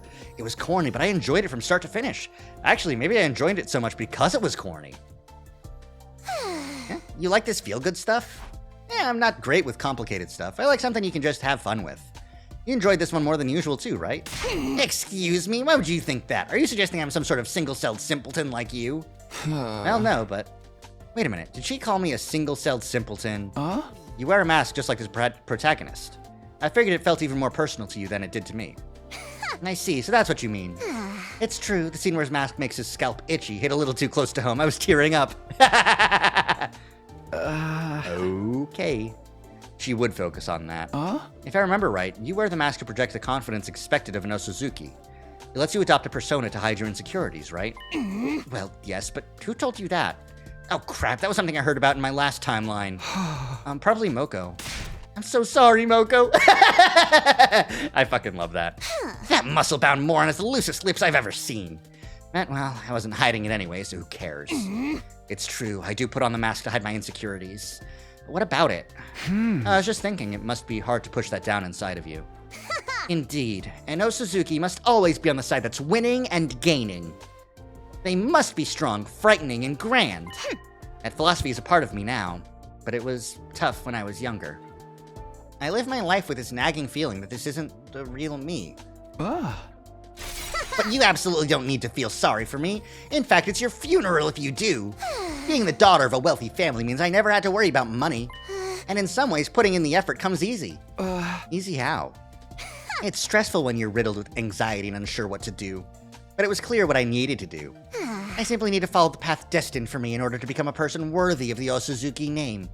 My only real obstacle at the time was how much I hated myself when things didn't go how I wanted. I see. I understand what she's getting at. But it still strikes me as a little sad. It wouldn't hurt to be your true self in front of us, would it? What are you yapping about? I'm just saying, if it's ever hard or uncomfortable behaving like an Osuzuki, then there's no problem if you're the real Kurata when you're with us. I could never do that! Being aware of my place as an Osuzuki is what makes me who I am! Telling me to throw that away is like bleaching a panda's spots! I'd lose my whole identity! Oh, well, you don't have to if you don't want to. I just thought maybe it'd be easier on you. Enough of your utter nonsense, driveling codswallop. Is it just me or is it hot in here? It feels like a sauna inside my mask. Feels the same as always to me. No? Then it's not the room that's hot, it's... I'm leaving! Okay. But... thank you. What for? Nothing! Goodbye! Fucking moron. Fucking stupid-ass Takumi. Ah, my hands. Soon. Get prepared. Be ready to... Bing bong. As per usual. When did this become usual? Kurata came into my room without waiting for me to invite her in. Or that's what I expected to happen, but... Huh? It's me. Can I come in? Moko, of course. Oh yeah, brother. The Mokester is here. Something wrong? Didn't Kurata tell you? Today's day 30. What about it? Geez, she really didn't tell you. I decided that while this game is on, you'll have a meeting with me on every day that's a multiple of 5. A meeting? Yeah, I'm gonna interview you about your love life with Kurata and get every last juicy detail out of you. As your game master, I need to know how things are progressing. I see. If I remember correctly, the whole point of this game is to avoid conflict. Guess it's not at all unusual to have regular meetings to make sure our relationships aren't being strained. Okay, let's relocate. Isn't here as good a place as any? Oh my god, Takumi, you're so naive. A maiden like me might have a heart attack if she's alone in a room with a boy. There's zero chance of me getting worked up over her, but Moko is right. Maybe I've gotten so used to my routine with Kurata that it's making me numb to these kinds of worries. Well, even if I did feel some type of way, Moko would set me straight in a matter of seconds. And I guess I'm not supposed to bring that up. I guess we're not allowed to talk about the fact that Moko would... Thank you kindly for attending this meeting. Please take a seat. You know what this is giving? This is giving the therapist scenes from Until Dawn. It's just Moko. Did you borrow Hiriko's glasses? Perhaps. She could have made them in the Gift-O-Matic. Pardon me. I've brought you here today for our first meeting to discuss your romance with Kurata. Indeed. I look forward to working with you. Wait, what's with the glasses? Why are we being so formal? You know I love some pageantry. Not really. Ugh. Well, if they're gonna make you unnecessarily tense, I'll take them off. Hey! Well, better? Yeah, now I can relax. Well then, let's get right to it. How are you feeling? How am I feeling? Obviously, I mean about Kurata. Are you all melancholic and wistful because you've fallen madly in love? Or are you not feeling any signs of the burning fire of love inside? I wonder. Honestly, I did feel kind of a rush. Kurata's mask came off and I got to hear her true feelings. Her true feelings? She told me she wasn't really sure if she likes me, but in reality, I've been on her mind ever since she had that dream, and she doesn't want anyone to take me away from her. You're right. How could you not feel your heart skip a beat after that? I'm falling in love with Kurata! Get out of here, Takumi! But I don't know if that means I like her. I see. I totally get you. It's all copacetic. Copacetic? I get the general idea. It's consistent with what Kurata told me, too. And what Kurata told you? Oh, I didn't mention it. I've already had a meeting with Kurata. And I can't look at things objectively without hearing both sides, right? I see. Maybe Moko's better suited to being a game master than I thought. No. Well, let's end this meeting here. I'm gonna give you a little piece of advice, just as your friendly gal pal. What is it? As you've noticed, Kurata is pretty serious, which means she seriously likes you. If you let her down, she'll definitely be really hurt. I'm not saying you can't let her down, though. And I'm not even telling you to let her down gently either. Even though we're calling this a game, it's still a game where people's hearts are on the line. That's just how love is, no matter how you slice it. Just wanted to remind you. Thanks, I'll keep it in mind. A game where people's hearts are on the line, huh? Okay, that's it for gal pal advice. Yeah, we're really for sure done here. I'll let Kurara know you two won't be seeing each other on meeting days, so you should chill for the day. No. Chill and think about your feelings, okay? Yeah, will do. Do I get free time? No, I don't get free. No, my free time. I need to give everybody gifts. I need to get smarter at science. Get ready. Prepare to be ready to give your...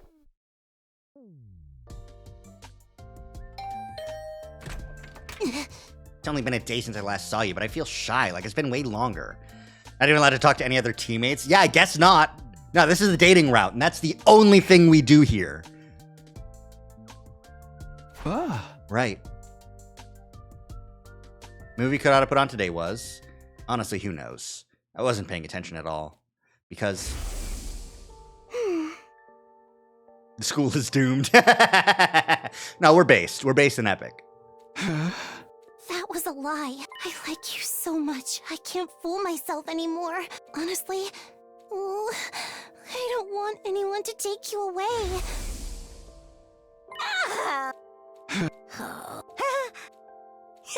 I know. I just saw it happen, okay?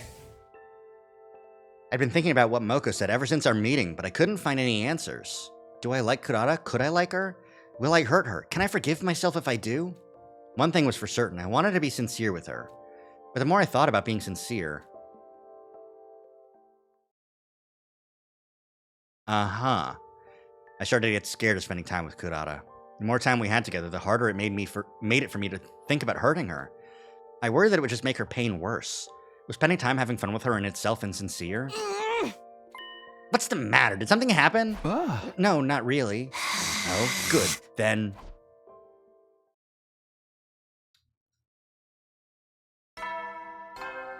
Battle day?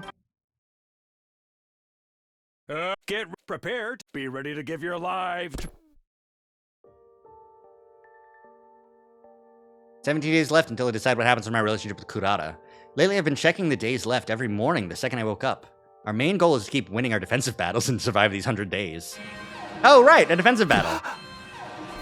Intruder alert. Defense mode initiated. Okay, so at the very least, the timeline hasn't changed that much from Cult of Takumi route. So that's something, at the very least. Damn, it's like the enemy could read my mind. I need to focus solely on the fight now. Off to the war room.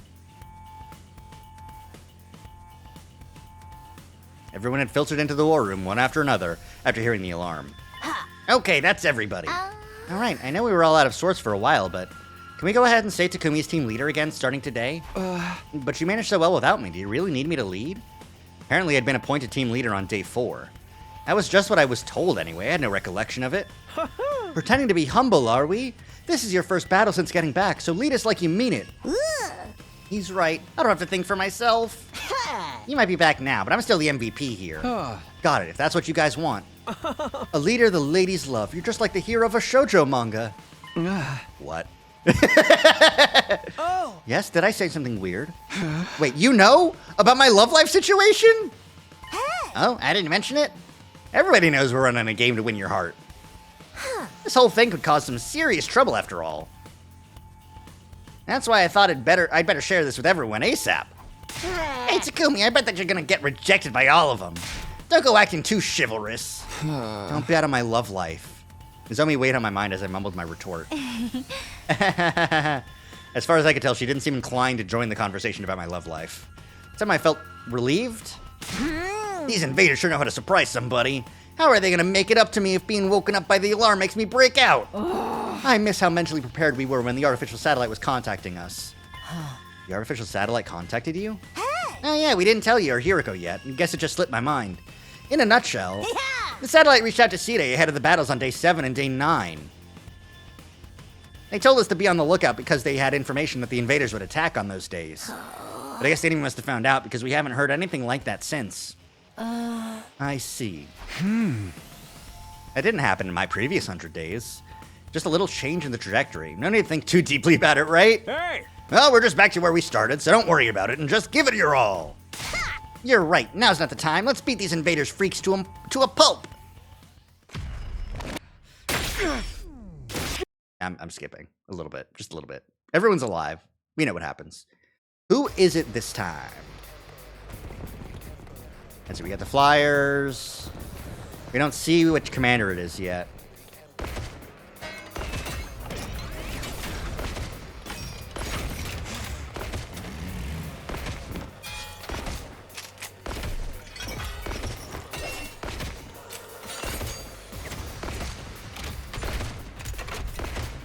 I can't believe Kiss Hiruko resulted in fucking dying and losing our memories. This is insane.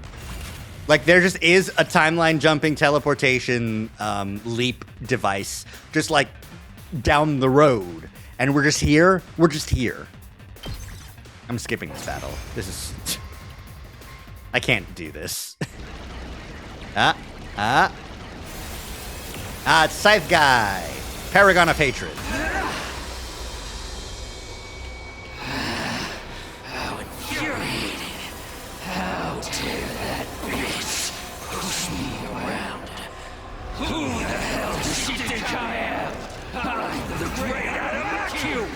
Adamakyu, sorry. You're all going down!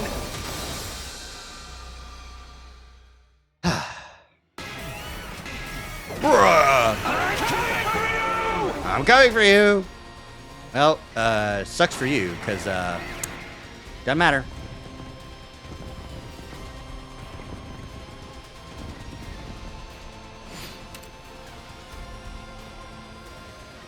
Player turn. Wave 2N. Yippee! Oh. Oh, she's back. You? Oh, right. This is the timeline where An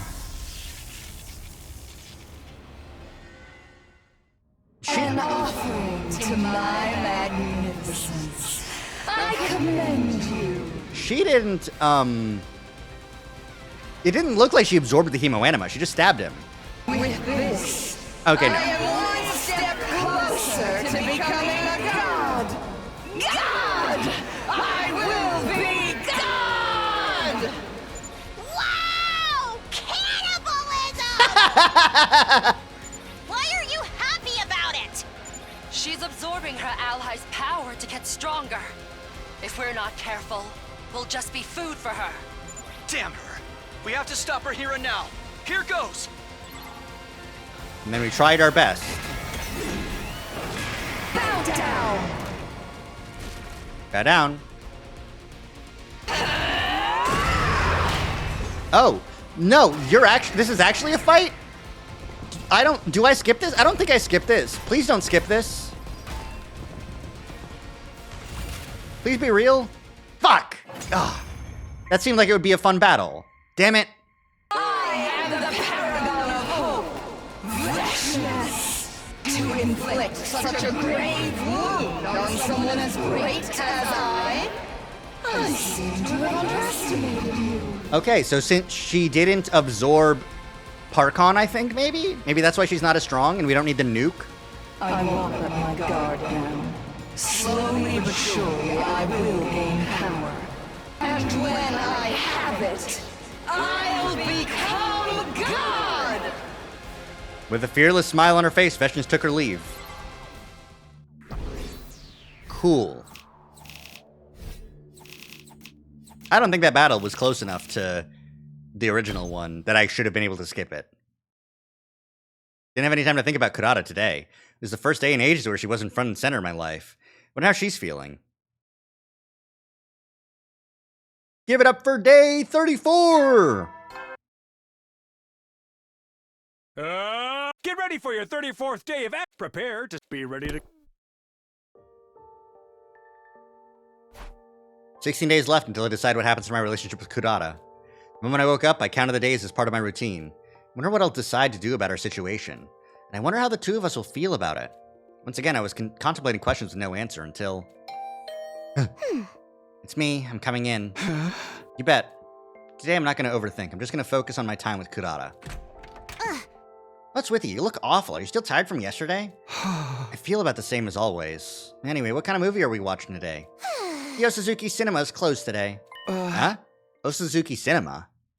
Wait, that wasn't the part I had questions about. Closed? As such, we'll be going on a date today. I'm not following.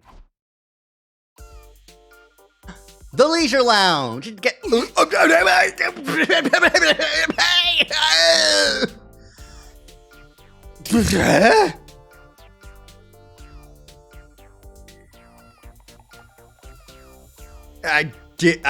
Of all the things I was expecting, this was not on the list. Hi, Kurata! What do you think? Well, you look like a tomato in a swimsuit. Was I supposed to tell her she looked good? Is a tomato mask supposed to look good with a swimsuit? I decided to just avoid this subject altogether. What's this all about? Why did we abandon our usual routine to go to the pool all of a sudden? It's a cute suit. I do like I couldn't live with this because it looks like what? Like silk, right? Like that's just gonna stick to your body in the weirdest fucking ways. Like you won't be able to get that to feel normal. Like the chiffon, that's what it is. Unless it can disconnect and you can take it off and put it to the side. Like that's weird. I just know you were drooped your head on. I just know you were dropped on your head as a baby. In a nutshell. Yes? This is a reward for your hard work yesterday. I get what she's trying to say, but unfortunately I'm pretty vanilla. I didn't have any niche taste, like for example, a preference for girls in tomato mask wearing swimsuits. I guess it's a sentiment that counts. Thanks, I really appreciate it. You'd better. If you decide to have a little fun by yourself tonight, I want you to have a vivid image in your head. You better jack off to me good. I'm not gonna do that. Anyway, come here. Kurata immediately turned away from me and started to walk. What now? Enough, just do as I say. And don't you ever delay either. Not in any situation, even if you're on the toilet. I don't even think you'd want that. What's the meaning of all of this anyway? What? Did you lose your memory again? No. I don't understand why you're telling me to lay down and close my eyes. Can you explain what's going on? You are truly the height of oafish brainlessness. You must be tired from yesterday's fight. All I'm saying is we should take it easy once in a while. That's really all this is? Huh? What do you have to be suspicious of? I mean, if we're just going to take it easy, we can just rest in our rooms, right? Commoners truly know nothing of relaxation. There is such a thing as a luxurious first-class way to rest, you know. Sounds suspicious. Like something out of a cash grab self-help book. Say whatever you want. I'm going to show you how to really relax. So follow closely and don't take a single step out of line. Would Kurata's relaxation routine fix me? Let's see. If we're gonna relax, it can't hurt to do it with her, I suppose.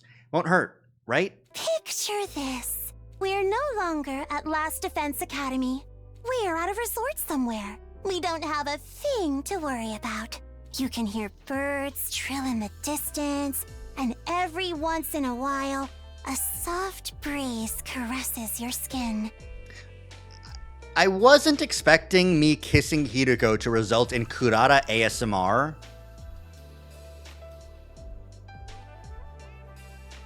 But here we are. Nothing else exists in this moment.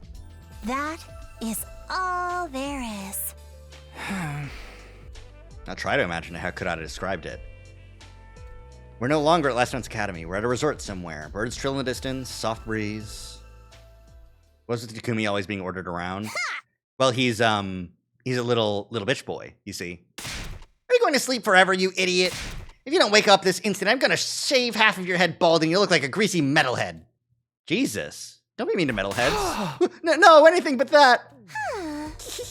You are at the deepest, most relaxed point of your sleep cycle. Now you understand, right? This is the first-class resting technique of the Osuzukis, passed down through the generations. Yeah, thanks so much. So my body and soul felt more refreshed than it did after a regular night's sleep. I have to hand it to the Osuzukis. Now you'll be able to watch movies with me without letting your mind turn to pointless things, right? Not again. Did you think I didn't notice? You've been completely restless the last few days with me. It's like your mind was elsewhere, like something was worrying you. So I invited you out today to help you reset. Of course, the part about rewarding you for your hard work yesterday is still true, too. If, perhaps, possibly, you're worried about whether or not you'll hurt me, I don't want to worry about that in the least. It's disrespectful, actually. I have to hand it to the Osuzukis. That's not quite right. I have to hand it to Kurata. Nothing gets by her. I can't keep anything from you. Do I like Kurata? Will I choose her, or... Well, I don't know yet, but I feel like I finally understand how to approach Kurata. Actually, I think she just showed me how. Directly? By doing something for once in your miserable life? Jesus Christ. Up and Adam troops, time to rise and shine! So true. Thank you, Vanilla, for understanding. All right, I think I've got 15 minutes left in me, and then I'll have to cut it. I need stream snacks. But I think that's what we're gonna call it. It's just 15 minutes. Get ready for your 35th day. Prepare. Be ready to get... All right, Moko time. What happened yesterday seemed to give me some kind of closure. Today I'll be able to face Kurata again. Are you stupid? I was feeling reassured when... Hey! Knock knock, anyone home? Hi! Takumi, you're there, right? Today's day 35, multiple 5, which means I have a meeting with Moko. Well, how's the romance going? Did you confront your feelings? I sure did. I reported everything that happened over the past 5 days to Moko. I told her I was scared of potentially hurting Kurata with my answer. I told her that my fear made it hard for me to fully face Kurata when I spent time with her. I told her that I felt prepared now thanks to Kurata's help. I see. Wow, the ups and downs of youth. Just listening to it puts a thrill in a girl's heart. Stop talking about it like you're watching a drama. Well, you kind of are now that I think about it. That's right. I probably wouldn't be having so much fun if it was my life. Hey! Remember that if the shoe ever ends up on the other foot. Huh? Speaking of which, what is it? What about you, Moko? Have you ever been in love? I figure you must have plenty of experience since you volunteered to be game master. Moko snorted and looked off into the distance as she continued. You want to know if I have ever been in love? I thought I was in love once. I was like, oh my god, I'm in the absolute throes of passionate romance right now. And this happened over and over and over. But looking back, maybe I've never truly been in love. That's how I see it now, anyway. Wow. Or Moko. Damn. We're going to get to the end of day 100 and we're going to be like, Moko, you've been by my side the whole time. It's actually you I'm in love with. Get ready, prepare, be ready to get... If I deny all of them. But that would have to, I have to deny Kurata, who's doing great work right now to be likable. Kyoshika, who I already liked, and Tsubasa, who I also already like. Rejoice, for I have come. We're gonna go back to watching movies now, is that right? Yeah, you know it. Okay, then let's get right to it. I was all fired up for some reason. All I was doing was watching movies with Kurata, just having a good time. Yet I was feeling somewhat positive, knowing that we were back in a good place. I felt like I'd be able to finally spend some real quality time with Kurata. The movie Kurata put on today was frankly a moronic B-movie.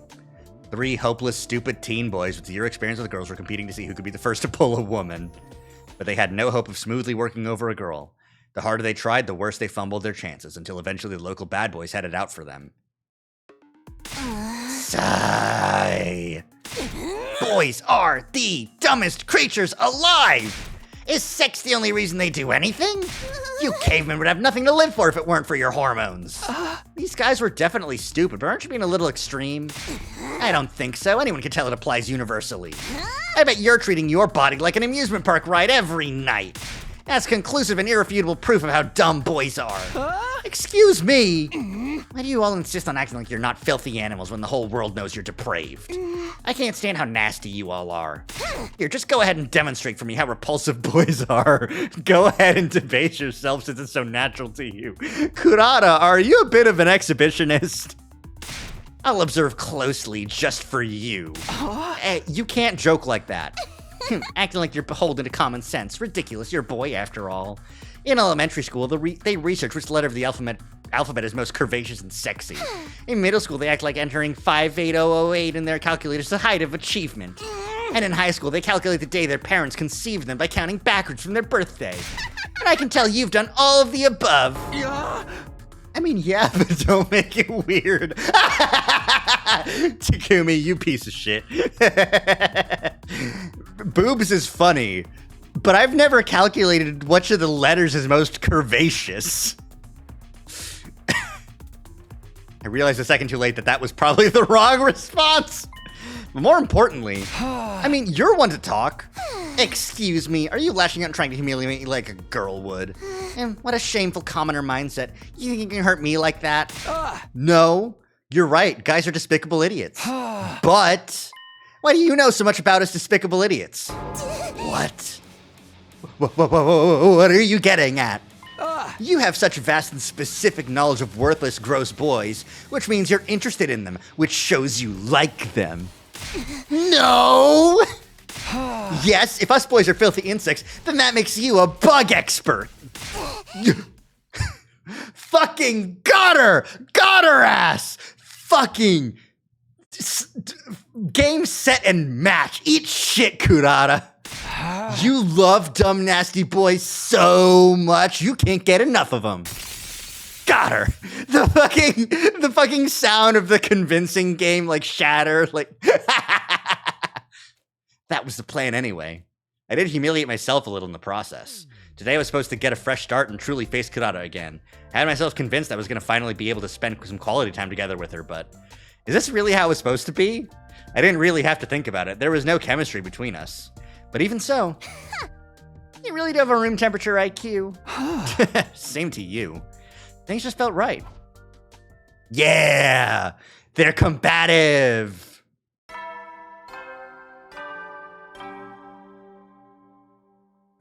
Get prepared. Be ready to give your life. Okay, what's today like? Oh, just the movie Kurata put on today was a cheesy boxing movie. Man, I love cheesy boxing movies. Cheesy boxing movies are pretty great. When's the next battle? Free time. Battle on day 43.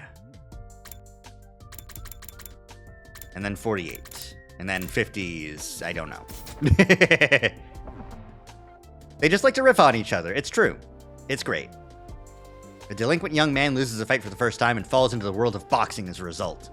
He started learning to box to get his revenge, but over time he came to enjoy it, falling in love with the sport itself. Or something. I felt like I'd seen this story before, but it was pretty intense. Hajime no Ippo, it's just, there's like a million boxing anime. The sight and sound of the impact as the glove connected with the opponent's jaw had me gasping. What is he doing? He clearly should have hit him with a right hook. Come to think of it, Kurata knows a thing or two about boxing. Maybe that's why she seemed way more absorbed in the movie than I was. Yeah, that's it! Give it to him! The protagonist's opponent was knocked straight to the floor. Hello, Megalobox. Exactly. Hajime no Ippo, Megalobox, anything.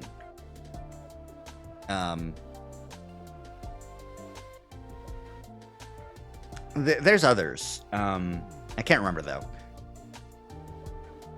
It didn't seem like the movie was quite over yet, but Kurata was so excited she started to shout. There we go! Yeah! You're way too emotionally invested in this. Excuse me, you're just pretending not to be invested. Giving a winner their accolades is one of the most time-honored acts of courtesy in all of history. I didn't say I didn't like it. All that matters is that Kurata's having fun. Oh. Wow. After the match, the protagonist embraces the heroine and they kiss. It wasn't anything intense that would be awkward to watch with family. It was a completely normal kiss, totally commonplace, just like the one we shared in our dreams.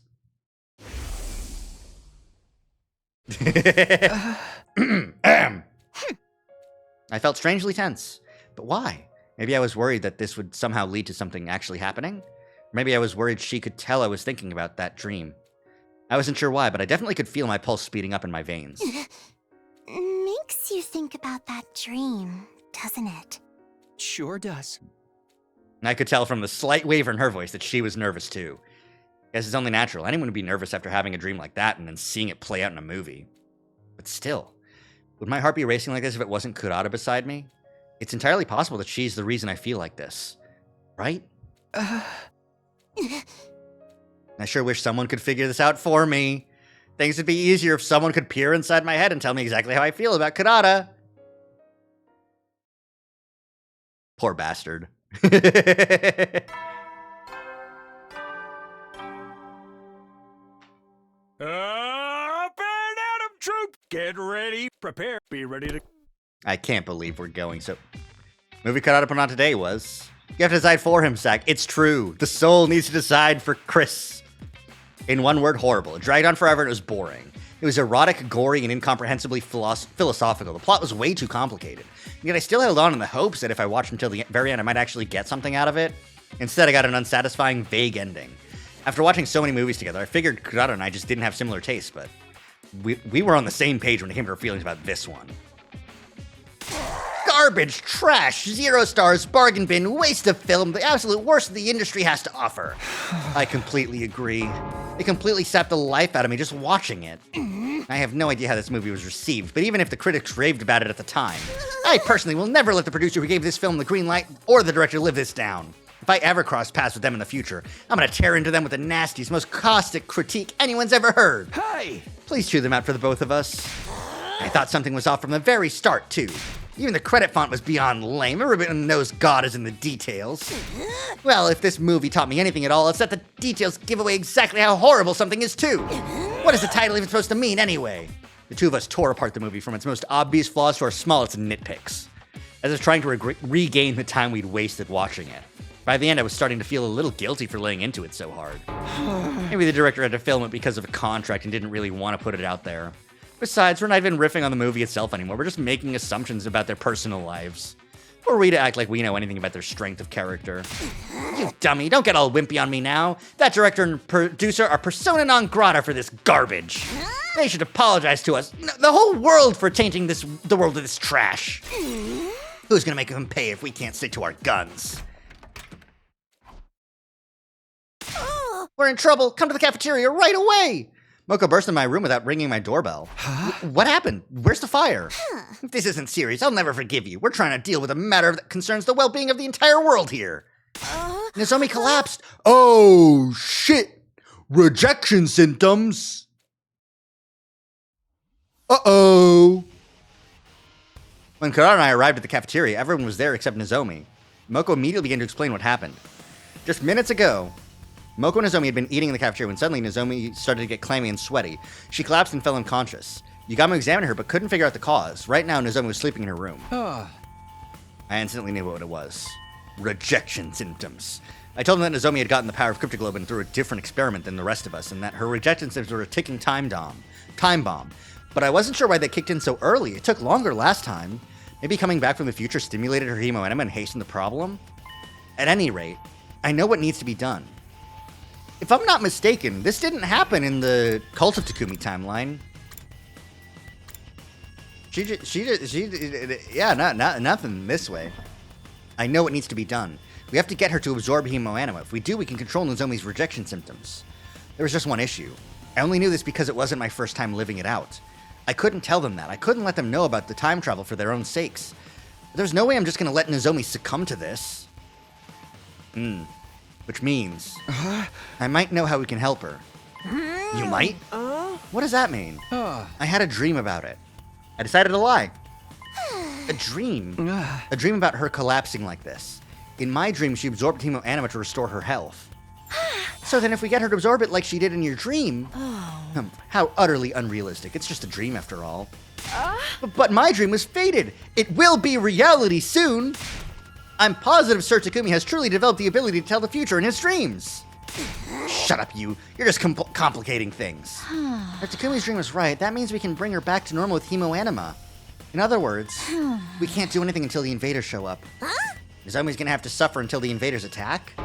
Absolutely not. That's too horrible. No, we'll be the ones making an attack. Oh, where would we attack them? At their relay station.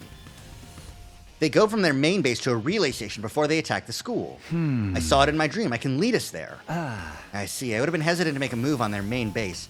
But if we're going to attack a relay station, that's a different story. Hold it. Why are we just assuming Takumi's dream was a premonition? It's entirely possible we could go to this place he saw and there wouldn't be anything there. No, they definitely have a relay station. I've never been, but I know where it is. You mean Takumi really can predict the future with his dreams?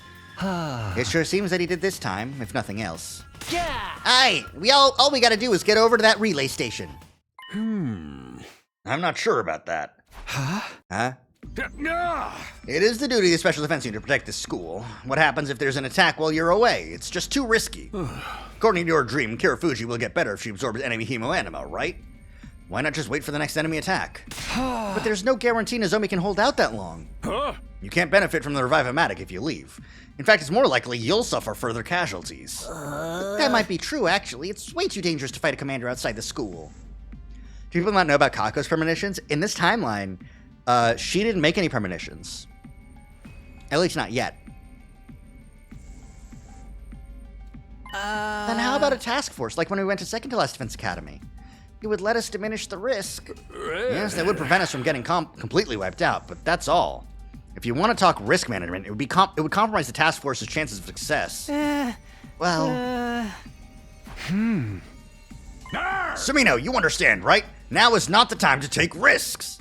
The enemy could strike at any moment. All we have to do is deal with this when that happens. And trust me as your commanding officer tasked with defending this school.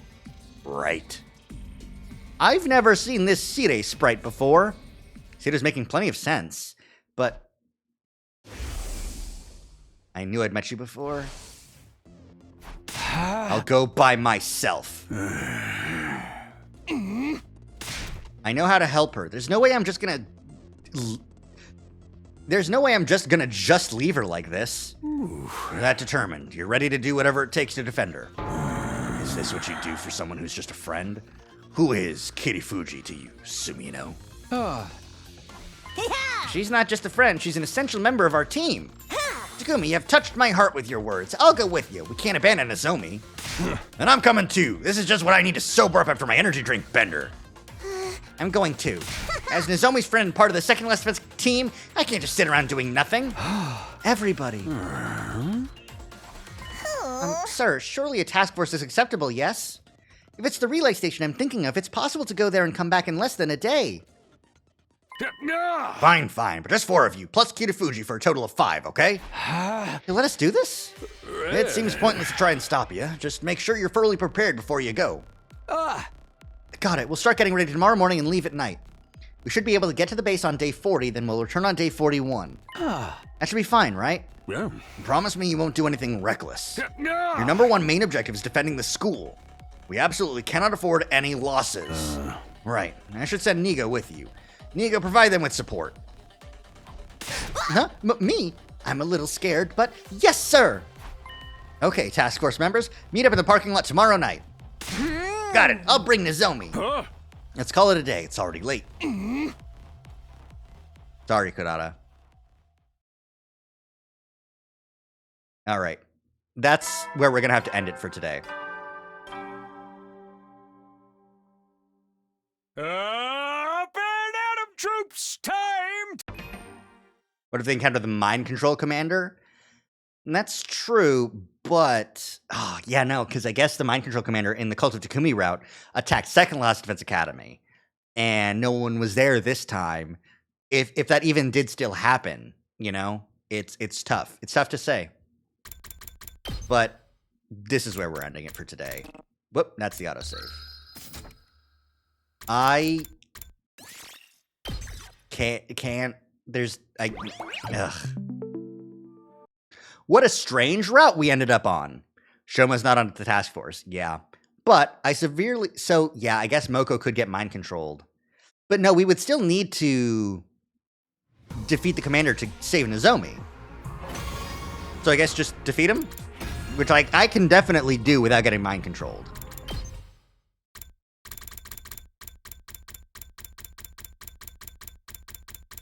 Defense version 100. Great manifested. I'm bald. Also, you sleep. I can't believe this. I hope you have a good sleep, Rari.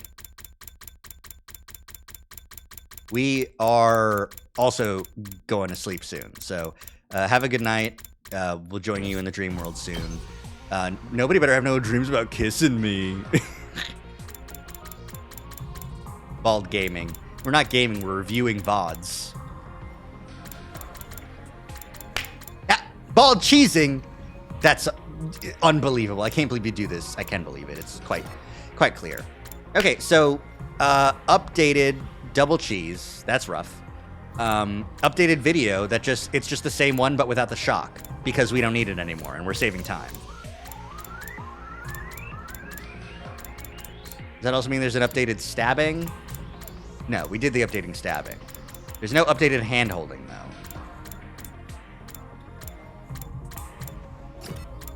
Updated everyone holding hand. Everyone transforming except Ato. Yes. Excellent. We love to see it.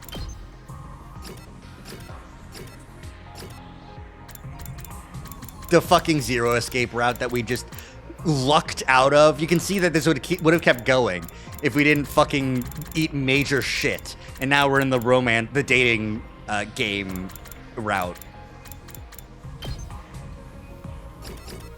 Oh, which one's the change view?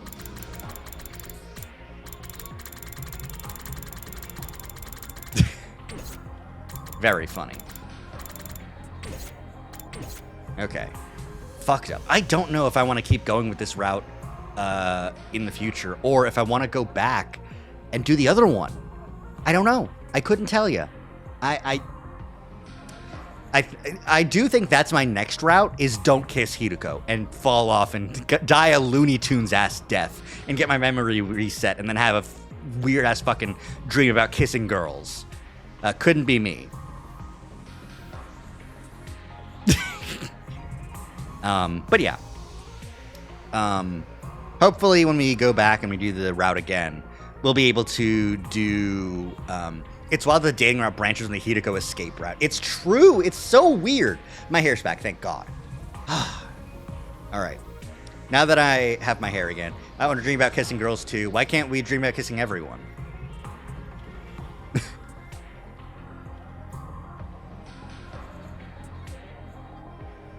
This is my true utopia. I can give Takemoto a smooch. He's allowed. I don't think I can fix Gaku. But I don't know, maybe. In any case, it's pretty early. Let's see if anyone's still around to raid. Not too tired this time, so...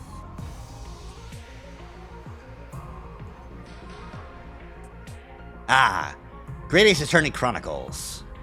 My favorite.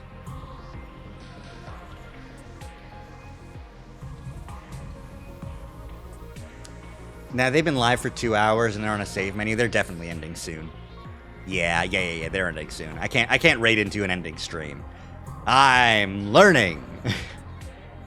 I guess in that case, we'll just go ahead and call it here. I hope that everyone has a good rest of your evening. Have a good night. And see you Friday. Have a good night. Bye. Bye-bye. Bye-bye.